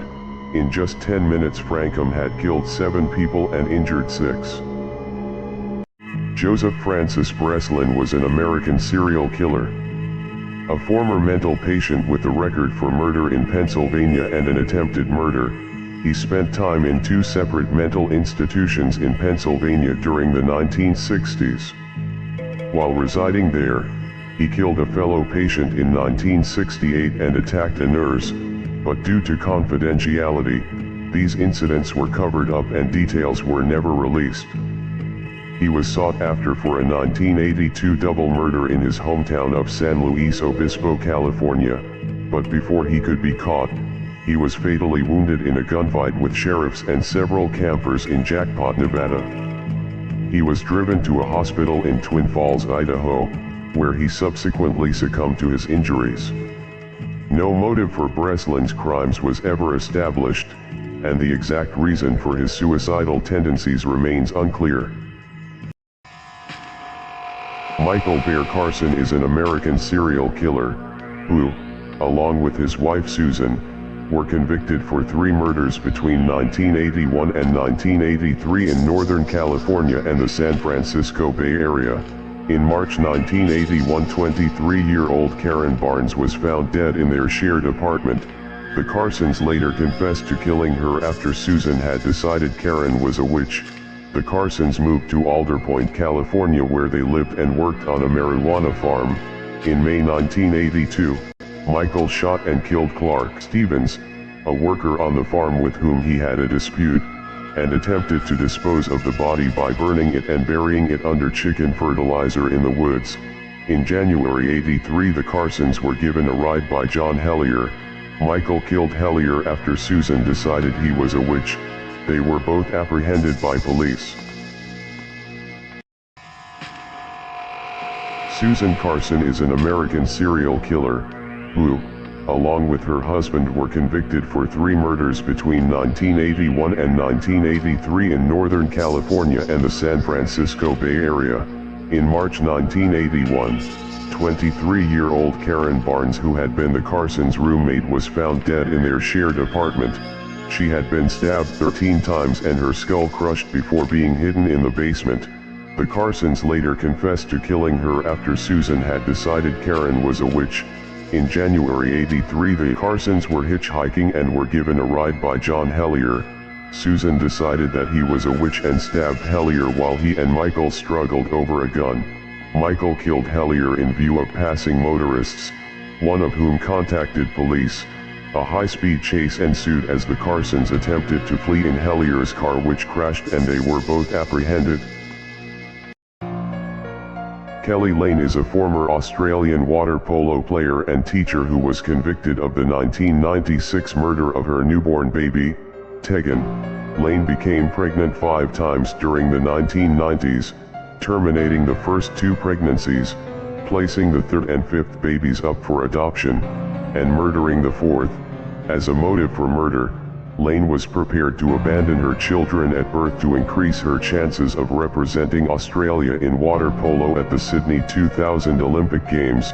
There was also evidence she believed children would interfere with her educational plans, her social life, and the regard in which she was held by parents and friends. On April 15, 2011, Lane was sentenced to 18 years jail with a non-parole period of 13 years and 5 months. She will be eligible for parole on May 12, 2024. Richard Timmons is an American murderer. He brutally murdered his wife and 7-year-old son by decapitating them with an axe, and his 13-year-old stepson by stabbing him to death. In Queens, New York, on the night of June 8, 1997, Timmons consumed a large amount of alcohol, crack cocaine, PCP, heroin, and other substances before beginning his spree. He first attacked his wife, Anita Stewart, in the bedroom, slashing her head off and leaving it propped on a pillow. He then proceeded to his son Aaron. Timmons cut his head off. Finally, Timmons attacked his stepson Sharon and stabbed him to death. He was convicted of first-degree murder and sentenced to life without parole. Timmons is incarcerated in Auburn Correctional Facility. Andrei Chikatilo was a Soviet serial killer known as the Butcher of Rostov. Chikatilo targeted children and teenagers of both genders, and also young to middle-aged women. He would usually approach them at train and bus stations, promising them money, drugs, alcohol, or in the case of his child victims, toys and candy, lure them to a nearby forest, tie them up with rope, and kill them by stabbing them with a knife. He often mutilated them, such as gouging their eyes, eviscerating their stomachs, chewing off their noses, and cutting out tongues and genitals. He stuffed his victims' mouths with mud and leaves to muffle their screams. He cannibalized their remains and drank their blood. Andrei Chikatilo was executed on February 14, 1994, age 57 at Novokirkisk prison in Novokirkisk, Rostov Oblast, Russia. Jeffrey Dahmer was an American serial killer and sex offender known as the Milwaukee Cannibal. Dahmer committed the rape, murder, and dismemberment of 17 men and boys from 1978 to 1991. During his crimes as a serial killer, he was known to commit acts of cannibalism, commit acts of necrophilia, strangle, rape, mutilate, and murder his victims. Dahmer also ate some of his victims and kept some of their body parts and organs in his freezer and would engage in the permanent preservation of body parts, typically keeping the skeletons. He talked to the severed head of one victim while he dismembered the remainder of the body. Jeffrey Dahmer was sentenced to life imprisonment in 1992 and later murdered in 1994 by a fellow inmate, Christopher Scarber, at the Columbia Correctional Institution in Portage, Wisconsin. Bradley Robert Edwards is a suspected Australian serial killer known as the Claremont Killer. The Claremont serial killings involved the disappearance of an Australian woman, aged 18, and the killings of two others, aged 23 and 27, in 1996 to 1997, in the western suburbs of Perth, Western Australia. All three women disappeared in similar circumstances, leading police to suspect that a serial killer was on the loose. In 2016, Bradley Robert Edwards was arrested. His trial began in November 2019. On September 24, 2020, he was found guilty of the murders of Jane Rimmer and Sierra Glennon. Sarah Spears' remains have yet to be located. On December 23, 2020, he was sentenced to life in prison with the possibility of parole after 40 years. Mary Beth Tinning is an American serial killer that suffocated 8 of her 9 children with pillows during the 1970s. One daughter died of natural causes shortly after birth, the first of the Tinning children to die. 9 children died under Mary Beth's care over 14 years. An adopted 6th child died in 1981. Authorities did not open an investigation on his death. She was granted parole on July 16, 2018. Mary Beth Tinning, age 75, was released on Tuesday, August 12, 2018. She is now on parole and living in Schenectady County, New York, United States. Mary Beth later claimed that her confession was made under duress, that police had threatened her, and that her repeated requests for a lawyer were denied. William King Hale was an American convicted murderer. Hale was a prominent figure on the Osage Indian Reservation. In 1921, he ordered the murders of his nephew's wife's sister and mother, followed by her cousin, another sister, and brother-in-law 2 years later. To gain control of their oil rights, he conspired to kill several Osage Native Americans for their oil head rights. Charges were finally brought against Hale, as well as the contract killer he had hired. In 1929, Hale was convicted of ordering the murders and imprisoned. He was convicted before a federal court on October 29, 1929. For only one killing. He was sentenced to life but was paroled on July 31, 1947. He spent some of his life in Montana. He died in Arizona in 1962 and was buried in Wichita, Kansas. Stephen Farrow is an English killer who is serving a whole life term for 2 murders committed in early 2012. Psychiatrists diagnosed him with psychopathic personality disorder. He had an obsessive hatred of Christianity, which he attributed to sexual abuse from a priest. On January 4, 2012, Farrow broke into Yates' isolated cottage and killed her by stabbing her in the neck. Detectives suspected that she had been beaten with her walking stick before her death. On February 14, Reverend Suddets was killed at his vicarage. After stabbing Suddets to death, Farrow drank the Reverend's beer and watched a DVD, before stealing his mobile phone and watch. On February 18, police named Farrow as a suspect in Suddets' murder, warning the public not to approach him. He was arrested the following day in Folkestone, Kent. John Wayne Gacy was an American serial killer and rapist known as Pogo the Clown. Gacy was known to have stalked, sexually assaulted, tortured, and murdered a minimum of 33 teenage boys and young men between 1972 and 1978, 26 of whom he buried in the crawl space of his Chicago home. He was known as the Killer Clown due to him entertaining children at social events dressed in a self-devised clown costume. Gacy inflicted acts of torture including burning with cigars, making his captive imitate a horse as he sat on their back and pulled upon makeshift reins around their necks. Gacy typically murdered his victims by placing a rope tourniquet around their neck before progressively tightening the rope with a hammer handle. He referred to this act as the rope trick. John Wayne Gacy was executed by lethal injection in 1994. David Berkowitz is an American serial killer known as the Son of Sam. He pled guilty to 8 shootings that began in New York City on July 29, 1976. Berkowitz would shoot couples in their cars. He claimed that the neighbor's dog, Harvey, was possessed by an ancient demon, and that it issued commands to Berkowitz to kill. Berkowitz also said that he killed out of resentment toward his mother and his inability to establish good relationships with women. He was also implicated in many unsolved arsons in the city.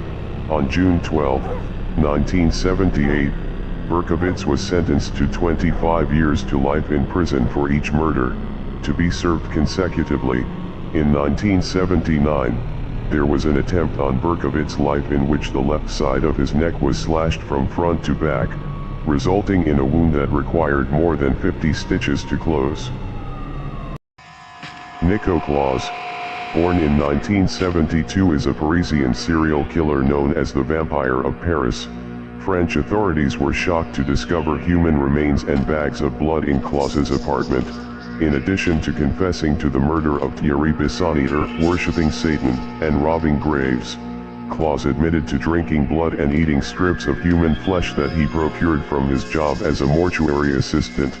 He said, "I had been using my position as a means to fulfill a lifelong fantasy of mine revolving around cannibalism. When left alone to stitch the bodies after the autopsies, I would cut strips of meat from the ribs and eat them."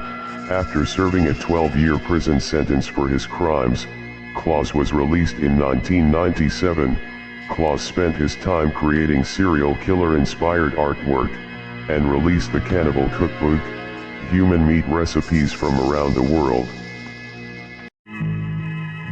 Clayton Weatherston had a romantic relationship with Sophie Elliott which lasted around 6 months. At around 12:30 p.m. on January 9, 2008, Weatherston arrived at her home unannounced. A New Zealand police officer responding to a 111 call found Weatherston locked in Sophie's bedroom. He told the officer, "I killed her." He was then taken into custody. Elliott died from blood loss. 2 wounds pierced her heart and 1 lung with other wounds to her neck and throat, severing the main artery and the major vein. In total she received 216 separate injuries, mostly stab wounds from a knife blade, with some inflicted by scissors.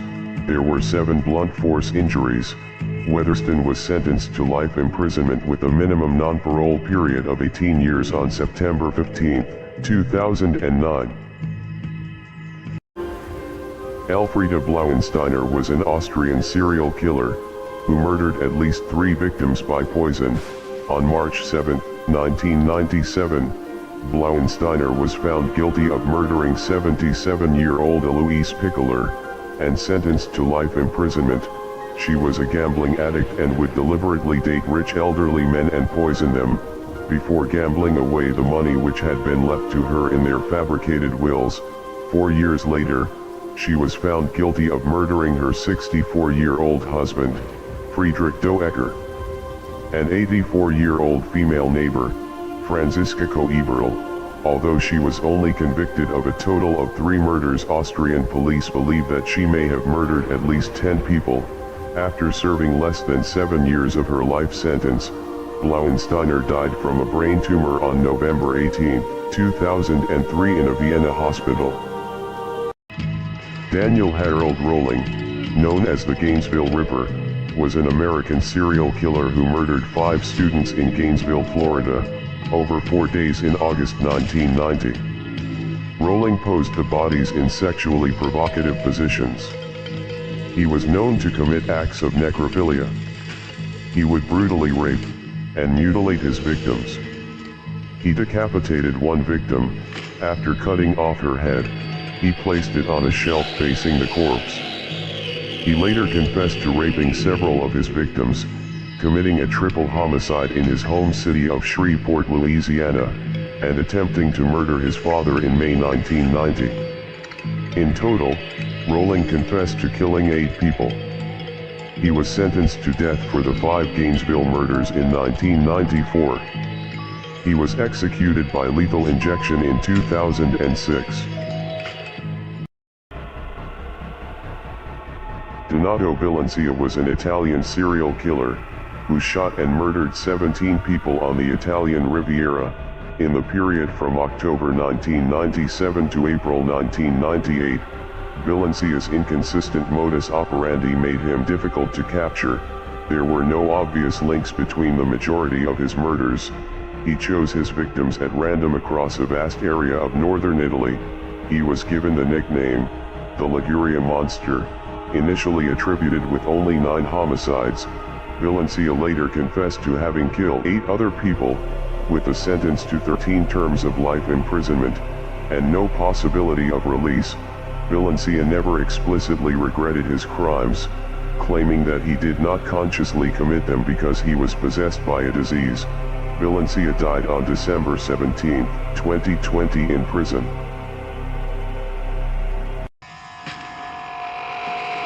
On March 17, 2012, Christine Adouanmi waited until her husband had left the house.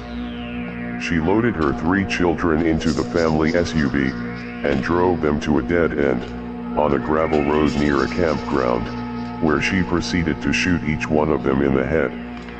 Lauren, 8, Samantha, 6, and Kate, 3. Christine then turned the gun on herself, and committed the suicide she'd contemplated for so long. Christine's husband forewarned the authorities, when he called in a missing persons report on Friday, after he returned home from work, that he feared his wife was suicidal. He said he had tried her cell phone 25 times but she would not pick up. The bodies were discovered near Blue Springs Ranch next to the SUV.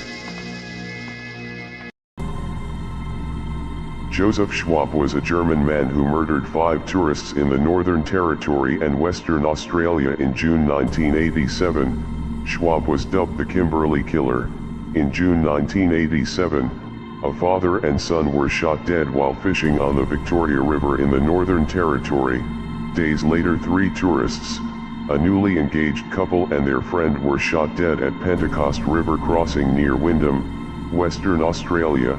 A helicopter pilot raised the alarm after spotting a camouflaged vehicle in bushland near Fitzroy Crossing. They deployed an airplane to flush him out. A man armed with a semi-automatic weapon emerged from the bushes and fired at the police and the plane. Police returned fire, killing the gunman. The killer was identified as Joseph Schwab, a 26-year-old German tourist. His motive for the killings is unknown. Richard Ramirez was an American serial killer and rapist, known as the Night Stalker. Ramirez killed 13 people between 1984 and 1985 in Los Angeles, California. Ramirez typically struck at night and entered his victims' homes through an unlocked window or door. Ramirez used a wide variety of weapons, including handguns, knives, a machete, a tire iron, and a hammer. He was known to rob, torture, strangle, stalk, rape, mutilate, and murder his victims. Richard Ramirez was captured as a crowd of bystanders surrounded him and held him until police arrived. Ramirez was sentenced to death in 1989 on June 7, 2013 after spending more than half his life on death row. Ramirez died of liver failure in a hospital at the age of 53. Caleb Fairley is an American murderer from Gulf Mills, Pennsylvania. On September 10, 1995, Fairley was working alone at a children's clothing store owned by his parents in Collegeville, Pennsylvania. Just before closing time, Lisa Monderich and her 19-month-old daughter Devin entered the store. Fairley locked the doors to the store when he realized that they were the only customers present. He then attempted to sexually assault Ms. Monderich. He then became enraged and strangled her to death. He also strangled Ms. Monderich's infant daughter. He sexually assaulted Ms. Monderich's corpse. Unbeknownst to Fairley, she had told her husband where she was going, so when she did not return, he contacted local police. Fairley was convicted on 2 counts of first-degree murder and received 2 life sentences. He is currently incarcerated at a state correctional facility in LaBelle, Pennsylvania. K.D. Kempama, infamously known as Cyanide Malika, is India's first convicted female serial killer. Commencing with her first confirmed murder in 1999, Kempama killed 6 women over the next 8 years, 5 between October and December in 2007. She befriended victims from female temple devotees and portrayed herself as a deeply pious woman. After gaining their confidence, she would call them to another temple, ask them to dress in their best clothing and jewelry and give them holy water with cyanide to drink. She would hold the noses of victims while they drank. Once dead, she would rob her victims of their money and valuables. She was caught by police trying to dispose of the jewelry and confessed under interrogation. She was the first woman to be sentenced to death in Karnataka. Her sentence was commuted into life in prison. Albert Hamilton Fish was an American sadomasochistic serial killer and cannibal. He was known as the Werewolf of Wisteria. Fish targeted children of both sexes aged between 4 and 10. He would abduct them using a ruse, and take them someplace secluded where he would mercilessly torture and mutilate them with a meat cleaver, a butcher knife, and a handsaw, which he referred to as his implements of hell. Post-mortem, he would dismember and mutilate the bodies, disembowel and cannibalize the remains, until there was nothing edible left. He was a suspect in at least 5 killings in his lifetime from 1924 to 1934. Fish confessed to 3 murders that police were able to trace, and confessed to stabbing at least 2 other people. He was convicted and executed by an electric chair on January 16, 1936. Sean Vincent Gillis is an American serial killer and sex offender, who stalked and murdered 8 Louisiana women between 1994 and 2004, in the Baton Rouge metro and surrounding areas. Gillis took pleasure in dismembering and mutilating corpses, and even ate parts of his victims. He sometimes photographed his gruesome work. Gillis' method of murder was similar with all his victims. He often strangled, stabbed, sexually assaulted and then cannibalized the women he murdered. Many of his victims were sex workers. Gillis, who was taken into police custody in April 2004, eventually received multiple life sentences with no chance of parole, but avoided the death penalty. He was sent to Louisiana State Penitentiary, where he remains in maximum custody housing today. Deborah Lynn Baker was the bookkeeper and business manager of Jerry Sternadel, a millionaire Texan entrepreneur. In 1990, Jerry fell deathly ill. As he lay in his hospital bed, he told anyone who would listen that he thought Deborah had poisoned him. He died shortly afterward. The autopsy revealed that Jerry had ingested a lethal dose of arsenic. When a trace of the poison was found in a storage shed rented to Deborah, she was immediately arrested and charged with Jerry's murder. Based on the evidence of the arsenic found in Deborah's storage shed, the jury found her guilty of murder, but in a surprising legal twist, the same jury that had convicted her sentenced her to only 10 years probation and fined her $10,000. In 2003, Deborah Baker was arrested for parole violations. She was sentenced to 10 years in prison. Pedro Lopez, a Colombian serial killer and rapist known as the Monster of the Andes. He was known to strangle, stalk, rape, and murder his victims. Lopez targeted young girls in Colombia, Ecuador, and Peru between 1969 and 2002. He was arrested in 1980 and later convicted in 1983 of killing 110 young girls in Ecuador.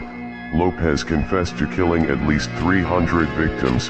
In 1994, Lopez was released from an Ecuadorian prison. He was rearrested and sent to a Colombian psychiatric hospital. Lopez was released from the psychiatric hospital in 1998, and is currently a wanted fugitive in connection with a murder committed in 2002. As of 2023, Lopez's whereabouts remains unknown. Gary Ridgway is an American serial killer known as the Riverman. He was known to rob, commit acts of necrophilia, strangle, rape, and murder his victims. He strangled his victims, usually by hand but sometimes using ligatures. After strangling them, he would dump their bodies in forested and overgrown areas in King County, often returning to the bodies to have sexual intercourse with them. Ridgway began murdering women in 1982 and was arrested in 2001 when a DNA test revealed a match. Ridgway was suspected of killing over 90 victims, confessed to 71 and was convicted of 49. As part of a plea bargain wherein he agreed to disclose the locations of still missing women, he was sentenced to life imprisonment without the possibility of parole.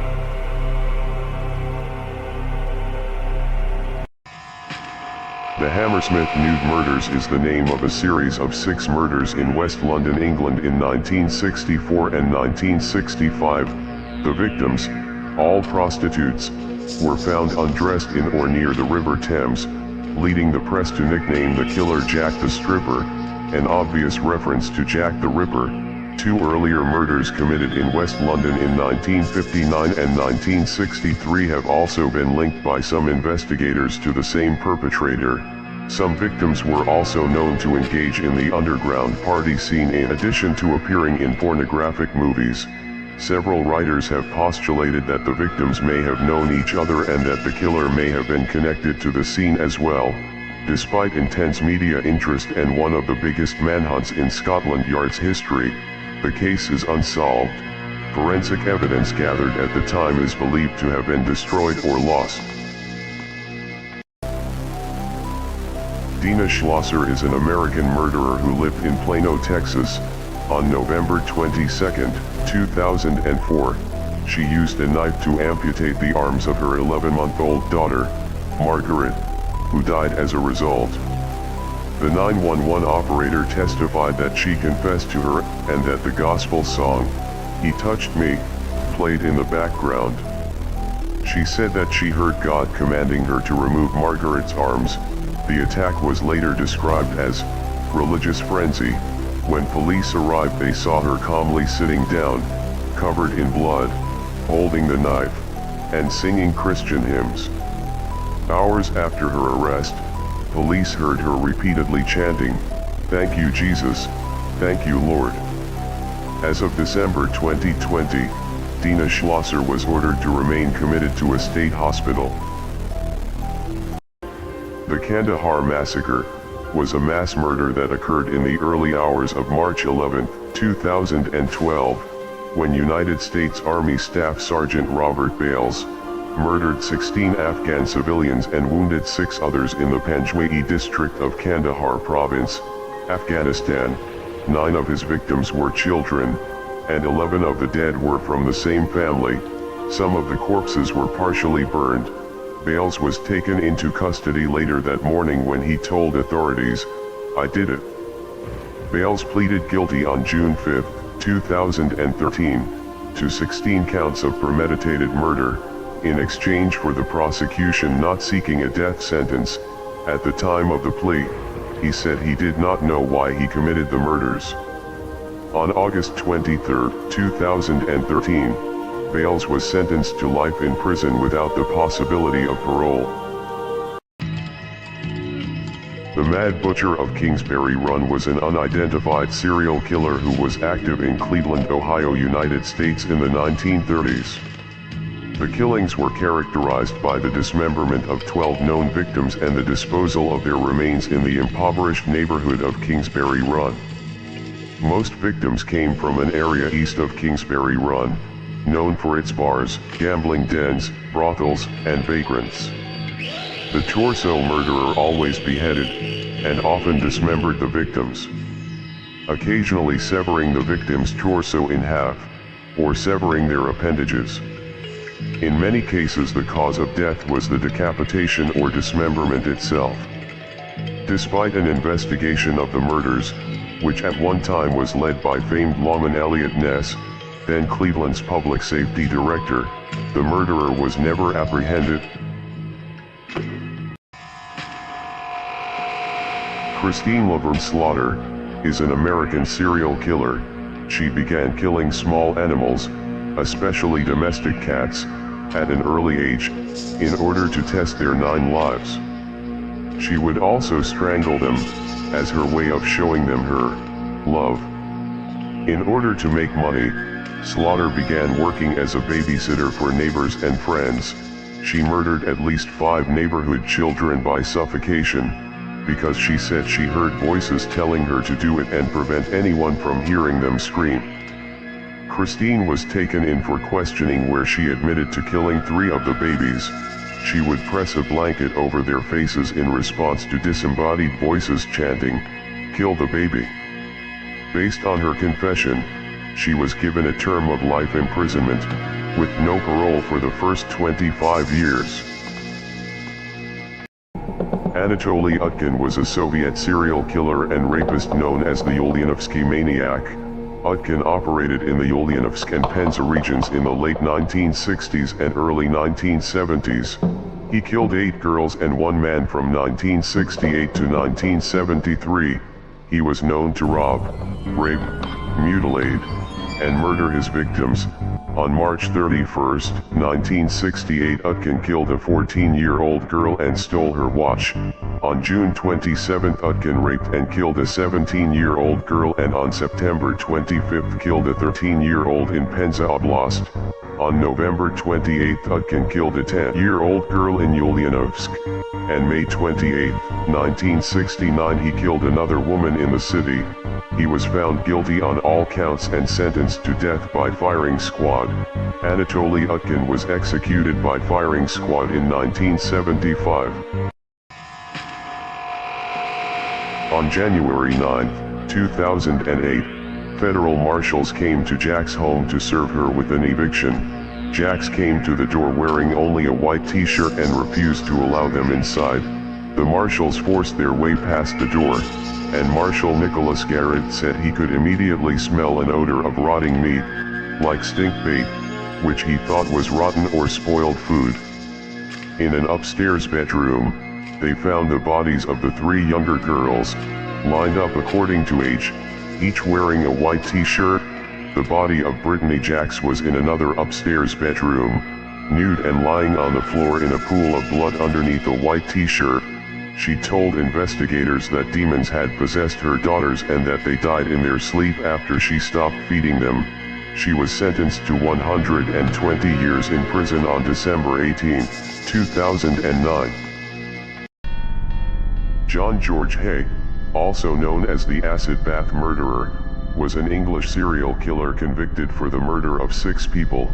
Although he claimed to have killed 9, his first 3 victims were beaten to death. The last 3 victims were shot. Once the victims were dead, Hay claims that he drank a cup of the victim's blood. He then pushed the body into a 45-gallon drum, then poured sulfuric acid into the drum to cover the body. The acid melted the human bones completely. Then he would return and empty the sludge onto adjoining waste ground. Hay apparently had believed that if the bodies of his victims could not be found, a murder conviction would not be possible. It took only minutes for the jury to find him guilty. Mr. Justice Humphreys sentenced him to death. On August 10, 1949, Hay was hanged by executioner Albert Pierre Point. Christine Balilla is an American murderer who was convicted of shooting 4 of her friends to death in what became known as the Clear Lake Massacre.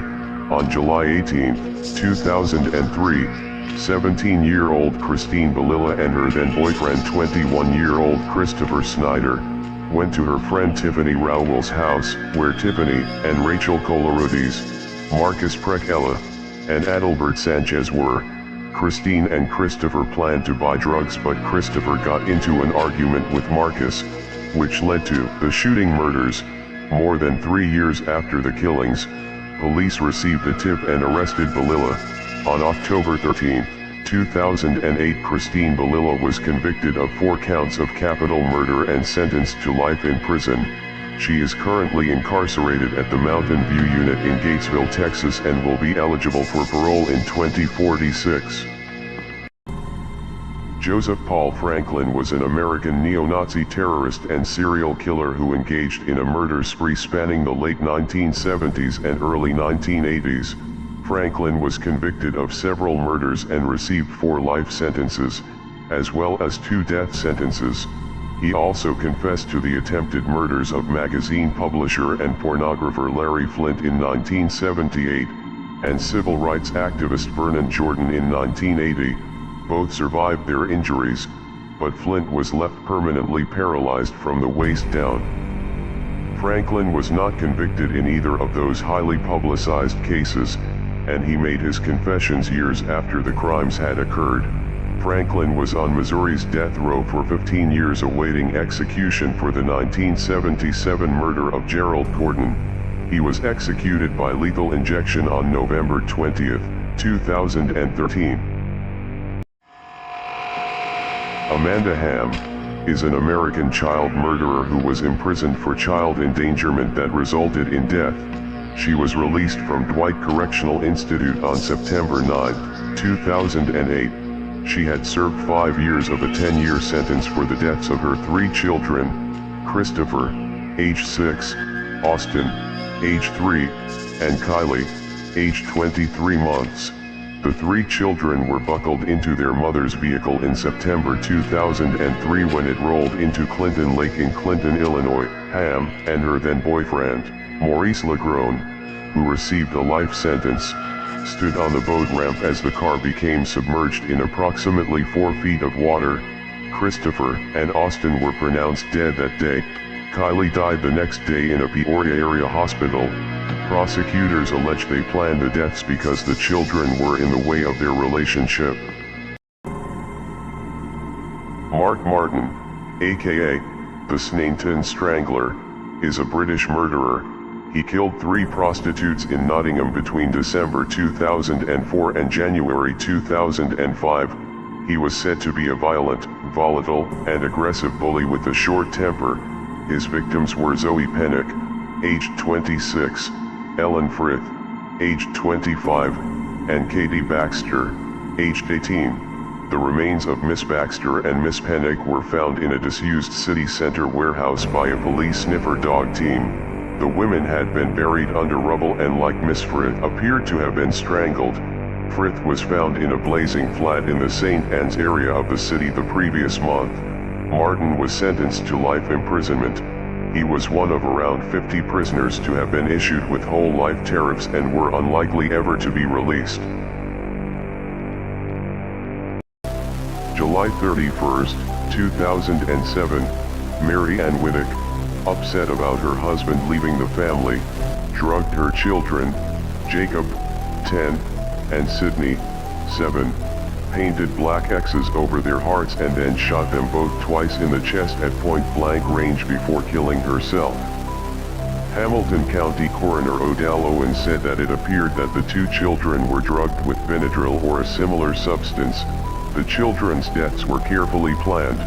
Neighbors said Whittock was distraught because her husband had left the family, but said they never expected anything like this.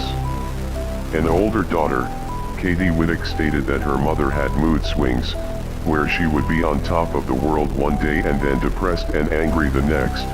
The only medication she saw her take on a regular basis was prescription-strength ibuprofen. She ate them like candy to treat her headaches. Norman Axel Simons is a South African serial killer and rapist known as the Station Strangler. Simons was convicted of only one of 22 cases of murder and sodomy of young children near Cape Town, South Africa. Simons' victims were all young boys aged between 9 and 13 from the Cape Malays community.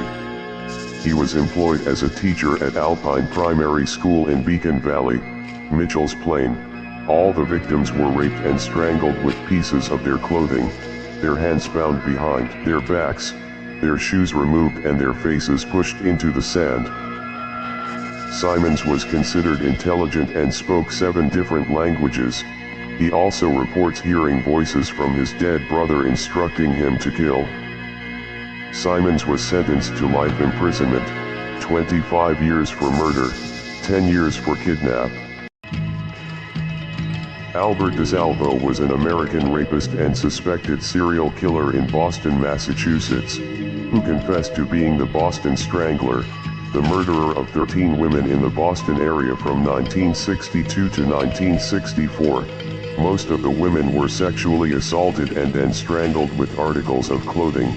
The oldest victim died of a heart attack, 2 others were stabbed to death, one of whom was also badly beaten.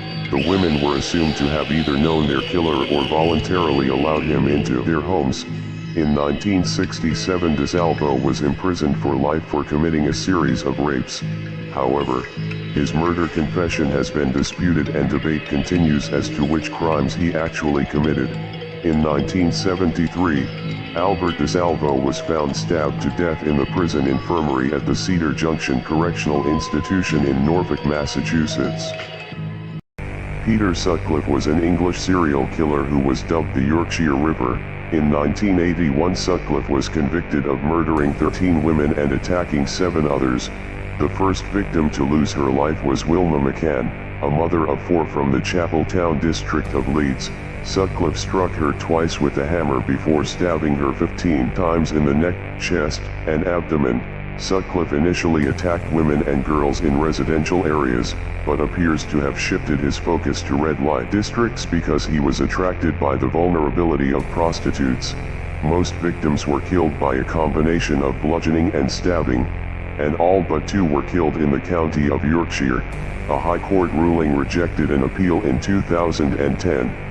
He would serve a whole life term. Sutcliffe died from diabetes-related complications while in prison custody on November 13, 2020, at the age of 74. Marjorie Orban was a 47-year-old former Las Vegas showgirl, who murdered her husband Jay Orban, in Phoenix, Arizona on or about September 8, 2004. Which would have been his 45th birthday. She had been having affairs with several men. When Jay Orban returned home from a business trip, his wife shot and killed him, then dismembered his body in an attempt to keep the affairs a secret, and inherit Jay's money. Jay's body wasn't found until several weeks later, when his torso was found on October 23 in a plastic container on the outskirts of Phoenix. The rest of his body was never found. Marjorie Ann Orban was convicted of the murder in 2009 after a trial lasting 8 months. On October 1, 2009, Orban was sentenced to life imprisonment by an Arizona court. Vincent Edward Brothers is an American mass murderer convicted of killing his wife, their 3 children and his mother-in-law. Brothers was the former vice principal of John C. Fremont Elementary School in Bakersfield, California. Although considered the only suspect from the beginning, he was not arrested until April 2004. Brothers was convicted of the first-degree murders of his 5 family members. Brothers is believed to have used a .22 caliber gun and a stabbing weapon to brutally kill the family members. His conviction carried the special circumstance of multiple murder. Brothers killed his family because they were a financial burden and he lied on the stand 41 or more times. On May 29, 2007, the jury returned a sentence of death. He was placed on death row at San Quentin State Prison. In 2012, Estebaliz Carranza, dubbed the Ice Cream Killer by the Austrian media, was sentenced to life behind bars for the brutal dismemberment murders of her ex-husband and her one-time lover, on separate occasions. She shot them both in the head and carved up their bodies. After several failed attempts to dispose of the first corpse, including the crazy idea of setting fire to it, Carranza finally decided to resort to dismembering the corpses with a chainsaw. She stored their body parts in a freezer that also served as a storeroom for the ice cream parlor. She concealed them in chunks of concrete that she mixed up in the cellar and then buried their remains under the concrete floor of her shop. She then hung air fresheners to hide the smell of their rotting corpses. When arrested, Carranza was 2 months pregnant by another man whom she married in prison. An American woman who claimed that God ordered her to bash in her sons' heads, has been acquitted of all charges after a jury in Tyler, Texas, decided she did not know right from wrong at the time. It found that Deanna Laney, 39, was legally insane when, on Mother's Day weekend at 11:30 p.m. on May 9, 2003, she woke and took Joshua, 8, to the yard of her home in New Chapel Hill, Texas, where she lifted a large rock over her head and brought it down against his skull, fatally wounding him. She then dragged her 6-year-old son, Luke, to the same area, and killed him in the same manner. Afterwards, she attempted to kill 14-month-old Aaron in his crib with a stone. He was found alive with a pillow placed over his face but suffered severe head injuries. She was released with conditions in 2012. Abdelali Hadi, known as the Butcher of Taraudant, was a Moroccan serial killer responsible for killing 9 children age 11 to 16 between 2000 and 2004. On August 20, 2004, local residents stumbled upon human remains including multiple skeletons and 8 skulls scattered throughout the Taraudant Valley. They contacted the police. On August 7, 2004, police officers went to Hadi's house, and when he opened the door, he said, "I have been waiting for you to save me from my torture. I have been suffering day and night. I want to sleep and heal." When asked if he was the child murderer, he confessed and was taken into custody. Hadi admitted to having a 9th victim and that he had an orgasm while choking his victims. Hadi died on May 6, 2022, while on death row at Mal al-Burki Central Prison. Mikhail Viktorovich Popkov is a Russian serial killer, rapist, and necrophile, who committed the sexual assault and murder of 78 girls and women between 1992 and 2010 in Angarsk, Irkutsk, in Siberia, and Vladivostok in Far East. Although he has confessed to at least 83 in total, he is known as the Werewolf. For the particularly brutal nature of his crimes, he would extensively mutilate the bodies of his victims, and perform sexual acts on them. Popkov, a former police officer, was convicted of 22 murders in 2015 and sentenced to life imprisonment. He confessed to an additional 59 3 years later. On December 10, 2018, he was convicted for 56 of the 59 additional killings and given a second life sentence. Dallin Bounce was an American serial killer who killed 4 victims in South Carolina. On June 26, 1999, Radio Shack employee Jonathan Lemuel Lara was restrained with flex ties to a chair in the back room of a Radio Shack in Greenville, South Carolina. Lara was stabbed in the neck with a screwdriver and subsequently died. December 22, 1999. Bounce walked into a tiny flower shop on a busy street in broad daylight and killed the 30-year-old clerk, Karen Moore Hayden, by slicing her throat and leaving her face down in a back storage room in a pool of blood. Bounce killed an acquaintance, Sandy Roberts Ott, and her ex-husband Timothy Ott. In the ex-husband's home in Easley, Bounce fled the house and took refuge in a neighborhood several miles away. Holding 2 women hostage, Bounce killed himself shortly thereafter with a gunshot to the head. Melanie Smith, 43, a self-confessed alcoholic, set fire to a baby's pushchair because she was fed up with it being outside her front door. But the blaze spread into a devastating inferno which ripped through the first-floor flat in Prestadyn, North Wales, October 2012. It trapped and killed Leanna Shires, 20, her partner Liam Timbrell, 23, their baby son Charlie, 15 months, Miss Shires' nephew Bailey, 4, and niece Sky, 2, who lived in the flat below. The court heard Smith was ranting about her throwing cigarette butts and shouted up at Miss Shires, "I am going to set your house on fire with you and your kids in it." She was sentenced to life in prison with a 30-year minimum, on May 7, 2013. Virginia Krall was convicted in August 2009 of second-degree murder for the June 16, 2006 killing of Yolanda Meraz, 37, who was stabbed 30 times in the 4300 block of Quigley Avenue, along with 3 counts of attempted murder for the stabbings of Meraz's mother, daughter, and sister during the pre-dawn attack. At about 3 a.m., Virginia Krall, 22, carrying a 12-inch knife, allegedly climbed through a side window and stabbed and slashed Meraz's daughter, sister, and mother at the family's Lakewood home. Krall was arrested at the crime scene by sheriff's deputies and has remained jailed since then. She believed that there were devils in the world and that she was selected by God to attack and kill these devils.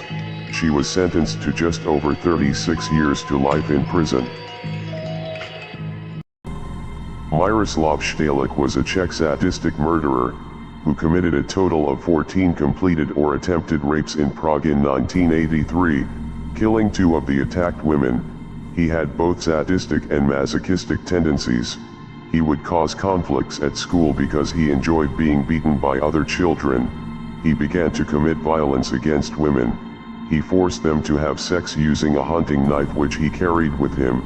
He was known to rob, strangle, rape, and murder his victims. On August 10, 1983, the body of Zdenka H. was found. The victim was undressed and left in a position indicative of a sexual assault. On the same day he attacked 2 more women. On August 18, the resident of an apartment building in Versovas reported the discovery of a body. He was hanged by President Husak on February 25, 1986 in the Pankrak prison in Prague. Richard Trenton Chase, aka the Vampire of Sacramento, was an American serial killer, cannibal, and necrophile who killed 6 people in 1977 and 1978 in Sacramento, California. He drank his victims' blood, cannibalized their internal organs, and would engage in necrophilia with his female victims. He did this as part of a delusion that he needed to prevent Nazis from turning his blood into powder via poison they had planted beneath his soap dish. The jury found him guilty of 6 counts of first-degree murder and sentenced him to death on May 8, 1979. He was placed on death row, but was found dead in his cell at San Quentin State Prison. On December 26, 1980, age 30, the serial killer had been given prescribed medication, which he saved up to eventually overdose. Richard Trenton Chase, aka the Vampire of Sacramento, was an American serial killer, cannibal, and necrophile who killed 6 people in 1977 and 1978 in Sacramento, California. He drank his victims' blood, cannibalized their internal organs, and would engage in necrophilia with his female victims. He did this as part of a delusion that he needed to prevent Nazis from turning his blood into powder via poison they had planted beneath his soap dish. The jury found him guilty of 6 counts of first-degree murder and sentenced him to death on May 8, 1979. He was placed on death row, but was found dead in his cell at San Quentin State Prison. On December 26, 1980, age 30, the serial killer had been given prescribed medication, which he saved up to eventually overdose. David Fuller is a convicted English murderer and necrophile.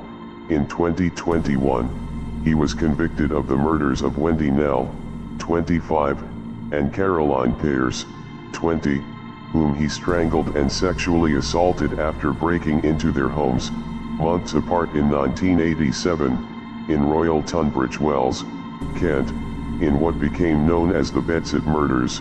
When finally apprehended, Fuller also received 12 years for mortuary offenses, having recorded himself abusing the bodies of more than 100 female corpses, over the course of his employment as an electrician at the Kent and Sussex Hospital, also in Tunbridge Wells, and the Tunbridge Wells Hospital in nearby Pembury, which replaced it. He was sentenced to life imprisonment with a whole life order on December 15, 2021. George Leather is a brutal murderer, who used 4 kitchen knives to inflict between 50 and 100 injuries to 56-year-old Paula Leather's face and neck, and between 200 to 300 injuries to her body, leaving her mutilated and her face destroyed beyond recognition. Having broken multiple blades during the murder, Leather left her for dead at the foot of the stairs in their Prescott, Merseyside home in England, and whilst behind bars over the savage attack, he hounded their kids with letters from jail, ordering them to get him possessions he'd left at the murder scene. George wrongly suspected his wife of having an affair. The 60-year-old was sentenced to a minimum of 18 years after admitting murdering Paula at 1:20 a.m. on November 16, 2020. A post-mortem concluded the grandmother died from stab wounds to the head. The 2009 Kuwait wedding fire was an arson attack that occurred during a wedding ceremony in Kuwait on August 15, 2009. At least 57 people were killed and about 90 others wounded when the groom's 23-year-old first wife, Nusra Youssef Mohammed Al-Enazi, to take revenge for her husband taking a second wife, poured petrol on a tent where women and children were celebrating and set it on fire. Within around 3 minutes the whole tent was engulfed in flames, trapping many inside.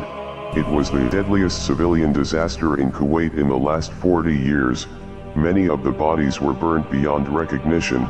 In March 2010, Nusra was found guilty of 57 counts of premeditated murder and starting a fire with the intent to kill and sentenced to death. She was hanged at Central Prison on January 25, 2017. Robert Pickton is a Canadian serial killer known as the Pig Farmer Killer. Pickton was convicted in 2007 on 6 counts of second-degree murder. He was accused of murdering 20 other women, mostly prostitutes. He was known to torture, strangle, rape, mutilate, and murder his victims. In 1997, Pickton was charged with the attempted murder of a prostitute by handcuffing and stabbing her. Pickton was held at Eagle Ridge Hospital after being stabbed by the victim. The charges were dismissed in 1998 due to the victim being unreliable. Pickton claims his total number of victims was 49. On February 22, 2002, police arrested Robert Pickton at his farm in Port Coquitlam, British Columbia. He was sentenced to life imprisonment without the possibility of parole for 25 years.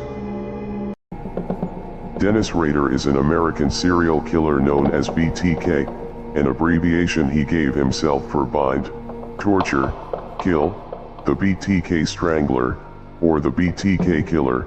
Between 1974 and 1991, he killed 10 people in Wichita and Park City, Kansas, and sent taunting letters to police and media outlets. He was known to stalk, torture, strangle, and murder his victims. After a decade-long hiatus, Rader resumed sending letters in 2004. He claimed to be driven to kill by Factor X, which he characterized as a supernatural element that also motivated Jack the Ripper, the son of Sam, and the Hillside Strangler murders. He was arrested in 2005 and is currently serving 10 consecutive life sentences at the El Dorado Correctional Facility. Christopher Daniel Dunce, is a former American neurosurgeon nicknamed Dr. Death, for gross malpractice resulting in the maiming of several patients' spines and 2 deaths while working at hospitals in the Dallas-Fort Worth Metroplex. Some victims were paralyzed, while others suffered severe nerve damage and had to endure chronic pain. In July 2012, he performed surgery on a woman who lost massive amounts of blood after waking up and eventually died. One of his friends and patients underwent spinal surgery only to return from the procedure with a broken vertebral artery. Dunce was accused of injuring 33 out of 38 patients in less than 2 years before his license was revoked by the Texas Medical Board. In 2017, he was convicted of maiming one of his patients and sentenced to life imprisonment. Bryn Hartman was the wife and murderer of actor and comedian Phil Hartman, who had starred in such movies as 1994's Greedy and popular TV show The Simpsons. On May 28, 1998, she fatally shot him once between the eyes, once in the throat, and once in the upper chest with the Charter Arms 38 caliber handgun. Around 2 a.m. or 3 a.m., she drove to her friend Ron Douglas' house and confessed, but he did not believe her. At 6:20 a.m., the two of them drove back to the Hartman home where Douglas discovered the body. Douglas subsequently called the police, who arrived on the scene to escort the 2 children out of the house. Before the police attended to her, Hartman went back into the bedroom and killed herself with a second revolver, shooting herself in the right eye.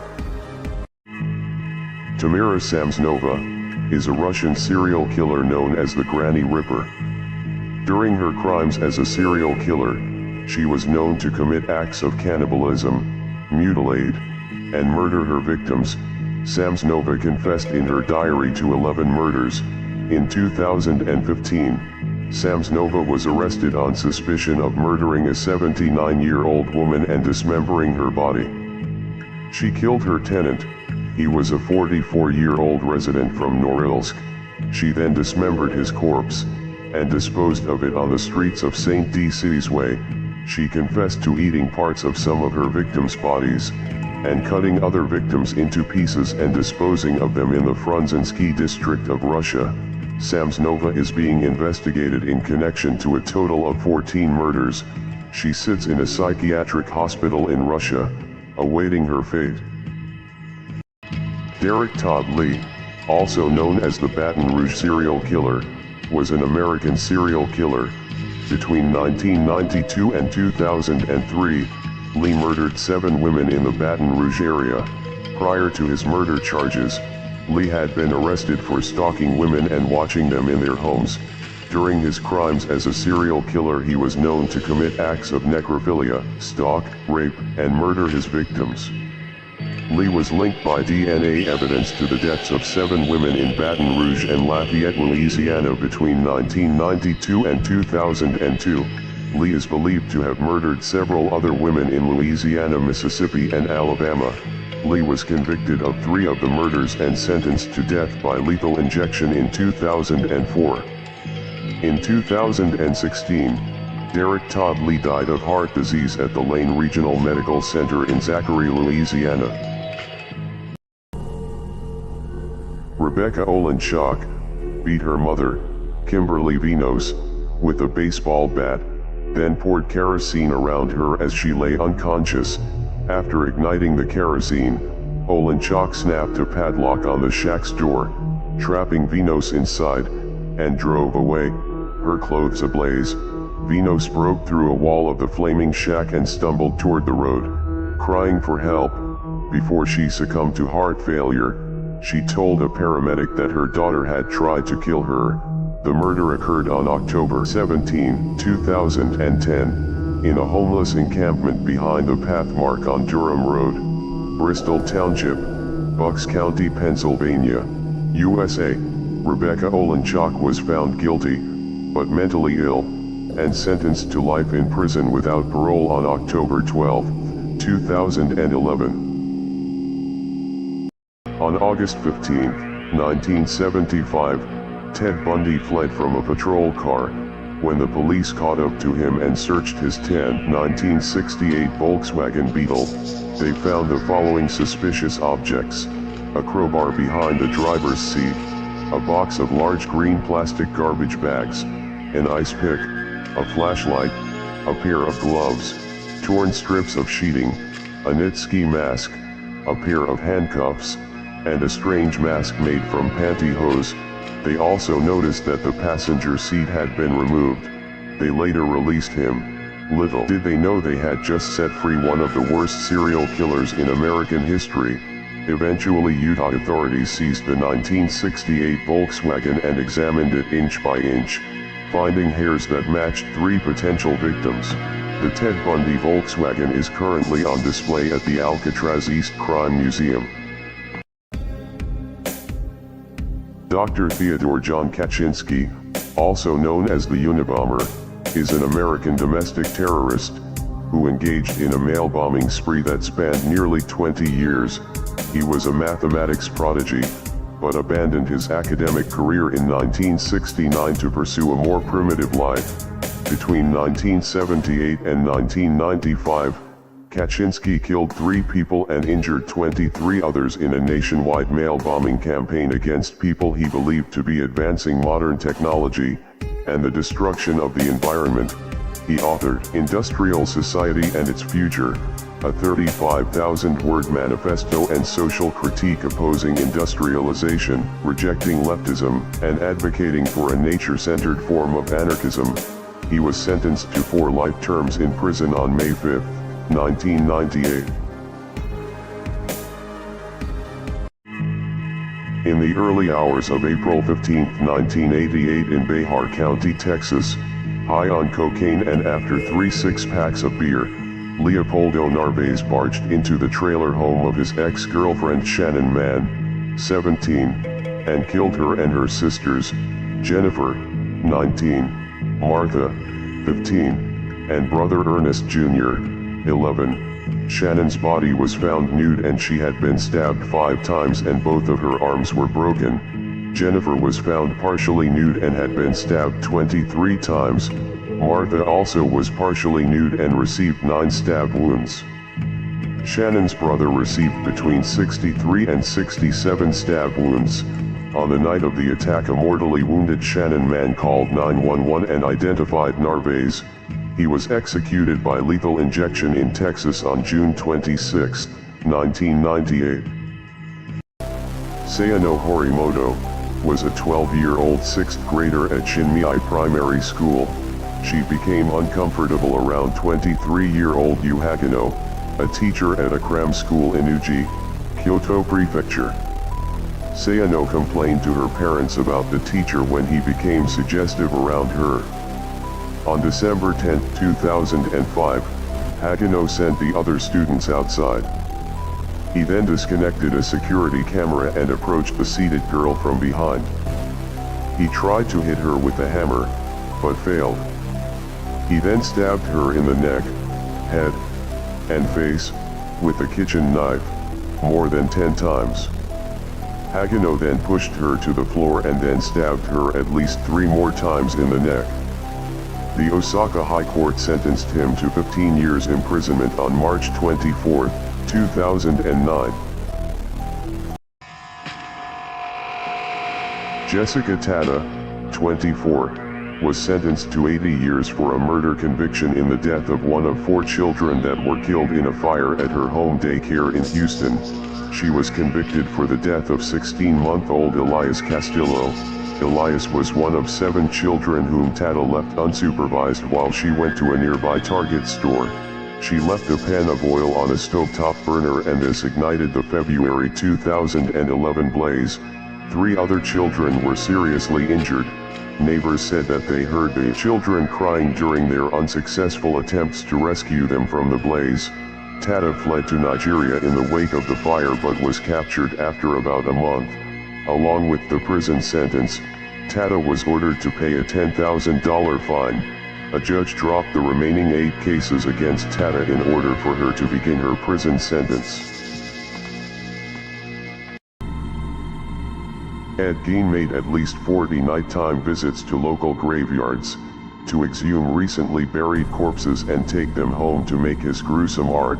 He made faces into lampshades, a belt fashioned from women's nipples.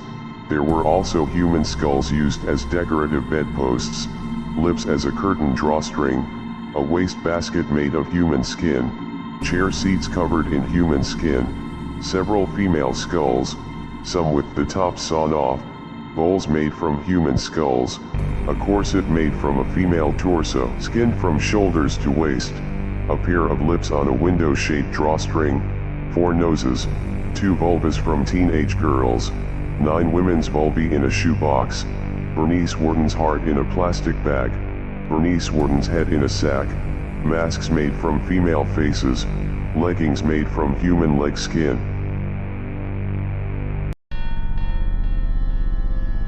Henryk Kukula is a Polish serial killer, pedophile, and necrophile, nicknamed the Monster from Kurzau. From September 1980 to July 1990 he raped and murdered 4 children. When he was 14 years old, he murdered a 5-year-old girl. After killing her, he desecrated the corpse. The young murderer was placed in an educational facility in Krupski when he beat the 9-year-old son of the educator to death, raping the corpse afterwards. He was sentenced to 15 years imprisonment for the crime. In April 1990, Kukula left the prison, and in July of the same year he raped and murdered 2 brothers in Ruda Slaska. For this crime, he was sentenced to 25 years imprisonment. His sentence expired in 2020, but he was kept in and remains in custody. Bruce Mendenhall is a convicted American murderer and serial killer, known as the Truck Stop Killer. Mendenhall worked as a long-haul trucker. He has been charged with the murders of 3 women at truck stops in Alabama, Indiana, and Tennessee. Mendenhall is suspected for murders in Georgia, Illinois, New Mexico, Oklahoma, and Texas. Mendenhall was arrested at a truck stop in Nashville, Tennessee, in 2007. A large quantity of bloody clothing and identification, personal effects, a plastic sack along with blood spots scattered around the inside of his cab and on the steering wheel, and even on his hands when arrested. Mendenhall was sentenced to life in prison. In 2010, he was sentenced to an additional 30 years in prison for soliciting the murders of 3 witnesses in his upcoming murder trial.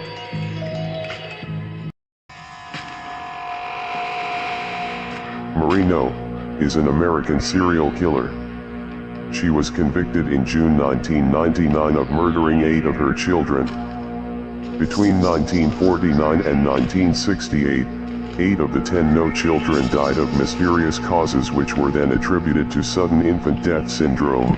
All 8 children were healthy at birth and were developing normally. 2 other children died of natural causes. No pled guilty in June 1999 to 8 counts of second-degree murder, and was sentenced to 20 years of probation with the first 5 years under house arrest and psychiatric study.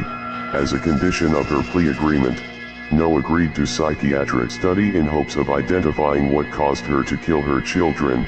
In September 2001, a study was filed with the court that stated No was suffering from mixed personality disorder.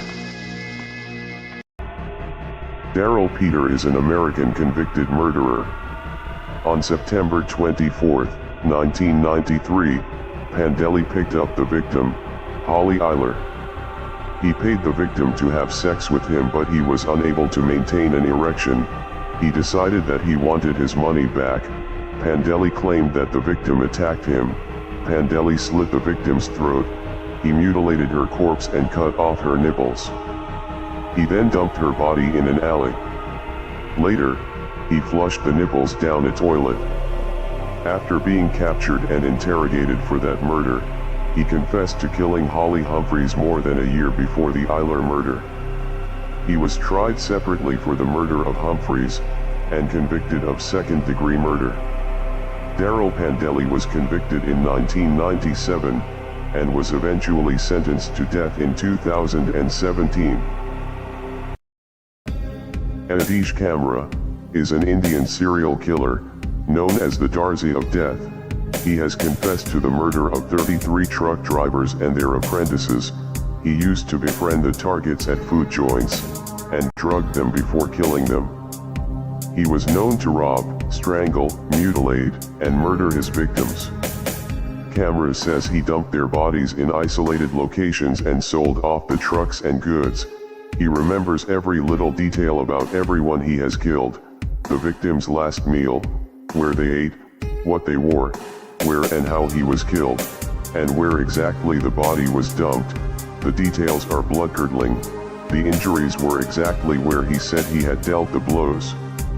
Adhish Kamra was arrested in September of 2018 by a female officer from the Bhopal police, in Mandideep, in Madhya Pradesh's Raisin district of India. Ernest Ingenito was an American spree killer. In November 1950, Ingenito drove to the Mazzoli house. He shot his father-in-law twice, killing him. As his wife fled, Ingenito shot her in the stomach and shoulder. When his mother-in-law fled, he shot her mother, then killed his wife's pregnant aunt. He wounded his wife's 9-year-old cousin, then shot and killed his mother-in-law. Ingenito also killed his mother-in-law's brother. He then drove to Minatola and shot his wife's aunt and uncle. Ingenito was arrested by the New Jersey State Police. He was released in 1974. In 1994, Ingenito was arrested again for sexual assault. He was found guilty on 29 counts and sentenced to 50 years in prison. He died in prison of heart failure on October 7, 1995. Larry William Eyler, aka the Interstate Killer, was an American serial killer. Between 1982 and 1984, Eyler is known to have committed a minimum of 21 murders. Victims were subjected to varying degrees of sadomasochism before being stabbed to death, with the majority of the wounds being inflicted to the victim's chest and abdomen. His victims were typically plied with alcohol and sedatives, such as F-chlorvinol, before their restraint and murder. Several victims were disemboweled after death, and Eyler is known to have dismembered the bodies of 4 of his victims. His victims were typically discarded in fields close to major interstate highways, with their trousers and underwear frequently discovered around their knees or ankles and their shirts missing.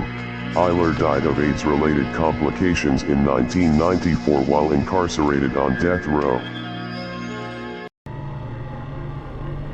Leatrice Brewer drowned and stabbed her 3 children believing that she was saving them from voodoo.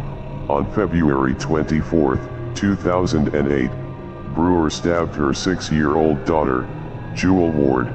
She then drowned her daughter and sons, 5-year-old Michael Deemsyo and 18-month-old Innocent Deemsyo Jr. in the bathtub of their Newcastle apartment. Next, Brewer attempted suicide by swallowing aspirin and household cleaners. When she awoke, she tried again by jumping out a second-story window.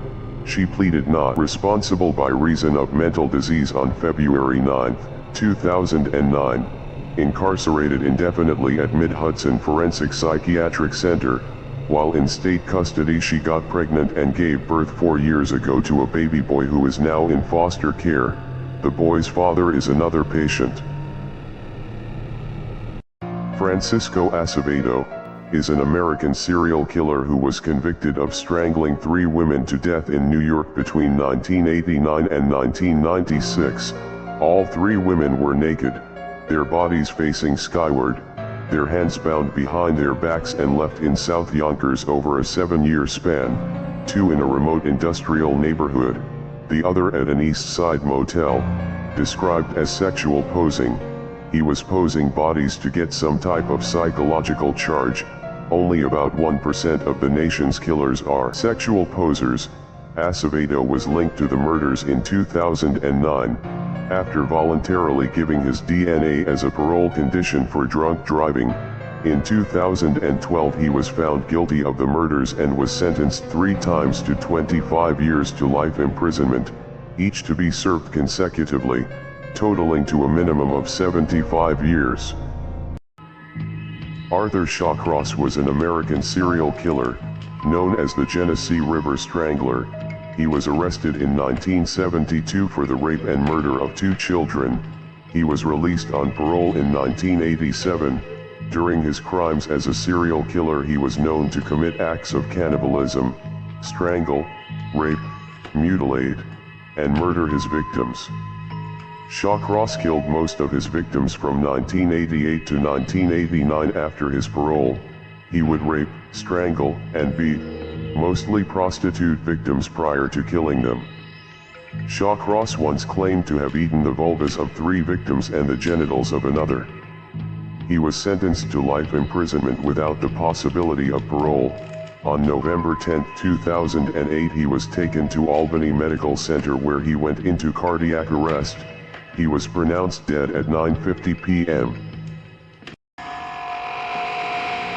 Keisha Golden, 33, was heavily pregnant when she fatally stabbed her boyfriend, just hours after the couple held their baby shower, during a fight over who would get to use the microwave to reheat food.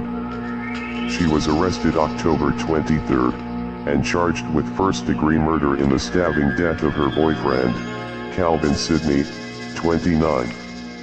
The 8 months pregnant woman knocked a plate out of Sidney's hands, and he retaliated by shoving her.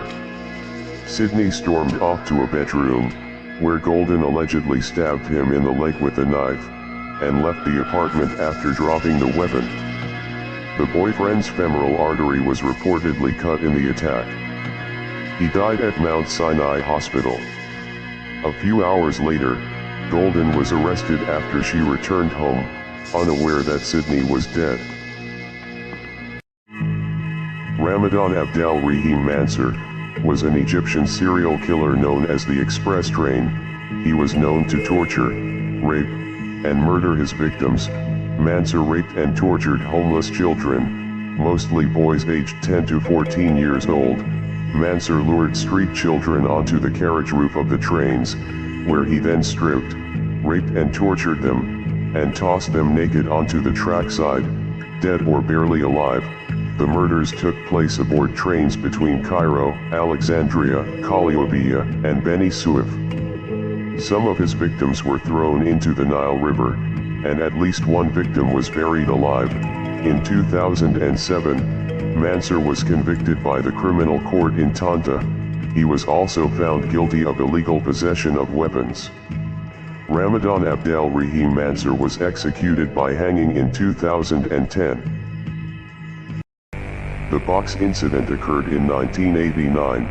Jeffrey Dahmer was living at his grandmother's home in West Allis, Wisconsin.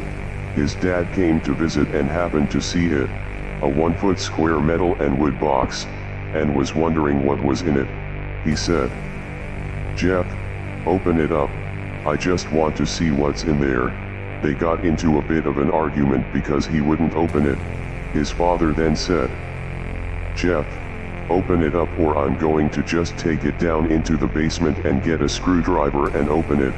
Jeff got angry, very visibly agitated, not fathoming what could be in the box. His father said, "Okay, open it up tomorrow and then let's get rid of it." The box contained the severed and mummified head and genitals of a young man Dahmer had met in a gay bar in Milwaukee. He killed a dozen more victims before his capture in 1991.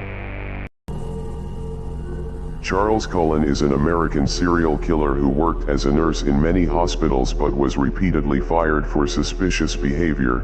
He confessed to murdering 40 elderly patients in New Jersey from 1984 to 2003. He did this by poisoning his patients to death. Some have estimated that Cullen may ultimately be responsible for 400 deaths, which would make him the most prolific serial killer in recorded history. He told detectives in December 2003 that he lived most of his life in a fog, and that he had blacked out the memory of murdering most of his victims.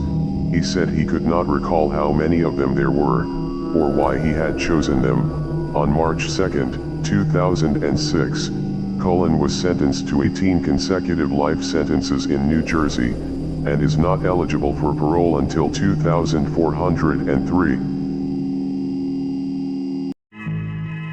Jana Porter Mallory was sentenced to 30 years in prison for slowly poisoning a 79-year-old woman over 4 months in 2007 and 2008. Mallory took advantage of her neighbor, Peggy Merman, who needed care. She did not have use of her legs and could barely use her arms. She moved in with Mallory, who lived a few doors down. Over the course of several months, Mallory stole money and jewelry, and poisoned Merman by giving her medications that exceeded 10 times her prescribed amount.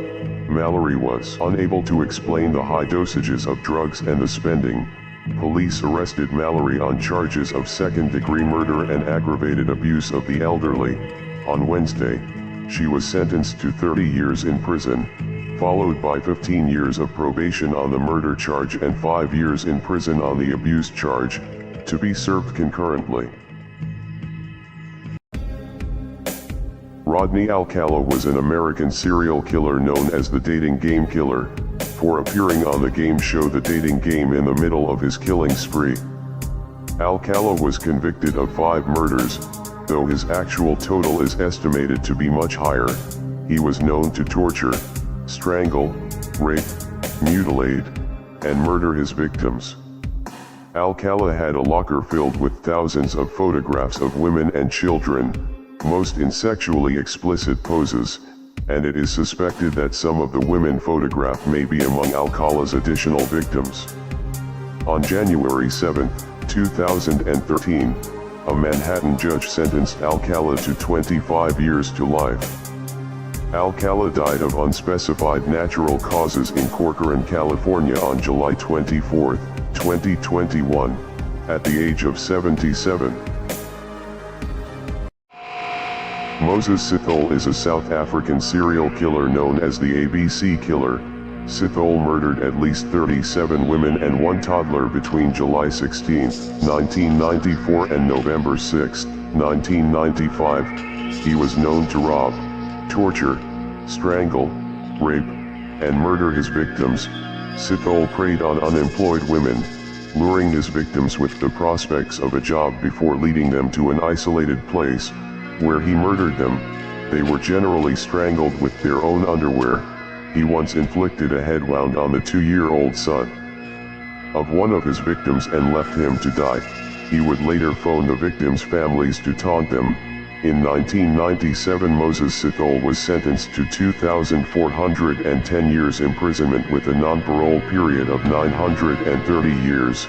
He is currently incarcerated in Mangong Correctional Center in Bloemfontein.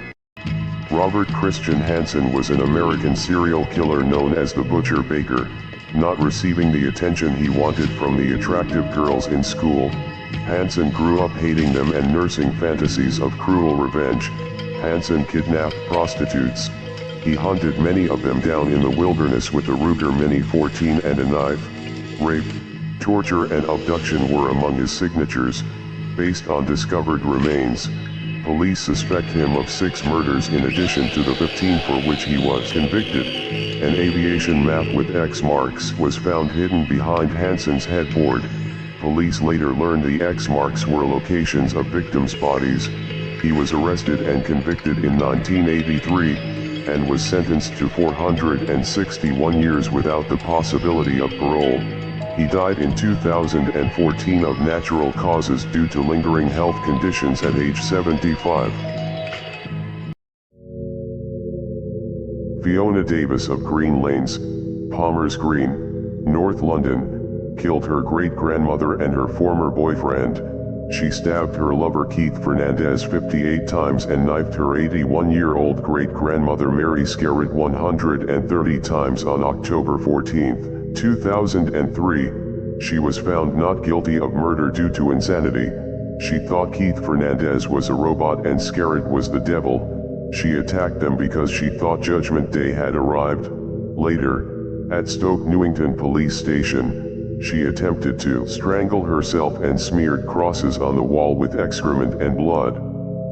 She shouted at police, "I am the Messiah and the King of Kings. I will forgive you all." She can never be freed without permission from the Home Office. The 25-year-old was returned to Broadmoor Special Hospital where she is being treated. Ali Asghar Barujerdi was an Iranian serial killer and rapist, known as Asghar the Murderer, the first Iranian serial killer and rapist reported in 20th century. He was known to rape, mutilate, and murder his victims.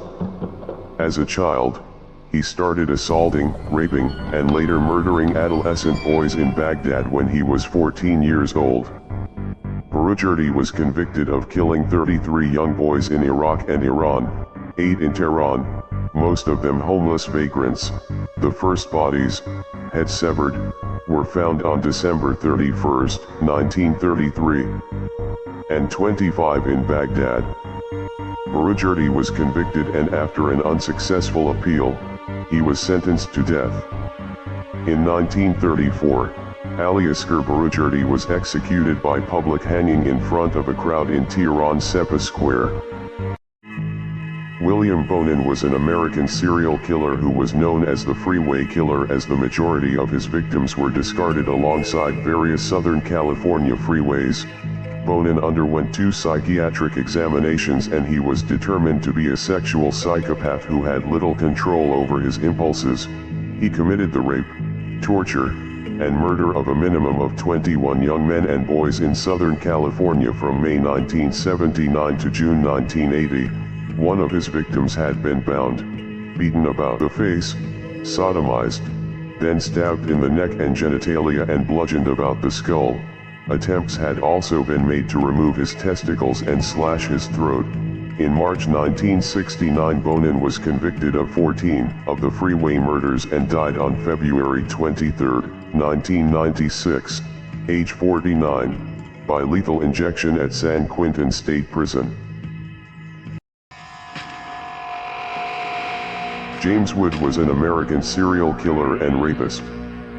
He would kidnap, rape, molest, commit acts of necrophilia on the body, and dismember the corpse of his victims.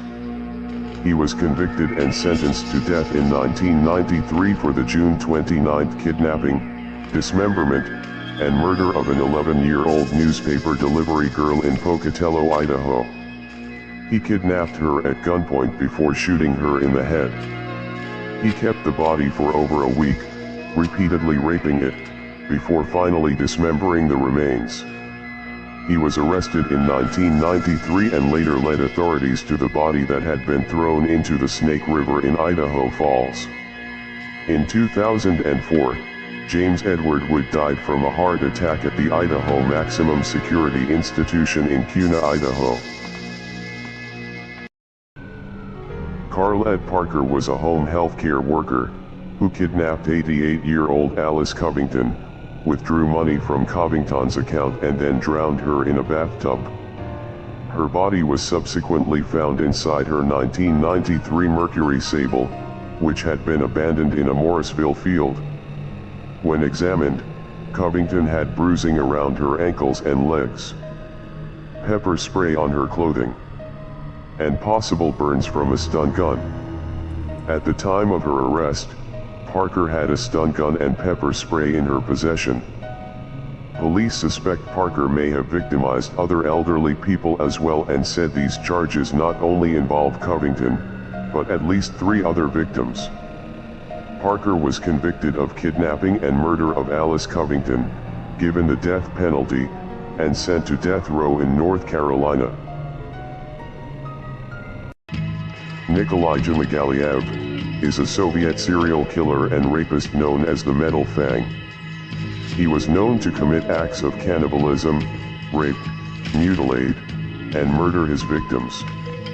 Zhumaguliev was convicted for the killing and cannibalism of 7 people between 1979 and 1980. He is known as the Metal Fang due to his false metal teeth. Zhumaguliev lured female prostitutes who were working local parks during the nighttime hours. He would lure, attack, and hack his victims with an axe, as part of a plan to rid the world of prostitution. Zhumaguliev claimed to have cooked parts of his victims to eat himself, or serve them to other people as part of ethnic dishes. Nikolai Zhumaguliev was found innocent for reason of insanity, and interned in a mental institution and is currently serving his sentence. Matej Krko was a Slovak serial killer known as the Slovak Cannibal. Krko lived in the small Slovakian village of Kisak. Authorities found GPS coordinates on a computer owned by Krko, which led the discovery of 2 victims' bodies in a shared shallow grave. It was discovered that he had killed and eaten 2 women who had volunteered to be murdered and cannibalized. Krko's computer suggested they had agreed to be eaten. The procedure involved the pair meeting in the forest, where Krko would drug the victim before stabbing them in the heart. He would cut up the body using a meat cleaver or one of his knives and mask the odor of rotten flesh using pepper. He would eat whatever part of the body he desired, storing the rest in his refrigerator. Krko died in a firefight with the Slovak police force on May 10, 2011.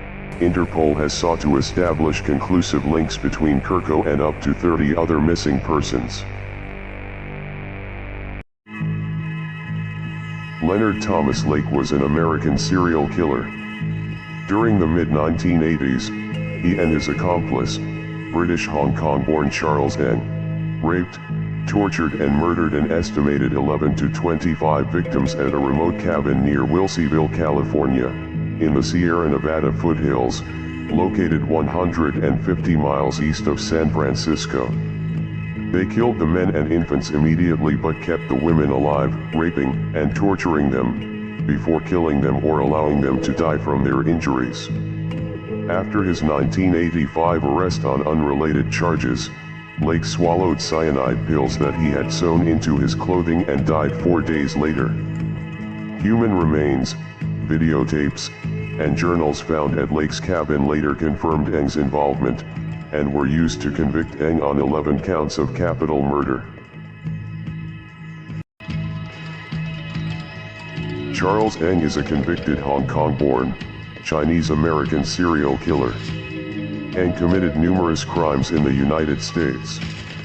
He is believed to have raped, tortured, and murdered between 11 and 25 victims with his accomplice Leonard Lake, at Lake's cabin in Calaveras County, California between 1983 and 1985. They filmed themselves raping and torturing their victims. Police estimated that 21 missing women were shown as victims of malicious attacks in the tapes, or captured on still photos.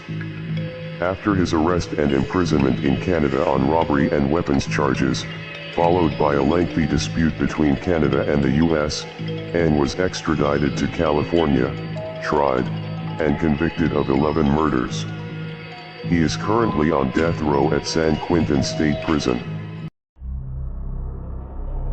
Richard Speck was an American mass murderer, who killed 8 student nurses in their South Deering, Chicago residence on the night of July 13 to 14 in 1966, via stabbing, strangling, slashing their throats, or a combination of the 3.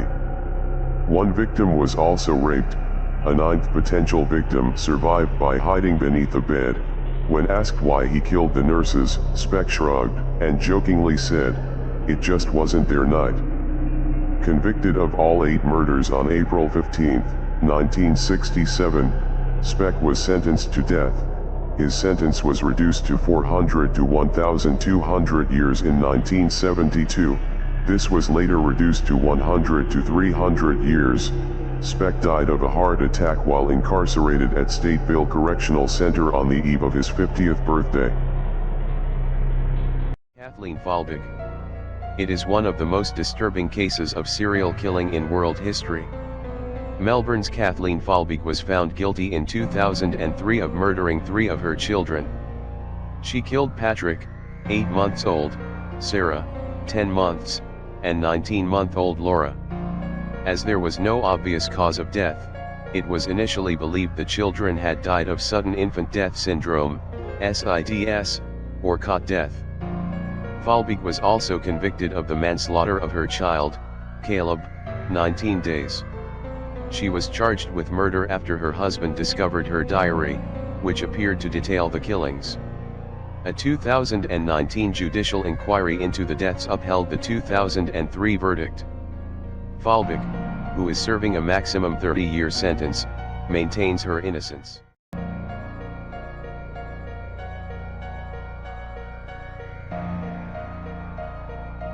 Born and raised in Australia, Knight was the first woman to receive a life imprisonment sentence without parole.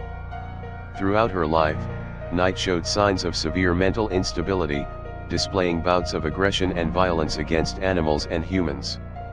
Her deadly act occurred when she brutally stabbed her partner, John Charles Thomas Price, before skinning and preparing his body for consumption by Price's children. After a series of escalating fights, Knight broke into Price's home late one night and stabbed him repeatedly in the chest, ultimately stabbing him 37 times. She skinned her ex-boyfriend Price and hung his skin from a meat hook on the wall of their shared home. She then decapitated Price and cooked his dismembered body with vegetables. Her terror was discovered when a neighbor found Price's car still in the driveway and that he didn't report for work. Fred and Rosemary West sexually tortured and then killed at least 12 females, including one of their own daughters.